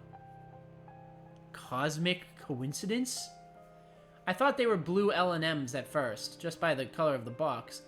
But when I took the cigarettes down from the top of the pump, I was taken aback to find no brand name. No design, no disclaimer, no barcode, no serial number, absolutely nothing. But they hadn't been opened, and by that I mean the box still had plastic wrapping on it. This music's perfect for what's about to happen. I'll keep reading then. I remember thinking, are these even cigarettes? But I stalk about 100 of these fuckers every night, and they felt like a box of cigarettes to me. More curious than anything, I opened them up and checked, and sure enough, they were cigarettes. Pretty normal looking, too. This is getting cool. This mysterious pickup leaves behind a box of cigarettes that are clearly cursed or an illicit drug or something. I'm curious where this is going. Now, I was 18, mind you. Free smokers were a thing of celebration. Free smokes were a thing of celebration. Lucky, fine, not something considered sketchy or even that unusual. Someone left them here, I reasoned. And they're probably some foreign brand. Shit, or it was some printing fuck-up. Either way, the seal hadn't been broken, so I figured they couldn't be tampered with. Same rule as beer, right? And for that matter, having any kind of plastic wrapping at all made them authentic with my logic. I'm sure by now you've deduced that there was something fucked up about these smokes. Why else would I be making a case for my decision to smoke one? You'd be right. So I smoked one. Half of one. It tasted kind of metallic, so I didn't finish it. I ashed the thing and stood outside for a long time. My headache was totally gone. I remember staring at the dumpsters for a long, long time before thinking I was really tired and kind of like I was going to fall. In that moment, I saw nothing wrong or strange with sitting down. Then, lying down on my side. I felt really weird, but I remember that I didn't think there was anything wrong at all. Before I go any further, I'll say that my girlfriend has always been terrified of the dark. She says that she sees stuff in the dark, and her mind makes it into all sorts of scary faces and figures and what have you. In contrast, I've always been the opposite, especially since she's confided this in me. If I see something I can't identify, I check it out. I get closer. I don't do that much anymore. I remember lying there, just thinking about shit. Weird shit. Like Wilt from Foster's Home. Oh, what a throwback for imaginary friends drinking a purple Slurpee. And of course, in the moment, that was totally normal. Oh, you were high as balls. Eventually, I saw something by the dumpster, and looking back, details are very blurred, like when you try to visualize what you saw during a dream. Don't tell me he's like tulpaing. Don't tell me he's like thought-forming these creatures into existence. That would be kinda sick, though. Eventually I saw something by the dumpster, and looking back, details are very blurred. Like when you try to visualize what you saw during a dream. But whatever I saw, I remember thinking it shouldn't be over there. I don't know why that was the thought, but it was. I kept looking at it, thinking about what it could be. From my position, it looked a lot like a wilting fern. I finally got up, my head spun, and I started to take in how fucked up I was. Shit, I'm at work, I realized. I didn't attribute the feeling to the cigarettes at the time, I just freaked out. I wanted to feel normal, and across the parking lot by the dumpster, I still saw the fern-looking thing. My whole perception of the thing changed in one single moment when it moved. And huge, shiny black eyes fell upon me. I remember thinking about my girlfriend. I remember thinking how logical it would be to run inside despite how utterly terrified I was in that moment. I should get closer. I should see what that thing is. The idea didn't last long. The thing, whatever it was, I still don't know, put its hands over its big black eyes. I remember being particularly shocked by its fingernails. Long, yellow, and twisted. When I still held my ground, that's when it screamed. It opened its big, toothless mouth far wider than I've ever seen a mouth open, and made this pathetic wailing sound. It sounded like it was being tortured. Now I was scared.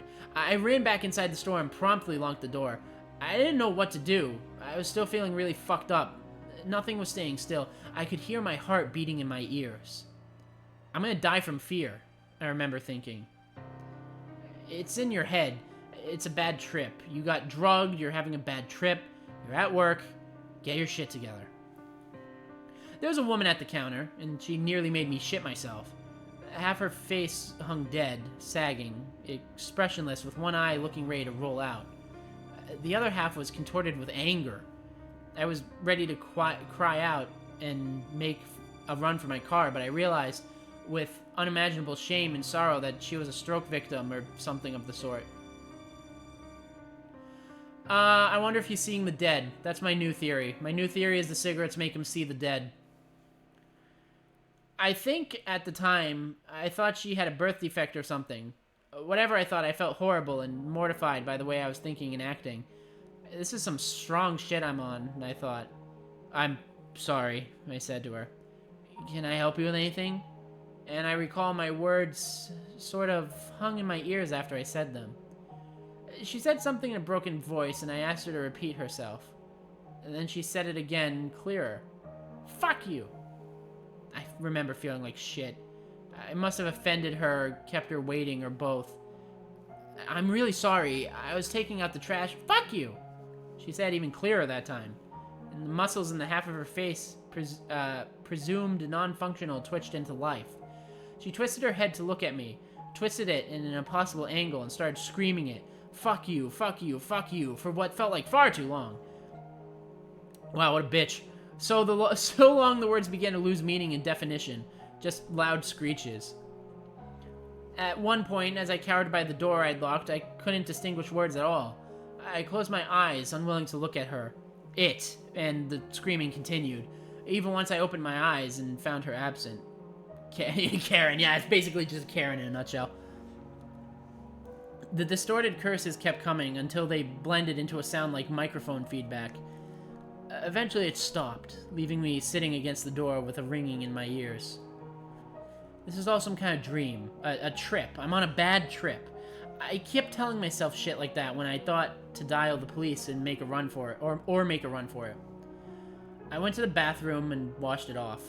I felt a little better. Wait, is my reading comprehension terrible? Washed what off? Oh, and washed off. There's no it. Yeah, my reading comprehension is terrible. I felt a little better. I could see my reflection rippling in the mirror. Jesus. I could see my reflection rippling like the mirror was a standing wall of liquid. Feeling less shaken, I returned to the counter. I paced for a while, occasionally glancing out the window. I was paranoid as hell. Everything would set me off. The air turning on, the lotto machine making its usual beeping sounds, even the quiet sounds of the building settling. It was all making me twitch and panic. I didn't want to reflect or think about any of it. Just paced. There was this awful smell that had overcome me too, like dog shit and rotting fruit. It was driving me crazy, and I wasn't sure if it was even there or not. All my other senses had proved unreliable. But I did smell something. And I traced it to a plastic grocery bag. From Meijer, I think. M-E-I-J-E-R, Meijer. Stuffed underneath the coffee maker. It smelled awful. Of course, I opened the damn thing, and it took me a second to process what it was. Teeth. Bloody, rotten, black and yellow teeth. A big wad of them, all stuck together with thick strings of tar. Ugh. And this is when I started to fear for my life. Because it was right when this trip started to affect me physically. I remember feeling hot, wet hand grab the back of my head with unbelievable force and pushed my face into the paper bag.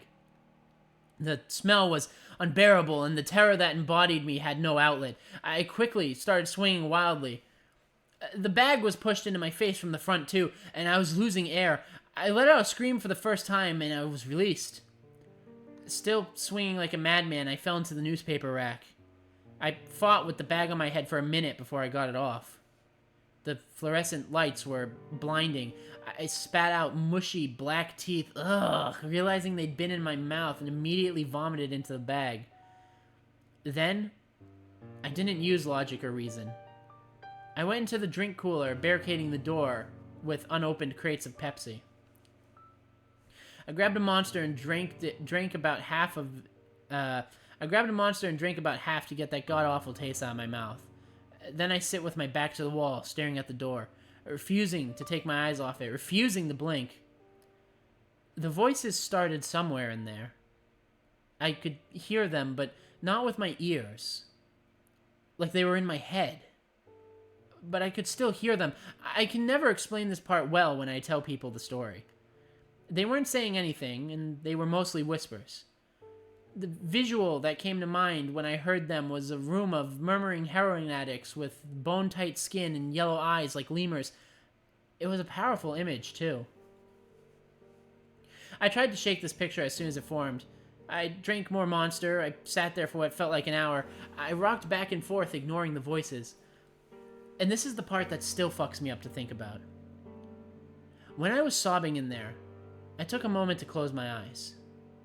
When I opened them, I saw myself, sitting against the door to the cooler across from me. The thing looked just like me, but was barefoot, and it wore a wide smile. It had no eyes or nose. It got on all fours and ran at me. I tried to shield myself, but the next thing I knew, I was on the floor, and I felt more pressure on my head than actual pain. And I vomited again.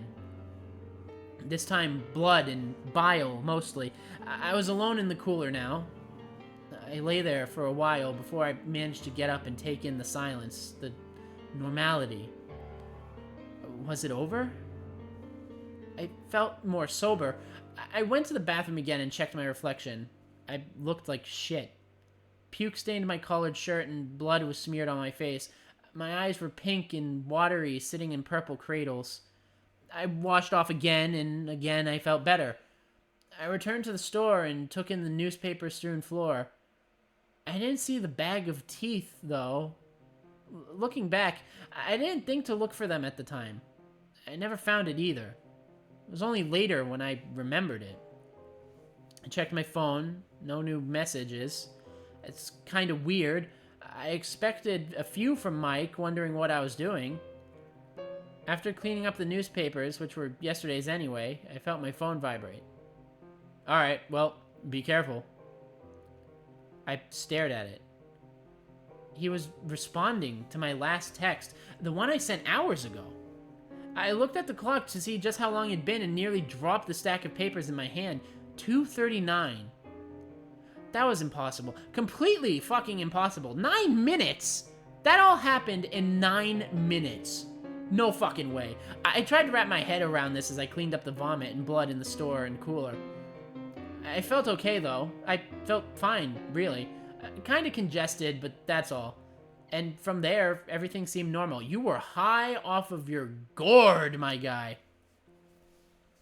Eventually, I unblocked the door, but it was a tough decision. I told Mike about it all and at first he laughed at me. Then when I brought up the cigarettes, he told me what I was already thinking, that they were laced with something. I wanted to agree with him, but there was so much that argued that.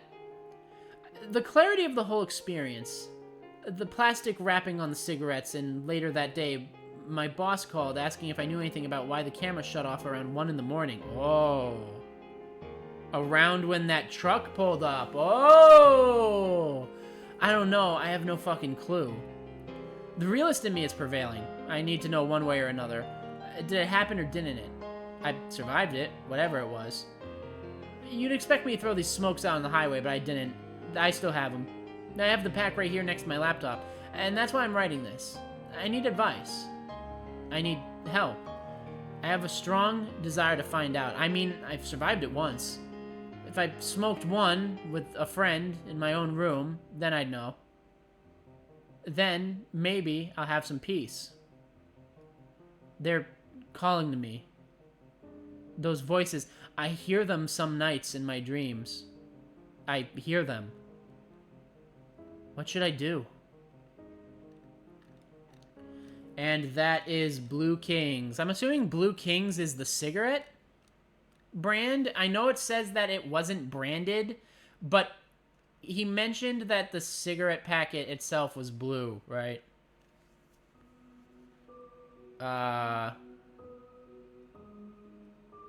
Give me a second here. They were blue. Yeah, they were blue. Blue L&Ms. Maybe the people in the truck set it up so they could test the drug on him. I'm pretty sure that's what it is. I think you're 100% right. I think they did set him up so that, they sat out there to make sure he would come investigate. When they saw him come investigate, they peeled out so they wouldn't get caught, and they left the cigarettes there for him. I think that's 100% what they did. I think Blue Kings is the cigarettes themselves. I think that's the name of the cigarettes. Because it says they were blue. By the color of the box, it was blue. But there was no brand name, design, or disclaimer, or barcode, serial, nothing. So it was just a blue cigarette box. So I'm assuming those cigarettes are the Blue Kings. And it made him high as a kite. I think I'm gonna stick with my theory, although I want to explain why he saw himself. But I'm gonna stick with my theory that I think it made him have contact with the dead.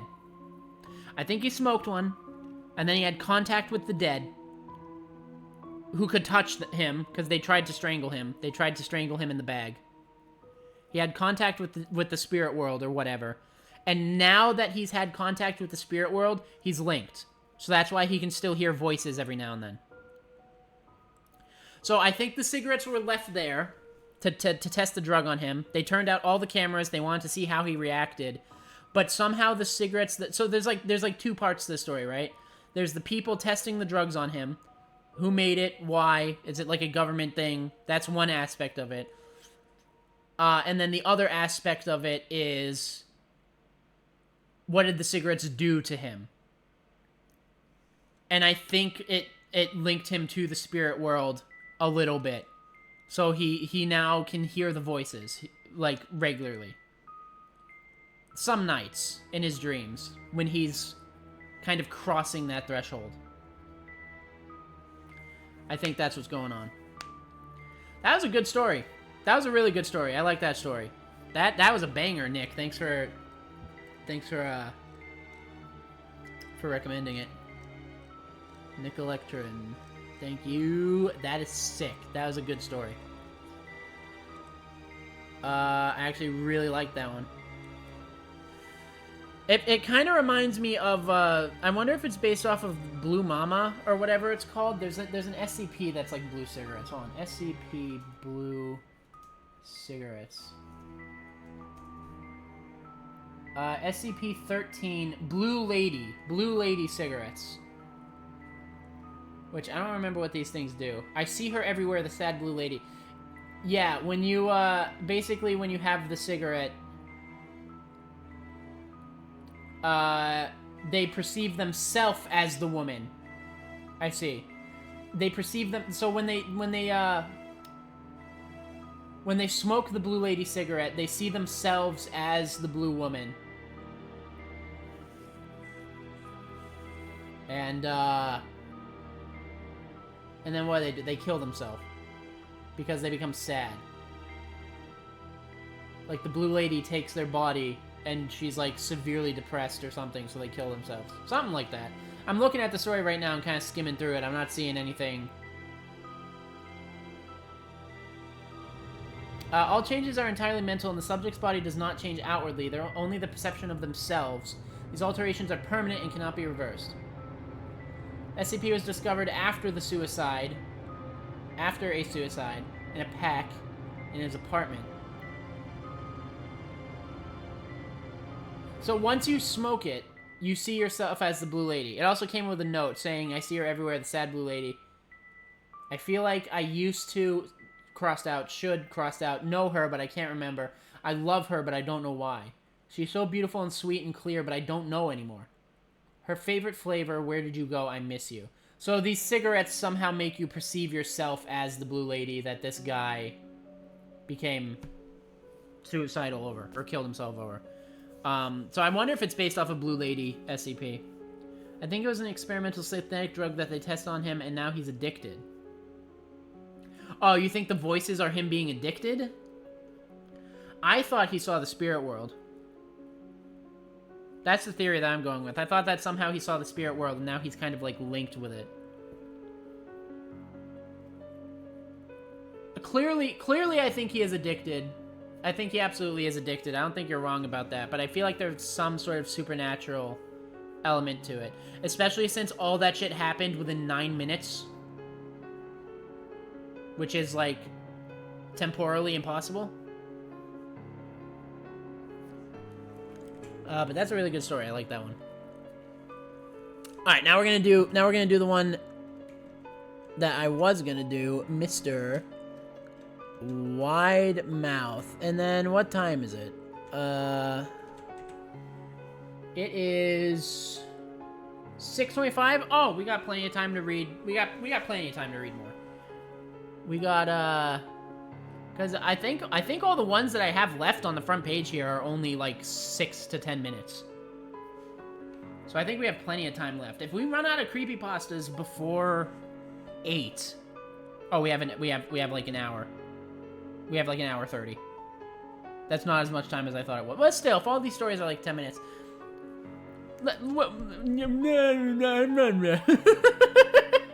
Let's just read. I can't find a picture on the thing. I'm sure there's Mr. Widemouth pictures. I'm not just gonna steal someone's art. So we're gonna go pictureless for this one. Mr. Widemouth. The last time I read the ending, I thought he was going to record himself smoking it to find out what happened. I feel like he should have. The last lines felt like a cry for help out of nowhere, by the way. He was like, oh, I need to find out, I'm curious, maybe if I smoke with a friend I can know for sure, yada yada yada. And then it just kind of breaks, and then in 4 individual lines, he's like, I hear them, I don't know what to do, what should I do? So, maybe something happened to him? But as far as I can tell, he just smoked some ghost ciggies. And, you know, that happened. Cool story, though. Like, a really cool story. I actually really liked that one. I thought that one was sick. Give me a moment. Oh my god, there's been 50 messages on the Discord while I was gone. Holy shit. Not our Discord, by the way, a different one.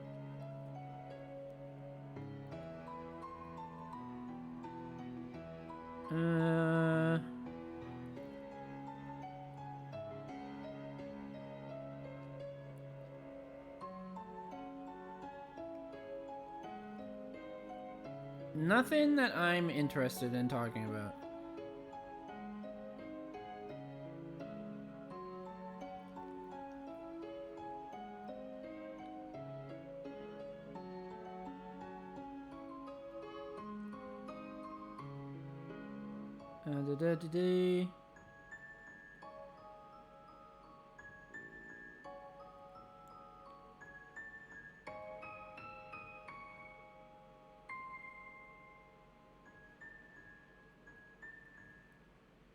People just chilling.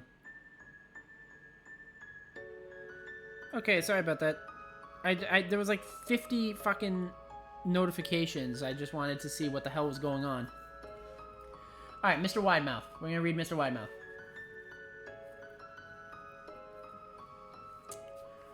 During my childhood, my family was like a drop of water in a vast river, never remaining in one location for long. I kind of already like how this is written off that first sentence alone. We settled in Rhode Island when I was 8, and there we remained until I went to college in Colorado Springs. Most of my memories are rooted in Rhode Island, but there are fragments in the attic of my brain which belong to the various homes we had lived in when I was much younger. Is there an author for this? I don't see an author's name right now. If it's not at the top, it's at the bottom, so I'll find it at the end. Most of these memories are unclear and pointless. Chasing after another boy in the backyard of a house in North Carolina, trying to build a raft to float on the creek behind the apartment we rented in Pennsylvania, and so on. But there's one set of memories which remain as clear as glass, as though they were just made yesterday. I often wonder whether these memories are simply lucid dreams produced by the long sickness I experienced that spring, but in my heart I know they're real. We were living in a house just outside the bustling We were living inside a house just outside the bustling metropolis of New Vineyard, Maine, population 643. It was a large structure, especially for a family of 3. Don't you say a word, by the way. There were a number of rooms that I didn't see in the 5 months we resided there. In some ways, it was a waste of space, but it was the only house on the market at the time. At least within an hour's commute to my father's place of work. The day after my 5th birthday, attended by my parents alone, I came down with a fever. The doctor said I had mononucleosis, which meant no rough play and more fever for at least another 3 weeks. It was a horrible time to be bedridden.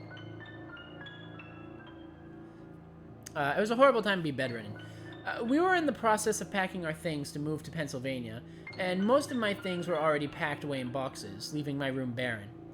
My mother brought me ginger ale and books several times a day, and these served as the function of being my primary form of entertainment for the next few weeks.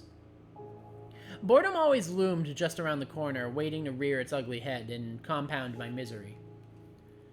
Oh my god, dude. I don't exactly recall how I met Mr. Widemouth. I think it was about a week after I was diagnosed with mono. My first memory of the small creature was asking him if he had a name, and he told me to call him Mr. Widemouth because his mouth was large. In fact, everything about him was large in comparison to his body. His head, his eyes, his crooked ears, but his mouth was by far the largest. "You look kind of like a Furby," I said as he flipped through one of my books. Mr. Widemouth stopped and gave me a puzzled look. "Furby? What's a Furby?" he asked. I shrugged. "You know, the toy. The little robot with the big ears. You can pet them and feed them, almost like a real pet." "Oh." Mr. Widemouth resumed his activity. "You don't need one of those. They aren't the same as having real friends." I remember Mr. Widemouth disappearing every time my mother stopped by to check in on me. "I lay under your bed," he later explained. "I don't want your parents to see me because I'm afraid they won't let us play anymore." We didn't do much during those first few days. Mr. Widemouth just looked at my books, fascinated by the stories and pictures they contained. The third or fourth morning after I met him, he greeted me with a large smile on his face. "I have a new game we can play," he said. "We have to wait until after your mother comes to check on you, because she can't see us play it. It's a secret game." Don't like where this is going. After my mother delivered more books and soda at the usual time, Mr. Widemouth slipped out from under the bed and tugged my hand.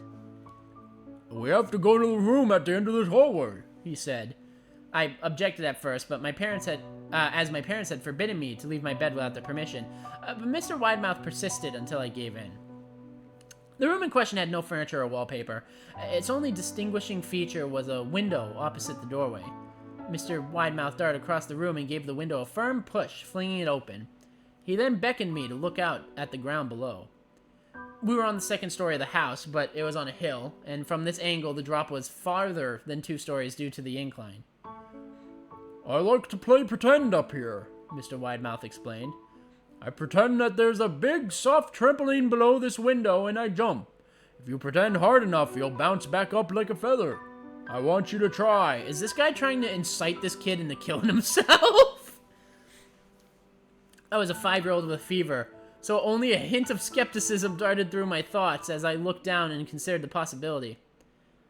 "It's a long drop," I said. "Well, that's all part of the fun. It wouldn't be fun if it was only a short drop. If it were that way, you may as well just bounce on a real trampoline." I toyed with the idea, picturing myself falling through the air only to bounce back to the window on something unseen by human eyes. But the realist in me prevailed. "Maybe some other time," I said. "I don't know if I have enough imagination. I could get hurt." Mr. Widemouth's face contorted into a snarl, but only for a moment. Anger gave way to disappointment. "If you say so," he said. He spent the rest of the day under my bed, quiet as a mouse. "Do it, no balls." The following morning, Mr. Widemouth arrived holding a small box. "I want to teach you how to juggle," he said. "There are some things you can use to practice before I start giving you lessons." I looked in the box. It was full of knives! What a menace. What a fucking menace. What a little shit poster. What a rage baiter. "My parents will kill me," I shouted, horrified that Mr. Widemouth has brought knives into my room. Objects that my parents would never allow me to touch. "I'll be spanked and grounded for a year." Mr. Widemouth frowned. "It's fun to juggle with these. I want you to try it." I pushed the box away. "I can't. I'll get in trouble. Knives aren't safe to just throw in the air." Mr. Widemouth's frown deepened into a scowl. He took the box of knives and slid it under my bed, remaining there for the rest of the day. I began to wonder how often he was under me. Dude, this dude is a rage baiter. He's like, "Kill yourself." "Do it, pussy, no balls."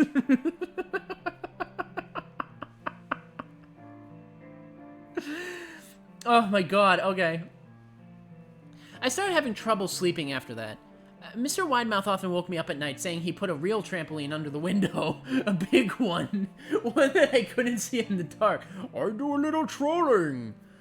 I always declined and tried to go back to sleep, but Mr. Widemouth persisted. "Come on, pussy." Sometimes he stayed by my side until early in the morning, encouraging me to jump. "Do it, no balls." He wasn't so fun to play with anymore. Oh my god, he's a troll. My mother came to me one morning and told me I had her permission to walk around outside. She thought the fresh air would be good for me, especially after being confined to my room for so long.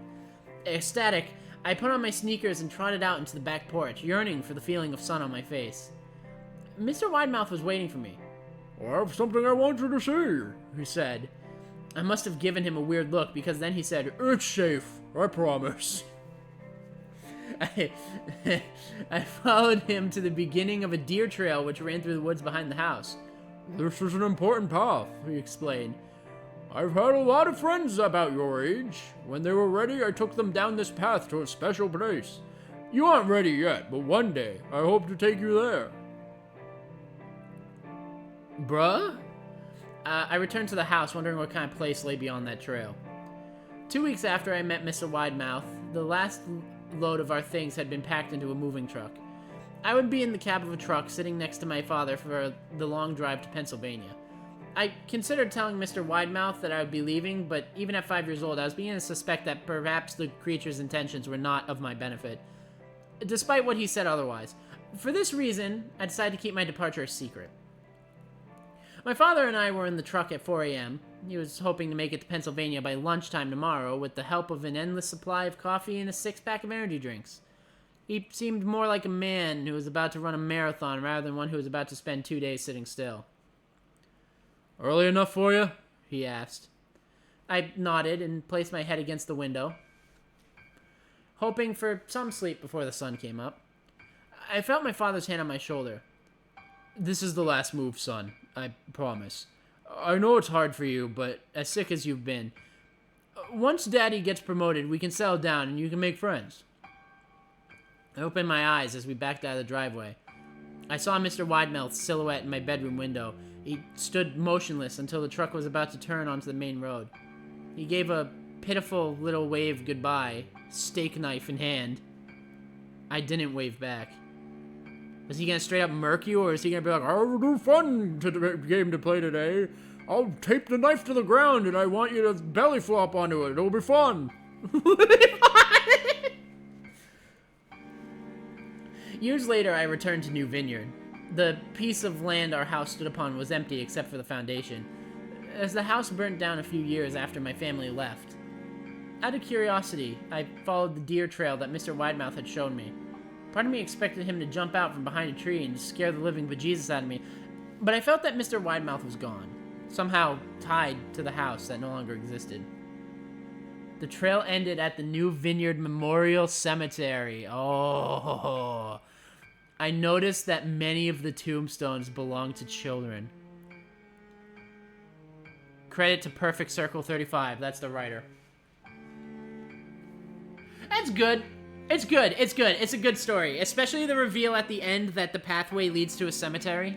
And that, like, most of the headstones are children. I mean, looking back, it's kind of obvious because he's like, whoa, when I play my games with my friends, I bring them here. He has had multiple victims, which is fucked up. It's kind of a cool concept, right? This monster that tries to convince kids into harming themselves, into killing themselves. For what purpose? Probably just because he's a dick, to be fair. But it's a cool concept. I just find it kind of funny. I don't know why. Oh, maybe my sense of humor is just, like, twisted. But, like, I don't know. I like the idea of, like, a little furry creature just being like, do it, pussy.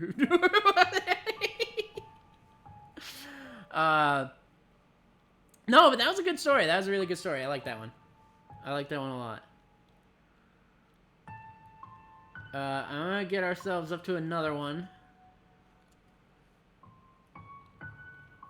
Let's read... Oh, excuse me.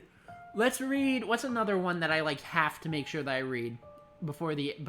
Because this is the finale. I gotta make sure that I read ones. What's, like, a really important one that I have to read? Cabin in the Woods. Or The Portraits. This one is really popular. So this goes on the has to read before finale list. So we're reading it. It has two names.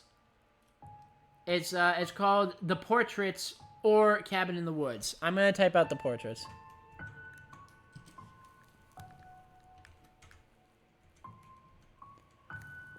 I'm worried I'm gonna spell this horribly wrong. Rates. Port rates. Port rates. I can spell, I swear. I just have to do it in rapid succession or I lose it. If that makes any sense. That's how I function. That's how I do it. Alright, Portraits, Cabin in the Woods. Let's do it. Let's just hop right in. I was gonna ask if you could read An Empty Prison. I will read that next. How long is it though? This is under a minute. This is like, this is a 2-paragraph creepypasta. It's not that long. I do need to read The Theater though. I know I gotta read that one for the finale. So I might read this one, then The Theater, and then I can read An Empty Prison. How Empty Prison creepypasta. And maybe next year, if I have more viewers... Oh, it's on No Sleep. 7 years ago. Ooh! How long is this? Not? Okay, well, longer than I thought.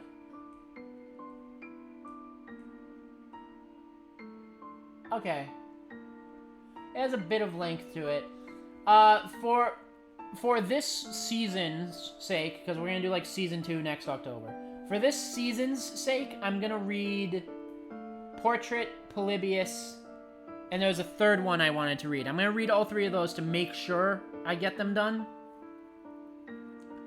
And then, if we got time, I'll read Empty Prison as a bonus. What are the other ones I wanted to read? I want to read Cabin in the Woods, the Portraits, which is less than a minute. I want to read,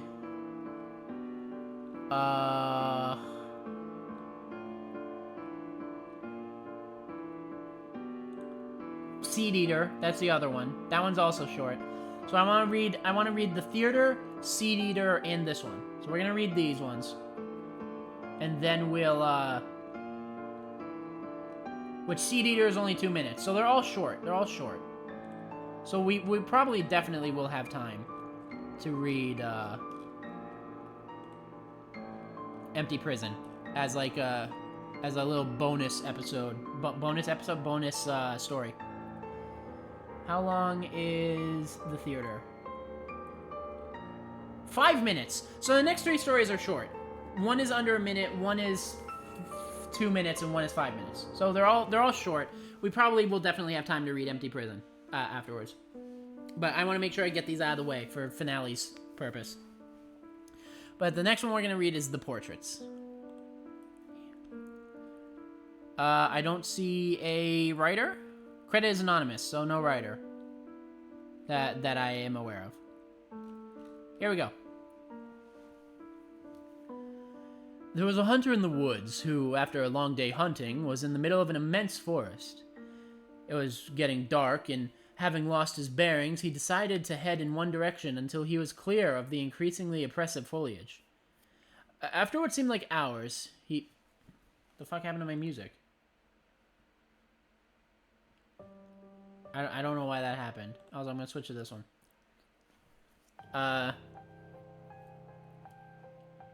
Well, after what seemed like hours, he came across a cabin in a small clearing.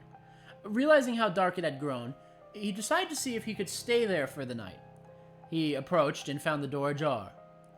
Nobody was inside. The hunter flopped down on the single bed, deciding to explain himself to the owner in the morning. If you don't get fucking shot by him in your sleep, alright.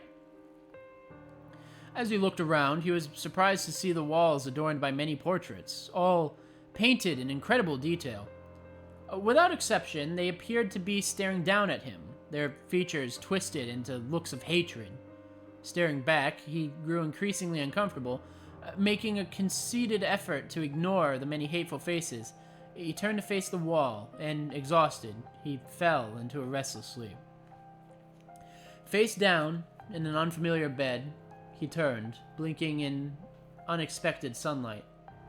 Looking up, he discovered that the cabin had no portraits. Only windows. That's portrait. That's the portraits. Spooky. Short.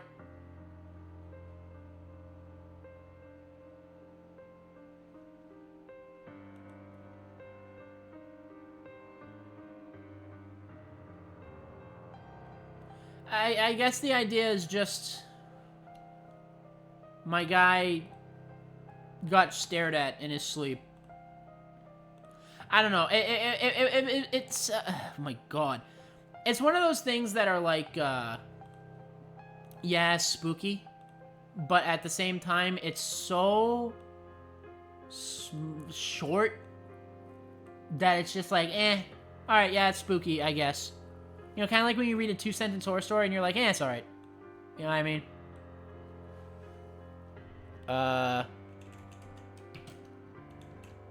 Short, simple, to the point. I can see why it was popular at the time, but it just, nothing special. Next up, we're going to read Seed Eater, and I got a picture of this one. Bam. That's the one that came with the creepypasta. It's a 2-minute read. I thought it was longer. I remember being obsessed with a blog about this thing.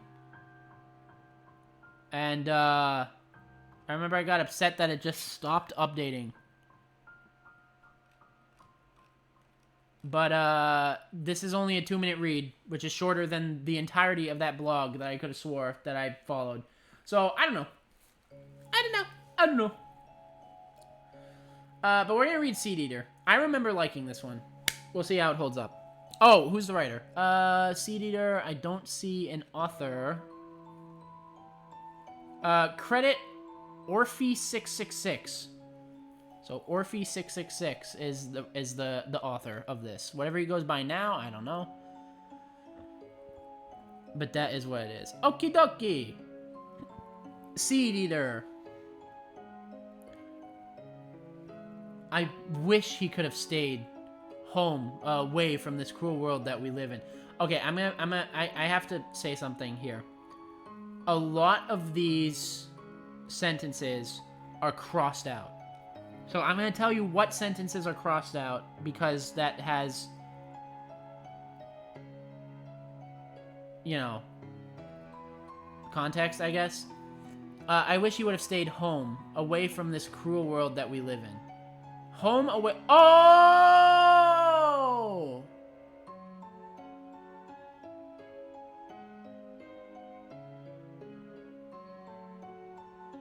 Oh, I'm wondering if I should read this paragraph as is, and then I should read it without the crossed out parts. Because I think it's making... I mean, maybe. I'll do that for the first... I'll do that. I'll read the paragraph once over, and then I'll read it without the crossed out bits. I think that's what they're trying to do here. I wish you would have stayed home, away from this cruel world that we live in. Dear reader, children shouldn't roam this world alone, but we can't keep them in their nests forever. My son left his room one night to the enchanted chirping outside his window, and I knew what this was, but only from my years of studying this creature. You see, there is a monster that wanders around the globe preying on innocent children, watching, waiting. I remember fondly. It was September 15th, 1983.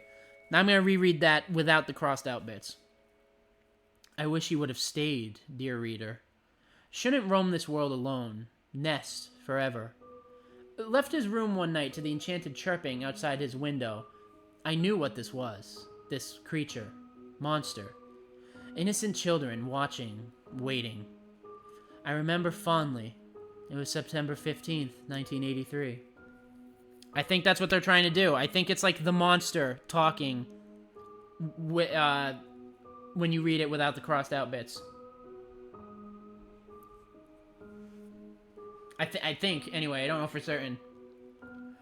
There's also a lot of paragraphs that just don't have stuff crossed out. Oh, wait, what the fuck? Oh, there's like a million hidden messages in this. Okay, hold on. I'm gonna be, like, deciphering this, not just reading it. Okay. That was the year my wife and I escaped the busy world of New York to live our lives in the country, North Dakota. We lived happily there for several years, until I discovered my one true love, studying the Seed Eater.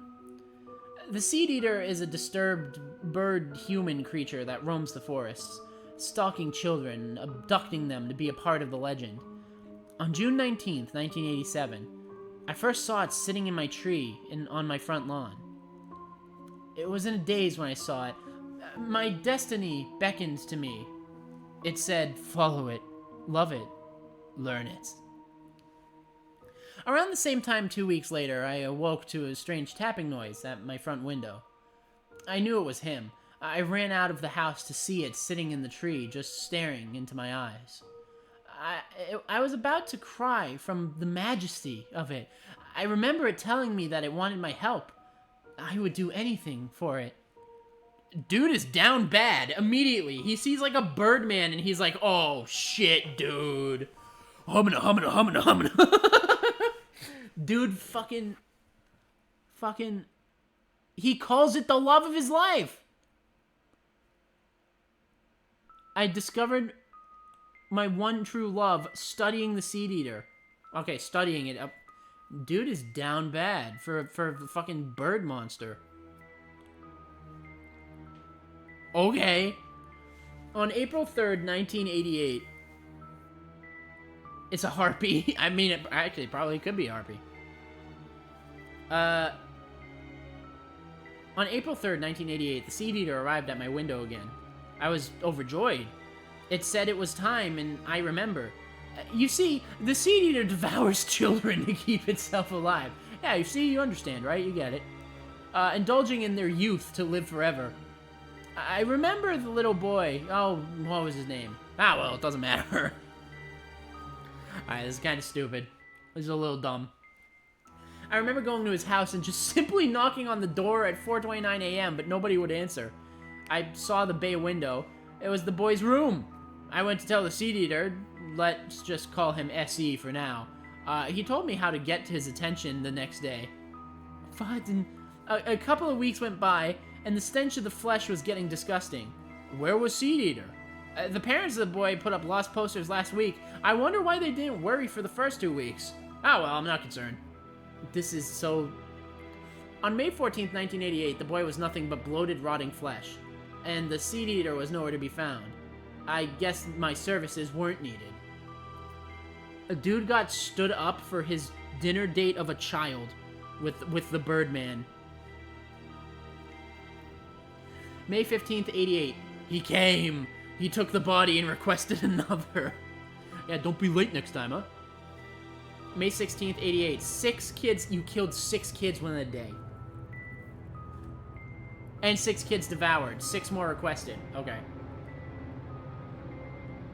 May 18th, 88. He did all that in one day, by the way. He somehow killed 6 kids, and then the Seed Eater ate 6 kids. And then he's like, I have 6 more, please.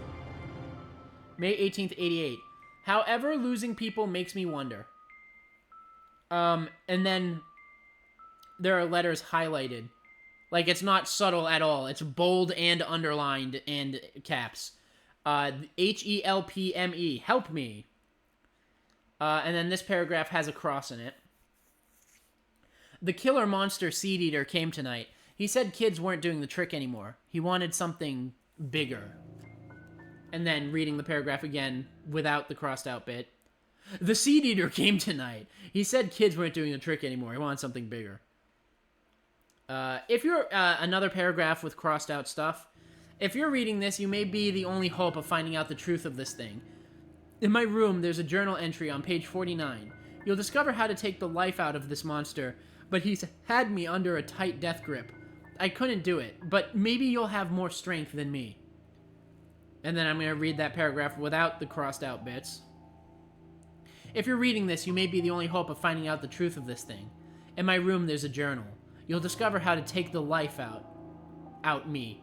Death, I couldn't do it. And then the last line of the whole story, which is also crossed out. Goodbye, everybody. I hope being eaten is what I brought on to myself.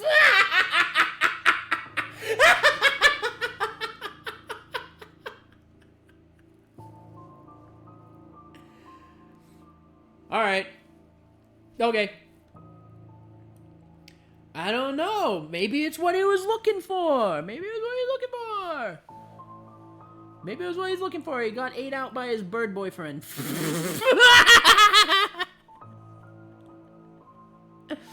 Oh, God. Okay, alright. Oh, my God. Well, that was a Seed Eater. I don't know why I liked that as a kid. Reading it back over, that was, kind of trash. Kind of trash. Trash. I'm gonna get an empty prison ready because looking at this, we definitely have time to read it. We like 100% have time to read it. We're not reading it next, but I like you and I want you. We're not reading it right now. We're still going to read The Theater. But once The Theater is done, we definitely have time to read An Empty Prison. Because we still got an hour. I remember The Theater being a creepypasta that intrigued me. I don't know if it scared me, but it most certainly intrigued me. I was very... Why is this so big? I was actually very interested in this for some reason. Will I still be interested in this? I don't know. You know how sometimes you discover those things that just give you a morbid curiosity and then you just keep thinking about it for a long time and theorizing on it and all that stuff? Even if there really, like, isn't an answer or whatever? This was one of those stories for me, for some reason. I don't know why this specifically was, like, my, was my latch on. But I remember that this stuck in my mind for a while, actually. And there is a theater game that someone made. It's a fan game. But yeah, I this one just always interested me for one reason or another. So we're gonna read this one. The author is anonymous, so we do not have an author, unfortunately. I mean, if they want to stay anonymous, that's fine, but, excuse me, I always like giving people the credit that they deserve. But, you know, if they want to be anonymous, then they can be anonymous. I'm gonna pop myself over to Living in the Dark song. That's the name of the song that's gonna play, by Mew. And it's not loading. There we go. And let us start with The Theater. Have you ever heard of an old PC game called The Theater? Yeah, I didn't think so. Probably because many people say it doesn't even exist. You see, The Theater is an old computer game released around the same time as Doom. Peak! Doom is so good. Like the classic. Yes, I'm talking about the classic, not 2016. 2016 is also good. All Doom games are good, except for 3. Today, if you ever find it, it's only available on crappy bootleg CD-ROMs, which, more often than not, don't even actually contain the game. The actual legitimate copies that they say were released back in the day feature a blank cover with nothing but the sprite of what has since been named the Ticket Taker. He's simply a poorly drawn, pixelated Caucasian. Wow, call out his race. Bald man with large red lips, wearing a vest over a white shirt and black pants. He's completely emotionless, though some say that if you smash the disc, his face is shown as angry the next time you look at the cover. But this is just dismissed as an urban myth. What is peculiar about The Theater, though, is that there was no developer named on the jewel case, nor a game description on the back. It's simply the Ticket Taker on a white backdrop on both sides. The game was initially known for its inability to install correctly. The installation process immediately locks up the computer when the user reaches the licensing agreement. Also, strange about the licensing agreement for The Theater is that whenever the development studio is supposed to be named, the text is simply a blank line. Anyways, most people who have claimed to own one of the original CDs say that they figured out how to install the game by simply rebooting their computer on the licensing agreement with the disc still inside. Then, they are prompted to press I agree on startup. Then they continue with the installation. The game then starts up without any introduction besides a main menu that's simply the sprite of a movie theater's exterior on an empty city street. The title fades, and then 3 menu buttons, New Game, Load, and Options appear. Selecting Options immediately crashes the game to the desktop. Load is said to not function at all. Even if you do have a saved game, nothing happens when you press it. Thus, New Game is the only working menu option. Once it is selected, you are in first-person view. You're standing in an... Don't you beep at me. You're standing in an empty movie lobby, with the exception of the ticket taker standing in front of the dark hallway, which one can only assume leads to the theaters themselves. There's nothing to do but look at the poorly drawn, mostly illegible movie posters or approach the ticket taker. Once your player moves towards the ticket taker, a very low-quality sound clip plays saying, Thank you. Please enjoy the movie. Along with a speech box saying the same thing. You then walk into the hallway and the screen fades to black and you're back in the empty lobby. And you do the exact thing again and again and again. While this may sound like a really horrible game, a number of peculiar things occur as you continue to play it. The number of times that you have to continue into the hall after giving your ticket to the ticket taker before the strange event happens is unknown. Most state that it's completely random and could take anywhere from the first playthrough to the 400th. What happens, though, has deeply disturbed some players. The first occurrence is when the player fades back in after walking into the hallway. This time they will notice the ticket taker is completely absent. The player then, without any other options, decides to walk into the dark hallway. The sound clip and text box mentioned previously still play in the absence of the ticket taker, but when the player walks into the hallways, the screen does not fade out. It goes pitch black as they walk deeper into the hall, but the player's footstep sound clips are still playing as they continue to push the up button on their keyboard. Those claiming to have played the original game report to have felt extremely uncomfortable walking down the hallway, anticipating the whole way that something horrible happened. Yeah, it's called bracing for a jump scare. Well, eventually the player is unable to move forward. There's nothing for a few moments before the strange sprite that's described as the ticket taker, but with a swirl for a face, appears and stands before the player.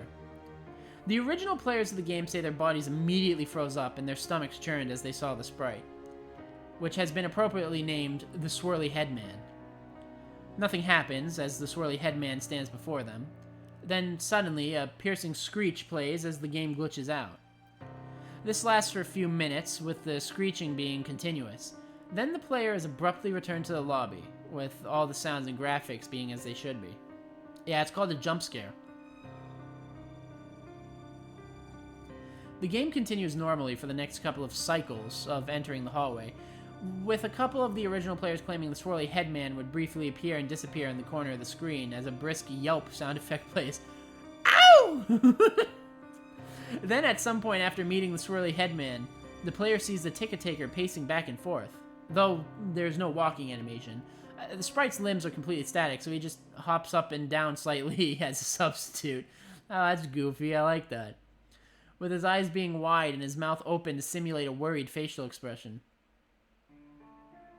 Some players noted that the movie posters have been replaced with images of the Swirly Headman, which caused them to immediately turn their character's head away from the posters and approach the ticket taker.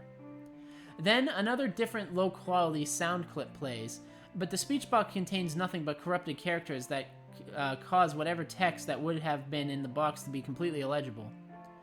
Due to the extremely low quality of the sound, it's debated by players what exactly the ticket taker says at this point, though it's widely agreed that he says, "Never reach the other levels." Then the screen fades out once again and returns the player back to their starting point in the lobby. But the ticket taker is gone, and the hallway is blocked by a large brick wall sprite. Touching the brick wall will immediately crash the game, and that's all there is to it. No one knows what the other levels are, or how to gain access to them, nor is it known why the Swirly Headman causes such acute fear in those who have seen him in the game. Because it's a jump scare, because it's jarring. I didn't know Michael Jackson was in this game. Ow! All the original copies of the theater have either been lost or destroyed, but the creepiest part is the fact that all the original players of the game claim to occasionally see brief glimpses of the Swirly Headman out of the corner of their eyes. See, now that's dumb. A sequel to this story has been... There's a sequel to the theater? The true story of the theater, which is a 4-minute read. Okay. Is this also anonymous? It is also anonymous. We'll read this one too, why not? I don't know about the true story of the theater. This came out in 2011, while the original theater story came out in 2010. I never knew there was a sequel. What I was gonna say is I don't like that they're like, the scariest part is that people say they see the Swirly Headman out of the corner of their eyes in real life. I think it's fine as just like a weird game. Like, oh, check out this weird lost media. And then that's all there is to it. Is it particularly scary? No. But it's more of an interesting read, I feel like. That being said, there is a sequel here. It's also only 4 minutes. It's shorter than the last one. So we're just going to tack this on and call the whole thing The Theater. And then we'll read Empty Prison. So here we are. The true story of The Theater. It's not something whispered about in certain circles. It's not something that comes in a plain-looking jewel case. It's not by a nameless, untraceable developer, and it's certainly not supernatural. The game in question is indeed called The Theater, R before the E. Oh, wait a minute. Oh, you're right, theater is spelled wrong. Wait. Oh, wait, no.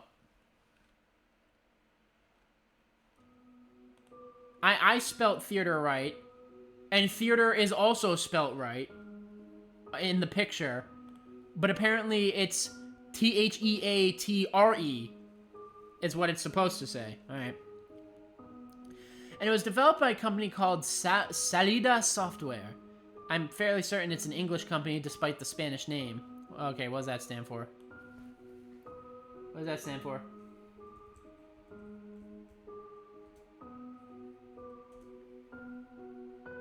It stands for exit, departure, or way out. Okay. So way out studios. So like a way out studios or departure studios.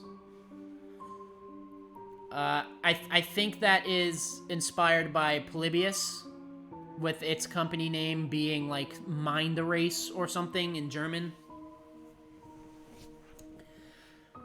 I'm fairly certain it's an English company despite the Spanish name. As far as I know, all they made is learning software. I have a maths issue. Oh, British. I'm fucking around. I have a math suite from them somewhere around here. So the theater was probably meant to be some sort of edutainment game. The game was obviously never finished, probably from lack of funding or the whole company going under. The description in the story is actually pretty accurate. It's in a first-person perspective with flat sprites in a 3D-ish environment. It's glitchy as hell. The ticker taker has an egg-shaped body, and one of his hands is a huge and misshapen. I think to look like he's reaching towards you for a ticket. I think I know what this is doing. I think it's trying to Mr. Mixify this. I think they're trying to make it like Mr. Mix. Which I don't know if you know what that story is, but I'm not going to read it. I think it's kind of dumb. The description of the swirly head man is also accurate. Also, I didn't plan on reading it. Just a glitched version of the ticket taker, but I saw a few people say that he looked like Gygus. Oh god, is this gonna be like fucking Sonic EXE all over again? That's not the case. The features of his face are just swirled and are red because his lips are gigantic. I have absolutely no idea why this happens, because you know about Mr. Mix? Yeah, I think they're trying to Mr. Mixify this by making an edutainment game and make the guy look cartoony and misshapen. I think the description of him was a lot better before. I have absolutely no idea why this happens, because while there are a few character sprites in the game's resources, that isn't one of them. Oh, and just to clarify, the sprite is a bit creepy. That's all. It's not terrifying. It never filled me with a sense of dread, it's just a bit creepy. The gameplay is pretty much exactly as stated in the story. So accurately, in fact, that I think the author just downloaded it somewhere and decided to make a scary story of his experiences. I'll admit that some things in it can be unsettling, but not, oh my god, crap your pants scary. Like I said, the game is unfinished and very glitchy. I think the idea is to select a movie from the posters on the wall, enter the theater, and play a minigame. The minigames are glitchy and missing resources, to the point of it being almost unplayable. But there doesn't seem to be a time limit on any of them, so you just have to plow through until you've done something right enough times to be dumped into the lobby. What's described in the story is what happens if you don't select a movie. You'll be allowed to enter the theater, but since the parameter of which game to load hasn't been set, you'll just be dumped back into the lobby. See, I don't like that. I don't like that they're adding a game to it. Oh yeah, like I know it's a game, but like now it's like, oh, choose a poster, then you get a mini game. It's an edutainment game. It's a, you know. But with the original, it was just kind of like a why does this exist kind of thing, where this story is this is why this exists. You know what I mean? It kind of devalues the original, I feel like. Here's where it gets a bit weird. If you continue to enter the theater without choosing a movie, odd, sometimes creepy things will happen. I'm not sure why, but if I were to make an educated guess, it would be that glitching past the minigames like this causes variables to reach values that they weren't meant to, resulting in things appearing where they shouldn't, or, you know, the game is just glitched to hell and back. It's been years, but here are some of the effects I can remember. The swirly headman, movie posters appearing out of their frame, textures changing colors, legitimately disturbing audio issues, other characters, and other areas. The last two are obviously the most interesting ones. Sometimes you'll spawn in a small room with a black floor and green walls, which will crash the game if touched. Sometimes you'll appear in a room similar to a lobby with a concession stand, kind of. There's a woman behind the counter with an incredibly poorly drawn popcorn machine and soda fountain, but it's all just an image on the wall. It's basically just a big yellow concession stand mural. I don't remember if you can interact with it or not. The only character that appears to be worth talking about is the guy in a brown jacket who appears on the sidewalk outside the lobby. Looking back, I don't think the story mentioned this, but to the left of where you start out, the wall is a row of glass doors, looking out onto the streets outside the theater. If you glitch past the minigames enough, the man in the weird-looking jacket, I think it's supposed to be tweed, it's a mess, with a huge smile on his face will just be on the other side of the doors staring at you. I mean a huge smile, like Freaky Fred or Spark Brucial. Google image search if you want. I know who Freaky Fred is. I don't know who Spark Brucial is.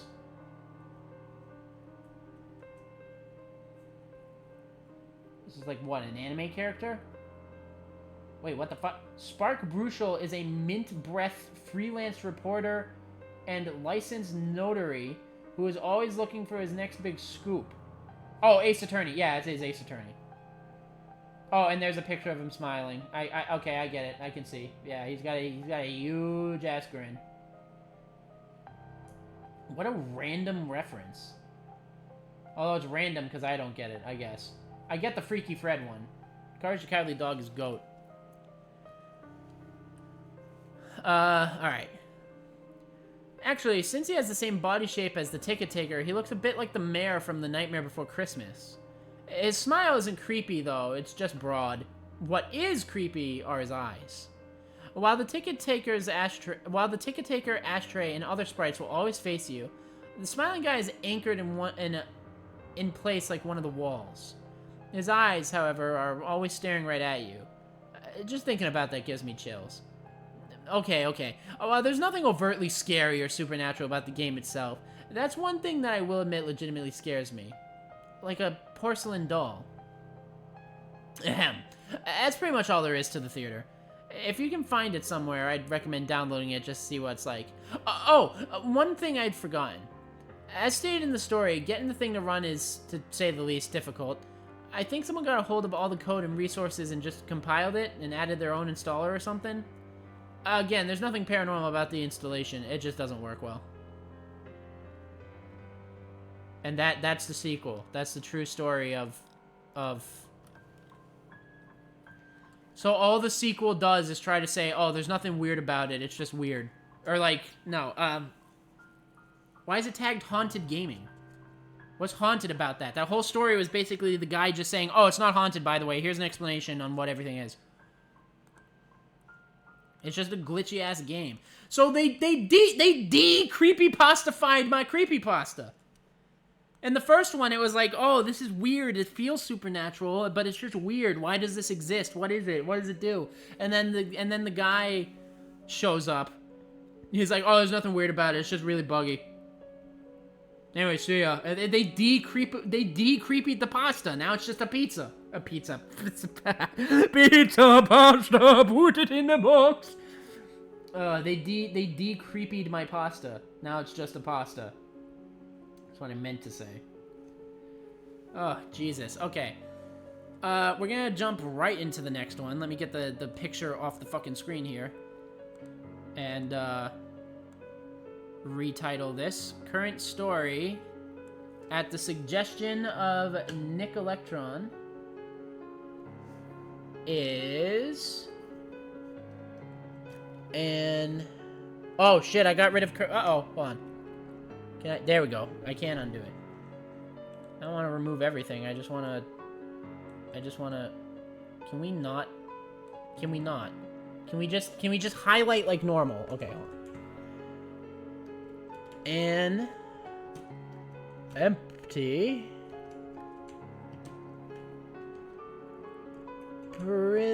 Prison. Oop. An empty prison. Alright, this is another recommendation by Nick Electron. He recommended The Blue Kings, which was a pretty good story. I expect this one to also be good, and if it is not, you will be executed on the first moon of next month. I'm fucking with you, obviously. But let's read it. An empty prison. I haven't read this either. I have no idea what this is about. And this is our bonus story before we end. Here we go. An Empty Prison by M59 Gar. A single day added onto my sentence meant the difference between a normal jail and the unending nightmare of Pembina Prison. I was supposed to get 364 days, that was the deal, but the judge didn't like my attitude, whatever the hell that meant, so he made it 365. What a petty judge! What a petty judge! Boom. 1 year was the minimum for prison. My lawyer made a stink and a half, but it didn't do any good. It's not his fault. In fact, he's the one who's going to release the statement to the press, or leak it online if the Guardian Corrections group tries to get an injection on us. Oh, injunction on us. Sorry. I thought they were gonna kill the guy. I was like, what the fuck did he do? People have to know what happened at Pembina Prison. Such a weird name. I'm going to put it right out there and tell you that it was haunted. You think I'm joking, nuts, or lying, but you have no idea. Haunted prisons aren't anything like you imagine. Those places that advertise themselves and give people tours are sick jokes compared to the real thing. It got so bad that you can actually look up GCG's official fillings for Chapter 11. Huh? That shit put them out of business on their very first prison, and right there on the briefs, using an early statute of North Dakota law from 1857 to file an insurance claim, it says, site of Pembina Prison confirmed by Governor Office and 2 notary publics witnessing in person to be afflicted by the supernatural such that continued business is impossible. Wait, they have a legal clause for it being haunted? They have like a legal reasoning of its shutdown that it is haunted officially in the government? I'd believe it. It wasn't the first time the prison was closed for that reason either, but leeches kept buying it and reopening it, hoping to make a buck off the common man. And I was shoved into that hellhole without knowing the history even a single bit. Don't get me wrong, the building itself wasn't so bad, especially for something straight out of 1853. It was a big stone cube that was squat, heavy, and cramped, but way less sealed off than a modern prison. We could see a lot of the cells around us. There was only one main hallway per floor, and we were close enough to pass things between the bars and have some real human interaction. It could have been worse. There were 5 floors and capacity for 500 prisoners. When I first got there, I had a bunch of cellmates, and I heard there were 2,000 guys locked up, and I believed it. But that soon changed. I didn't talk to anyone for the first 3 weeks. I've never been to real prison before, and I was messed up over it. I didn't want to accept that I would be in that place and stuck with 3 other guys in my cell for an entire year. The whole prison seemed full of feral men. The bottom floor would start screaming and hollering and panicking in the middle of the night all at once. We were on the top floor, but we could just hear their screams echoing throughout the open old layout, like they were right there with us. I just thought the prisoners on the bottom floor were all nuts until the guards weren't there to wake us up. the first day of my 4th week. What?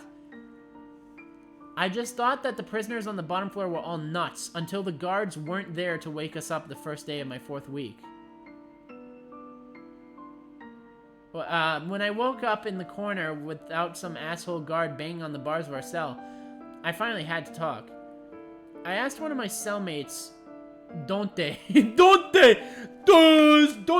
best in game, DMC2, please play. DMC2, Dante. Oh my god.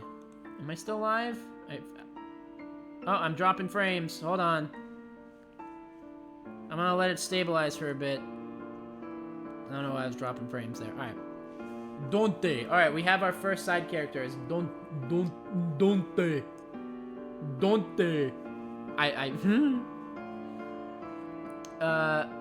What was going on? And I'll never forget the fear in his voice as he said something that should have made us all incredibly happy. Guards all gone, man. The prisoners were talking quietly between the cells and loudly between the floors through various whispers and shouts. But the most we could figure out was something on the first floor had made them all quit in protest. Sure, it must have been the crazy screaming like that during the night, right? Except none of us could get any word from the bottom floor. It was dead silent down there. The guys on the second called out for hours. Something was down there, they said, because they could hear shuffling footsteps walking around at random every so often. But whoever it was never said a single word. That was the first time Dante mentioned the crazy stories from the first floor. He muttered that he hoped none of that was true, but when I asked about it, he just shook his head. Nothing, man. None of it ever made sense. We were a little worried as the day wore on and nobody came to let us out for breakfast. And then nobody came to let us out for lunch. The time we usually got to spend outside the yard came and went, and people began getting restless. In the cells to our left, Dante's friend Will began telling guys to pass the words that we should all calm down and start sharing any food that we had holed away. I remember asking Dante, is it really that bad? I'm gonna say it like that every time, by the way. Am I? I'm dropping frames here and there. I have an unstable connection. I don't know why. I hope I'm still, legible and live. Also, I'm gonna have to stop after the story because my throat's starting to kill me. They've denied meals in the yard time for a day or two before, he told me. But the two other guys in our cells didn't look convinced. One of them said, but not like this. They made damn sure we knew what we did. They never just up and left. Someone handed us pieces of a crusty old bread through the bars. It was much appreciated. The new guards didn't show up for work for another full day. We got plenty of yard time that day from these new guys, but they seemed more confused than us. We all watched from a distance as Will asked the guard about what happened. The guard shrugged. I don't know. GCG was paying a premium for fast hire, so I signed up. What about the prisoners on the first floor? Will asked. We could still hear them shuffling around down there. We looked on the way out of the yard, but we couldn't see anyone. Huh? The guard frowned. Nobody's in there. They all got transferred. Transferred? The hell's that mean? It means the DOCRs took them back. Returned to state custody since the company couldn't handle them. That made sense. If the floor had been full of nut jobs, then North Dakota's first local private prison company hardly had the experience to handle them. But these new guys didn't even have the skills to handle us. There were half as many guards as before, and they didn't know the routines or who the dangerous ones were among us. As a result, they were distant, scared, and forceful. All except one guy, Kellen. Kellen wasn't the first guard to treat us like human beings, but by then he was the only one around. He traded jokes while in the yard, never hit us. He looked us in the eyes when we talked.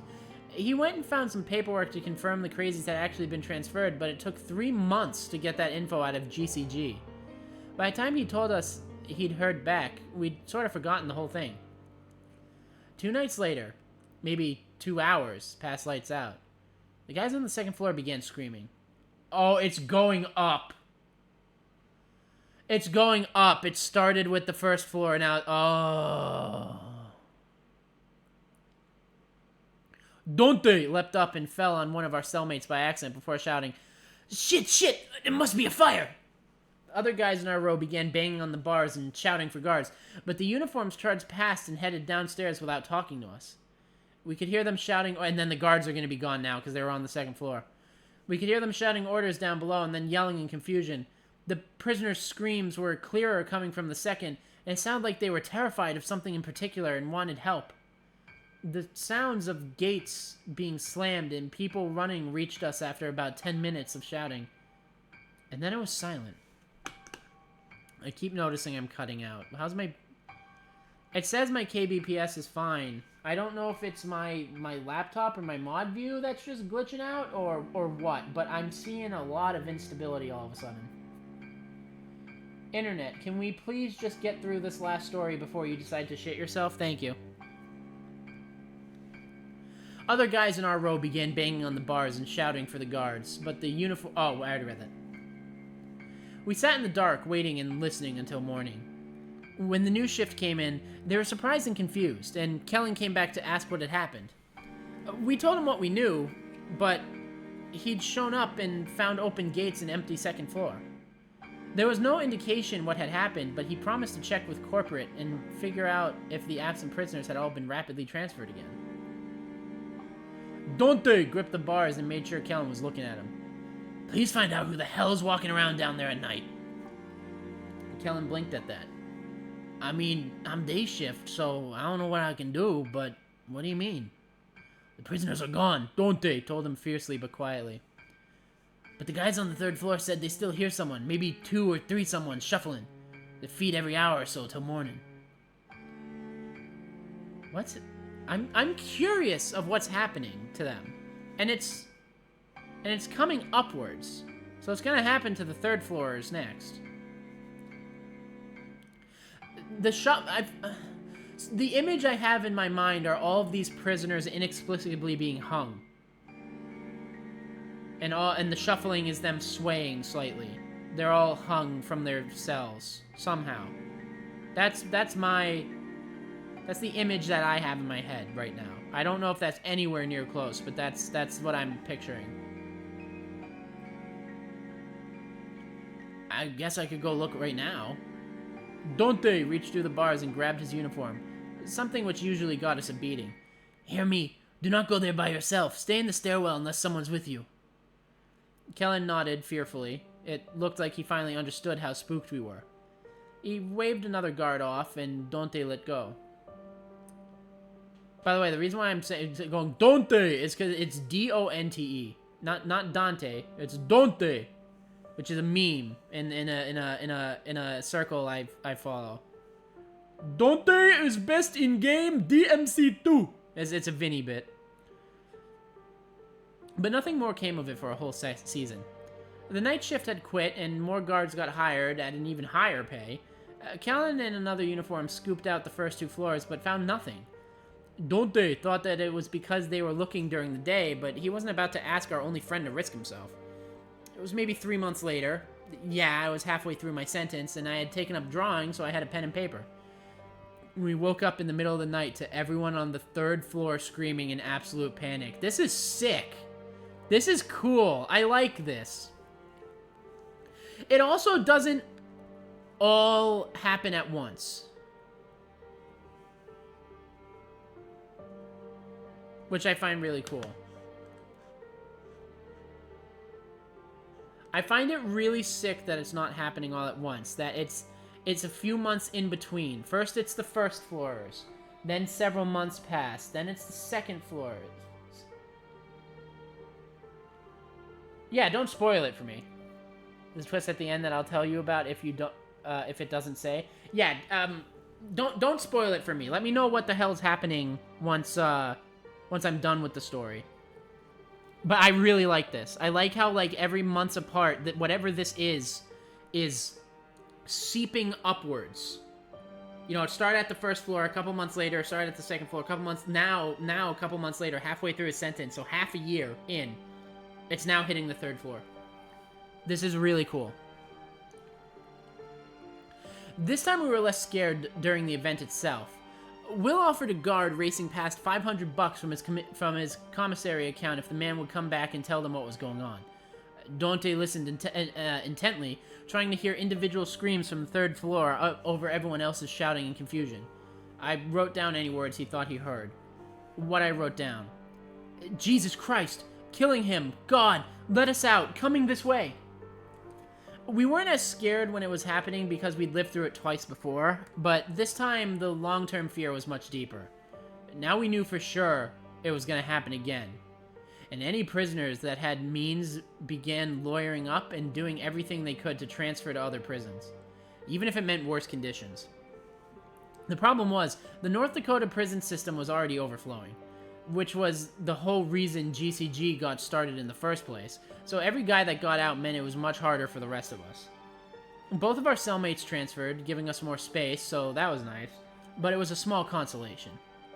Apparently, word had started to spread on the outside, and GCG's solution, instead of paying the guards even more, was to stop having night shift at all, except for just one poor guy.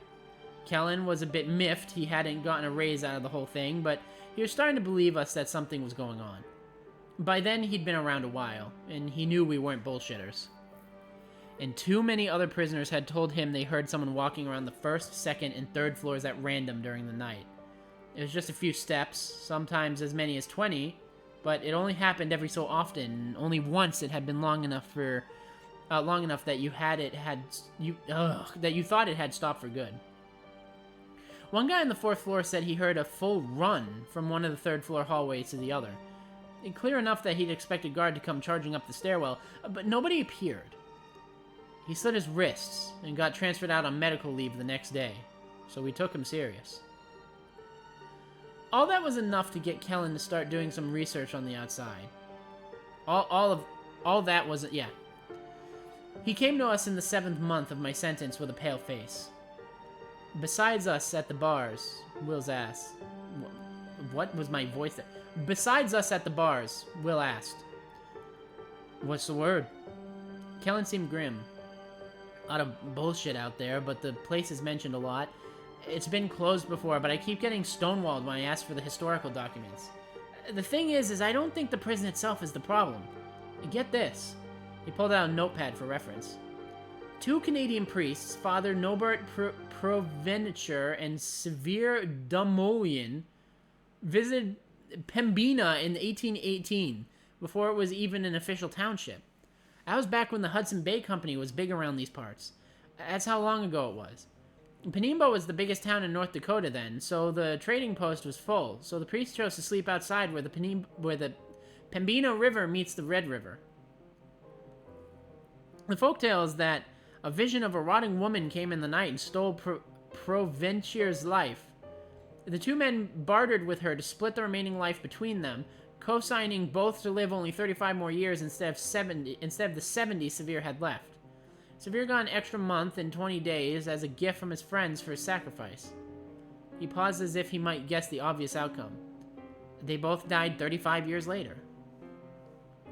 So a ghost or a witch stole one of his life, but the other guy was like, hey, let's barter. Give him half of my life. So we both live 35 years. And the witch was like, okay. So what does that have to do with the prison? I guess she's just stealing lives? I knew Pembina Prison had a horrible problem, but that didn't mean I had to believe everything. Let me guess, a month and 20 days apart? Kellen nodded. Dante snorted. It's true, dude, Kellen insisted. The dates of death are right there on the Wikipedia. But get this, 35 years after 1818 made their death year, 1853, the year this prison was built, and the place they camped at night, by the meeting of the rivers? I didn't know what it meant, but I was beginning to feel very uneasy. It's right here, isn't it? He was dead serious. I think there's some shit here. Ancient shit. I asked a guy I know, he's got Chippewa relatives over on Turtle Mountain. They know the history of the Red River better than anyone else. He said his uncle told him to never sleep at the meeting of the Red River and the Pembina River. He said something lives there, under the ground, and awakens with the changing of the seasons. Oh! It's not going to reach the 5th floor, then. It awakens at the changing of the seasons, He's here for a year. There's 5 floors. Started at floor 1. Moved up to floor 2 on the next season. Then floor 3 on the 3rd season of the year. It's going to go up to the 4th floor on season 4. On the 4th season of the year. And then, and then he's going to get out of prison. His sentence is going to be up before it reaches the 5th floor.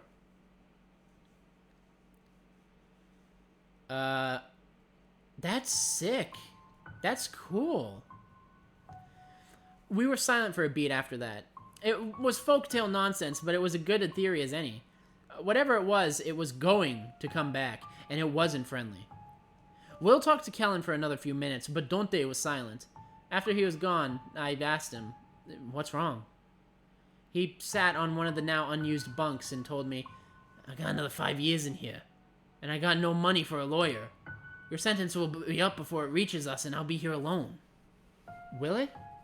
There's no way to be sure.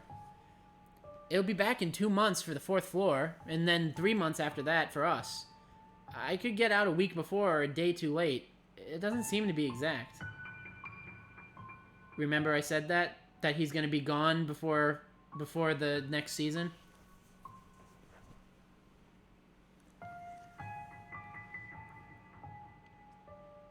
Oh, I could get out a week before or a day too late. Yeah, even he's saying he might be there when it happens. Okay, I see. He just looked at the floor. What I mean is I do hope you get out before it comes. Oh. I wasn't sure what else to say after that, so I just sat in my corner like I always did. It wasn't too much after that we heard GCG was going under. The mad rush of transfers has pissed off the state and lost the company a vital contract for the 2nd location, and investors had pulled out or something. The number of guards was cut, then slashed, and Kellen took a pay hit to stay on as the only guy on the day shift. There were only 2 prisoners left on the 4th floor, he told the 20 of us remaining as the general week we expected to happen. I feel like I should stay late just to see what the hell is gonna go on down there. But the former guards asked about it and are all terrified as hell and refuse to talk. Some got violent just because I asked. It's cool, Will told him. You got a kid at home. Don't be here for it. The 20 of us left on the 5th floor sat in our cells once night fell again, praying and listening. On Monday night, nothing happened. The 2 guys down below occasionally shouted up to us that everything was clear. On Tuesday night, nothing happened. The strain was growing, though, and we could sometimes hear them breathing rapidly down there. I can only imagine the adrenaline rushing through them every minute until dawn. On Wednesday night, nothing happened. Yet, something had changed in the air. The prison was much quieter now that the 2,000 men had become 22, and I thought I could feel a subtle sort of heartbeat in the air, pounding against reality like it was a thin sheet of paper. It's just your imagination, Dante whispered. None of us were willing to speak louder than that. On Thursday night, the heartbeat became a feeling of footsteps approaching from a great distance. Guys, Will shouted from his cell. You good down there? Still here, responded one from below. But I can feel it. It's at the door. It's knocking. The hell is that supposed to mean? But the man below did not respond. Friday night, that was the night it would happen. All day, the 2 guys on 4th pulled and clanged on their bars, begging to be let out. Kellen was torn. After 2 hours of listening to that pleading, he came up with an idea, and transferred both of them up to our floor. If nobody's on floor 4, he said happily, then we'll all be safe, right? No, then she has a floor to skip. She's not going to floor 1 because no one's there. She's not going to floor 2 because no one's there. She's not going to floor 3 because no one's there. She's going to floor 4 because those guys are there. And if those guys move up to floor 5, no one's on floor 4. What's all that's left? Floor 5. Out loud we agreed, but we were kidding ourselves. When the night guard showed up, he freaked and took the 2 men back down. He said out loud what we were all thinking. If nobody's on 4, then it'll just come right to 5 and get all of us. What the hell is Kellen thinking? See, I'm smart. I know this shit. Unfortunately, they have to die. Unfortunately, they have to die. So I at least have a chance of getting out of this prison once my sentence is up. That's how I see it. We had to listen to hours of sobbing that evening. It was the hardest trial of my life. I wanted to call out to the night guard. I wanted to ask him to get those men out of there, but if I did, I knew whatever was coming would find all of us instead. The moment it happened was like a cold hand on my shoulder. "What's going on down there?" Dante shouted. The man who was not sobbing called back. It's changing," Will demanded. "What's happening? Tell us." "It's red." "Red? It's red!" "What's red?" Will yelled insistently. "God damn it, what's red?" We stared down the hallway at the night guard, who stood listening with fear. The screaming began a few seconds later, this time only one floor above. We could clearly hear their every word. The sobbing prisoner shrieked, "There! It's there!" The man who's been communicating with us began incoherently raging with fear against his bars. Then, strangely, he stopped. The 20 of us clung to our bars, unable to help, unable to flee. Many of us cried, but we were otherwise silent, for to yell would be to drown out the last words of the men below.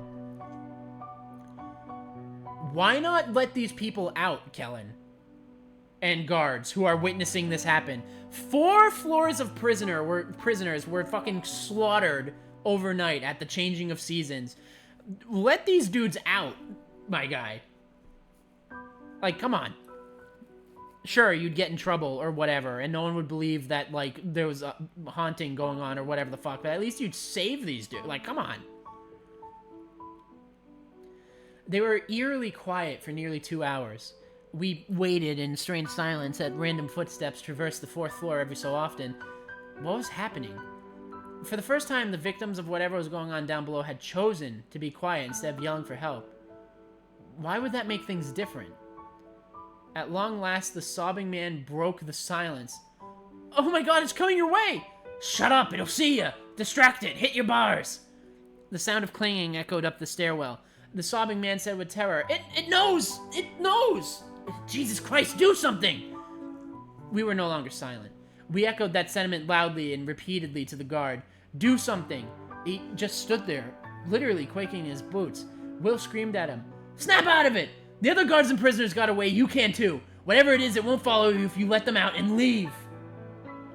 I shouted, "They're gonna die down there!" Dante threw his shoe, the impact finally snapping the man out of his terror. The guard ran to the stairwell and descended. The first thing we heard him say was taken aback. "Mary, Mother of Christ!" The sobbing man again. "Over here, for God's sakes, let us out!" The other prisoner wasn't talking for some reason. We could hear his gasping terror, but that too went quiet. Then we heard a buzzer, and all the gates on 4 slammed open loudly. I had to change the music, sorry. Where was I? Yes. The sounds of panting, running, and someone dragging something followed. The prison went silent. And just like that, we were alone again. The formerly crowded prison now felt terrifyingly large and empty, with only 20 of us and no guards. That night, the unmistakable sound of footsteps echoed from down below. I counted time as best I could. 40 minutes, then someone took 3 steps out of a cell and into the hallway. An hour and 6 minutes, and someone ran 10 steps along the hallway and stopped abruptly. Oh! 28 minutes, and the footsteps approached the stairwell, but then turned into a cell and went silent. The thing was, whoever it was sounded barefoot, and their starting and stopping locations did not match. Where they ended was often nowhere near where they began again. Okay, I might be wrong after reading that last line, but what I was thinking is the footsteps are repeating what happened. Like, the footsteps running down the hallway was when the guard came downstairs and ran over to try and release them. When, the footsteps coming out of the prison is when the doors open and one of the prisoners tried to run. My assumption was that the footsteps are audio replays of everything that happened before they were, like, taken or killed or whatever's happening to them. I think I'm wrong about that, though. When he's like, oh, the footsteps are barefoot now. I might be wrong about that. I'm not certain, though. We'll see. We're almost done here. By the time dawn came, we were scared into motionless, terrified silence, and it took Kellen's arrival for us to begin stirring again. With GCG in bankruptcy court, we no longer had a night guard at all. If it came for us, there'd be nobody to let us out of our cells like everyone else. We hardly talked, we hardly ate. Each passing day was a grain of sand falling through an hourglass marking our executions. Our fellows began confessing to crimes they hadn't even committed just to get transferred to a super max out of state. The only option left. Well, that and suicide attempts. One by one, Kellen escorted or dragged guys out of our floor. 20 became 15, then 10. Then it was just me and Dante, with Will still in the cell to our left. The three of us and Kellen, 4 men waiting for doom. We sat, playing card games in the weeks leading up to it. It would be 1 full year for me in that place, but I could swear I'd spent a lifetime in that cell. I couldn't think. Couldn't remember life before. Couldn't imagine surviving after. Every day I prayed for a transfer to come in, but North Dakota had gotten sick of our shit and the judges had stopped hearing cases from Pembina prison. They didn't know there were only 3 of us left. Nobody knew. We contacted the media, we phoned the governor's office, we made a ruckus. That was worse than nobody knowing. It turned out nobody cared. 2, there was nobody higher up at GCG following the situation, and Kellen couldn't get anybody on the phone. Payroll, meaning just his paycheck, was being handled by a third-party distribution company that couldn't answer questions about ongoing proceedings. The week approached. On Monday night, nothing happened. We were like statues in our cells alone, waiting for a sign of the executioner's approach. Oh, that's a sick name for the ghost, or whatever it is. When dawn came, we sighed and began moving again. Dante asked, "You get out Friday?" I nodded. If things went like before, I'd be released the day of. As long as I left before sundown, I would be alright. On Tuesday night, nothing happened. 2 for 2, just one more. Just one more day. I sat through the darkness until... No. The feeling of the prison changed around us. A subtle heartbeat seemed to pulse against our faces and ears and eyes. It had come a day earlier in the week than last time. That morning, Will patted my arm as we both leaned out the bars. "Sorry, man." Dante just shook his head angrily. I wasn't going to get out in time. On Wednesday night, the heartbeat became the sound of footsteps approaching from some unfathomable distance. I think I stood at the bars of our cell the entire day, fingers wrapped around the metal with force to match the tension in the air and in our minds. This couldn't happen. This wouldn't happen. My lawyer would walk in and tell me he'd gotten a judge's unfair addition of an extra day removed. 1 day. 1 goddamn day. Oh, the judge is what killed him. Because the judge was a petty asshole and threw an extra day onto his sentence. He's fucked. Bro, fuck that judge. Even if I spent a whole year in this prison, 1 day still meant life or death. Let me out. Let me the hell out, for God's sakes. But nobody cared, and nobody would listen. I'd like to tell you that Kellen stayed late that night. I'd like to tell you that when the entire floor began to glow red, the hallway, the cells, the stone itself, as whatever ungodly abomination in the earth began to wake upon the changing of seasons, as distant footsteps became a traveler at the door of our minds. I'd like to tell you that Kellen was there and hit the button and opened the gates to let us all out. Good man! I'd like to tell you that I didn't see anything, and that I'm not permanently a broken man. I didn't claw at the walls of my cell as it approached slowly, moving a few steps every 20 or 70 minutes. I'd like to tell you that all 3 of us were able to run away and escape that horror upon reality, with its rotting hands and blind eyes radiating crimson light as it searched for us at random. But I can't give you a satisfying end to the story. The disbursement company fired Kellen and changed the locks on the property. According to their paperwork, all prisoners had been moved, and they thought he'd been getting paid for guarding an empty prison.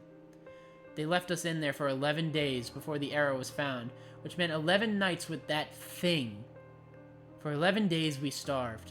For 11 nights, we sat absolutely still, not daring to move or breathe, or even look left or right. It knew where we were, generally. It stood right outside our cells for hours, and sometimes walked right through the bars and grasped at the beds around us, daring us to make even the slightest motion. Oh, it's blind.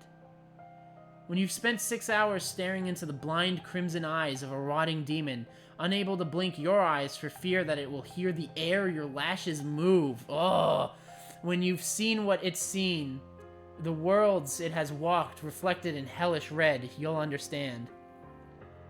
No one cares.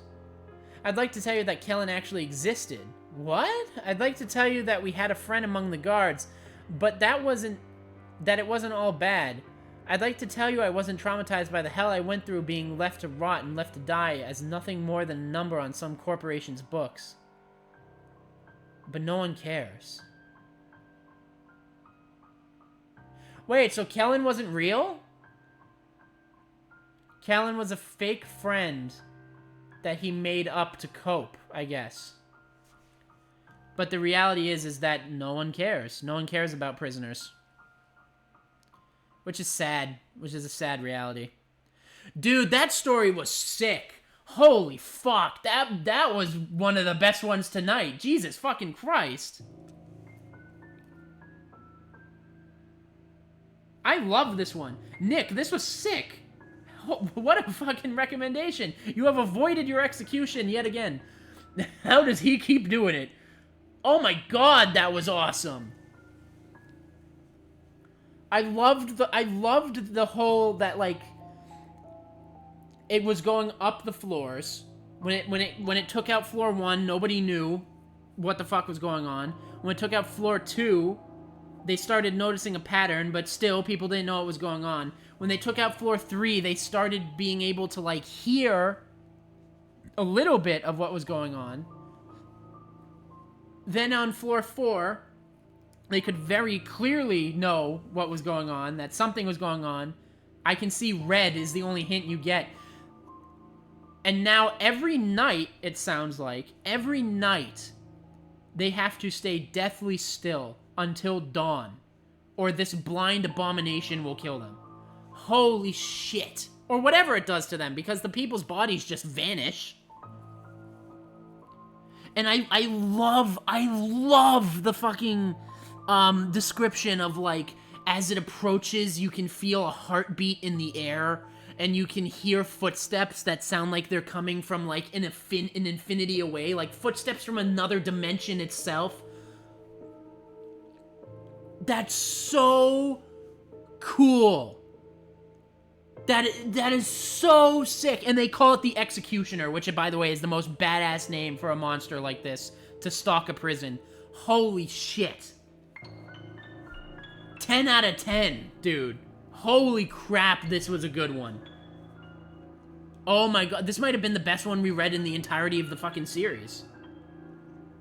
Like, from Creepypasta readings 1 till now, this might have been the best story out of, like, all of them. Oh my god, that is amazing.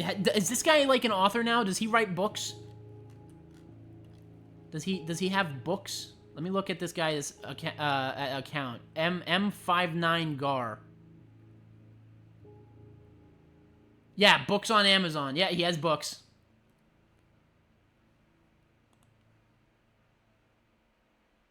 Matt Dymersky, I'm assuming is the name of the writer himself, not just his username.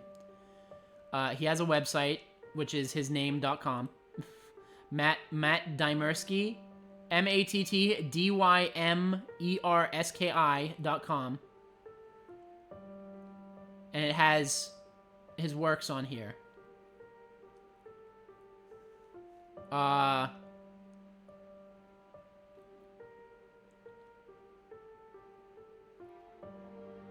Somebody just walked across my imagination. That's such a sick name for a story.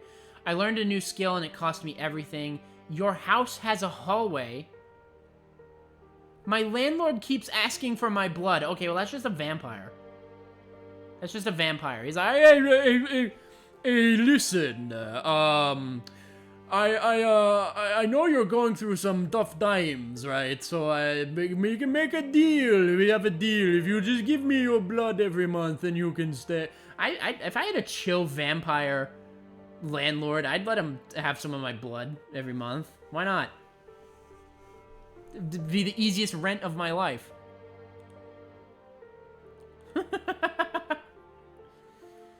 Oh, shit, dude. That's the twist, that they were going crazy because they were part to starve, and they didn't move because they didn't... What? That's the twist, they were going crazy because they were part to starve. They didn't move because if they did, they would starve faster, and the monster would get closer. Monster, quote-unquote. Oh, is that what it is? They were just crazy the whole time? Because they were abandoned in the prison. So they were... Another great read. Have to go. Catch you on the next one. I'll see you around, Auntie. Hey, I'll let you know this before you go. Saturday and Sunday streams are canceled because I need a break. My throat is killing me and I have a lot of other shit that I gotta do. So those are canceled. Just so you know. I will be back next Saturday or Wednesday. These books are free! The Asylum, Psychosis, and Portal in the Forest. Portal in the Forest sounds so fucking cool. So wait, they were crazy the whole time. I don't know if I like that twist. I think I like it a lot better if it is just like a sick-ass demon from another dimension.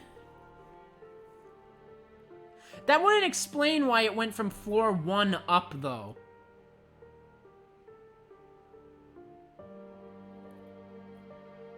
They were forgotten, left to die in the prison. I get that. I understand that.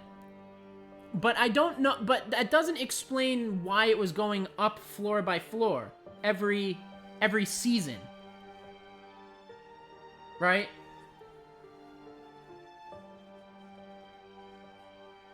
Unless that was actual, like, mass transfers, and then the prison became abandoned, and then the guys on the top floor came up with the whole starvation demon or whatever as they were going crazy. I don't know if I like that. I don't know if I like that it was just them going crazy. I think I would like it a lot better if it really is a sick-ass demon. If it's not and it's meant to be just them being crazy in starvation, then I'm a little disappointed. I'm going to continue believing it is real in a demon. It might have been a demon, but I heard this was based on a real story. He doesn't have it on one of his books.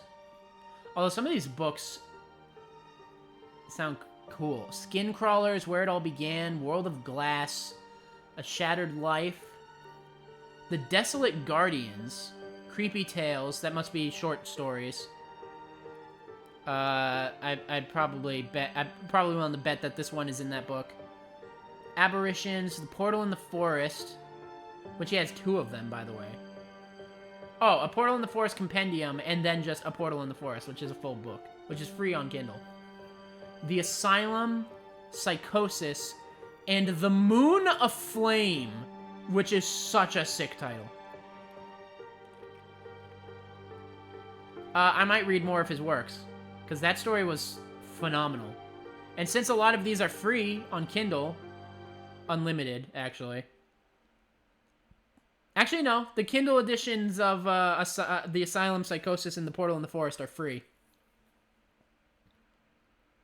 I will definitely read more of this guy's work. Because that was phenomenal. That was so good. Matt Dymersky, you write so good.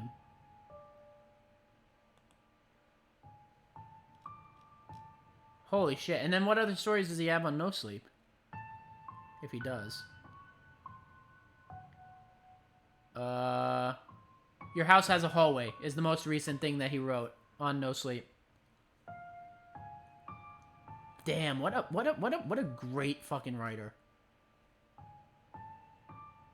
I've been trying to find more horror writers to add to my library. I did Elias Withrow, who was the one who did he did Third Parent, right? And Black Farm. Elias Withrow. Elias Withrow. Yeah, he did Black Farm. He did Black Farm and Third Parent, which I love his stuff. I'm still trying to get more copies of his books, like Outlast Your Gods, With Teeth, The Worst in Us, Final Sky. I love Elias Withrow's stories. They can get pretty heavy. I'm not gonna lie. They can get really heavy. If you read Feed the Pig or Black Farm or any of that, especially Third Parent, they can get really heavy. But they're great. I love Elias Withrow, and I need Witherow, and I need more artists. And now I got another one, Matt Jaimirski. Praise me more. You did a very good pick, Nick. Like 100%. I'm gonna read more of this guy's stuff on my own time, and I'll let you know if any of it's any good. But yeah, that's amazing. That is amazing. That being said, let me put on something new for my little outro here. Oh, can you hear downpour? I don't mean for you to hear that. I'm going to put on something a little new here. At the beginning of the stream, there was a song playing. And that song was a mix made by a friend of mine. It's going to be very loud at first, I think. Yeah. This was a mix made by a friend of mine. Sixpaths Kaioken on YouTube. Please go check him out. He does video essays on all kinds of stuff, and the ones that I remember is that he does Ruby. There's video essays on Ruby.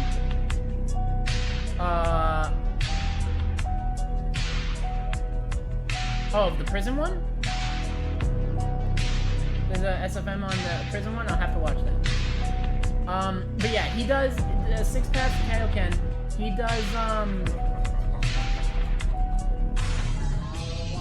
does video essays, he does music mixes, and he made this song for me that you're hearing right now. It is a remix of the theme that I use for Halloween. It's a horror remix of the song that I use. How loud is it compared to my voice, by the way? Might be an echo. I'm gonna turn it down a little bit. So yeah, he made this for me, which is like awesome of him. But yeah, he does video essays. He did one.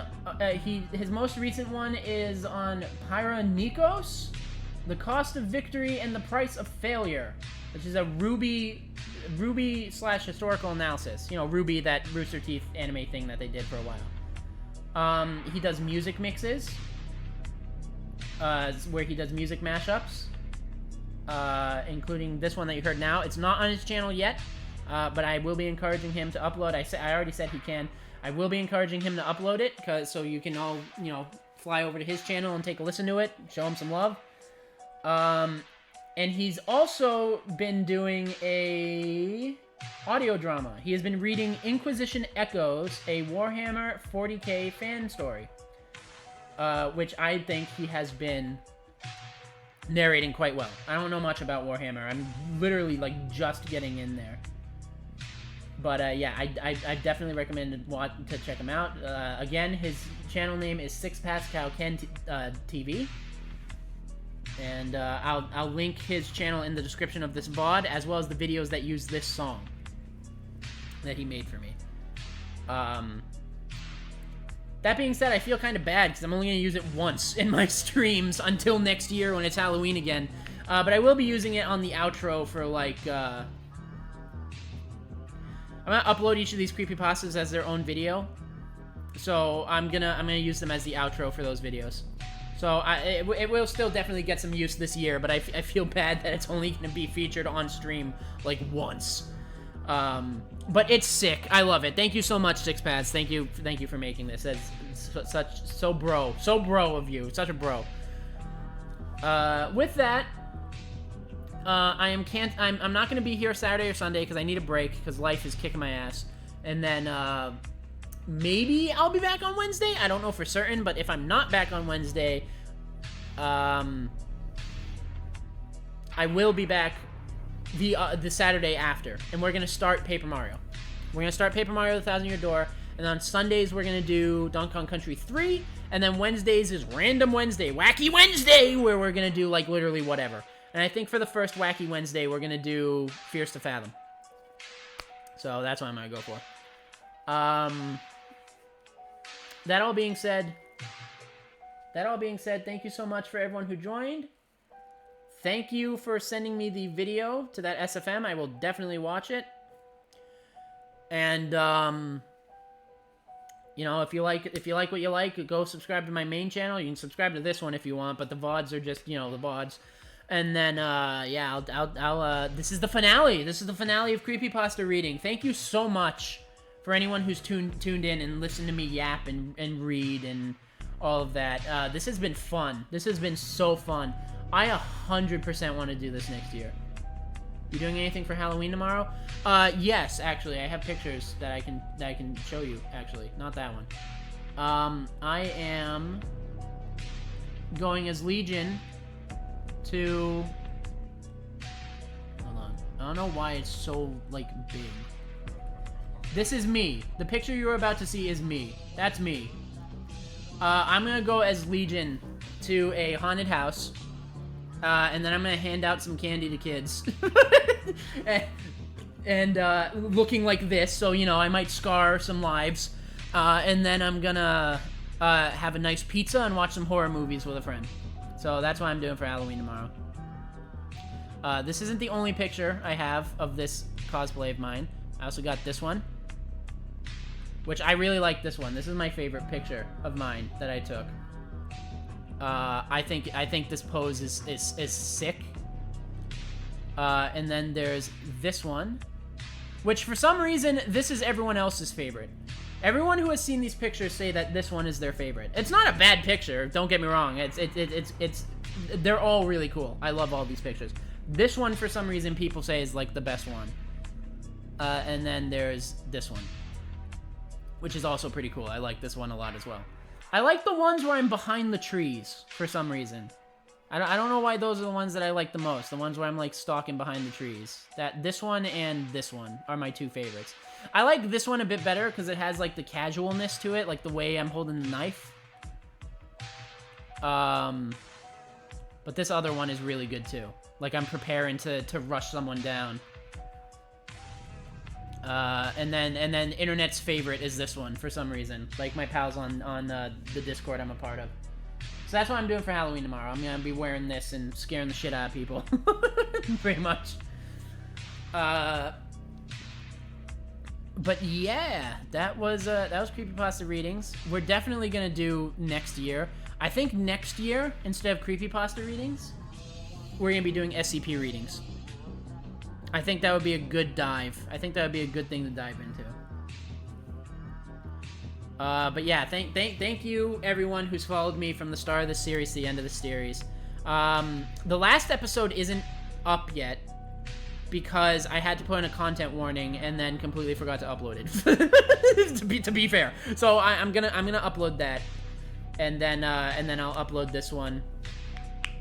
And then I'm gonna splice up each of the videos, or each of the stories. I'm gonna make them their own video on the main channel. Not super ultra editing, not super, you know, whatever. Just on the main channel. If I'm to be honest, it's to make sure uploads stay weekly so that I don't lose traction. Because my Luigi's Mansion video will not be ready by tomorrow. So tomorrow will be a creepypasta. Basically, I just have a backlog of creepypastas I can upload with minimal effort while I'm working on the bigger stuff. So that I can keep a weekly upload. All hail the Scarlet King! Yeah, I gotta read more about the Scarlet King. I love the fucking Scarlet King, from what I remember of it anyway. But yeah, thank you everybody. Whoops, thank you everybody. Thank you, Nick. I hope y'all love this song. Thank you, Six Paths, Cow Ken. Sick as hell, dude. And yeah, I'm gonna go, because my throat is actually slaughtering me right now. I do not feel good. I'm alright, I'm fine. I just, you know, reading and voices and all that. See all of y'all next time. Do whatever you want to do. Follow your dreams. Peace out, y'all.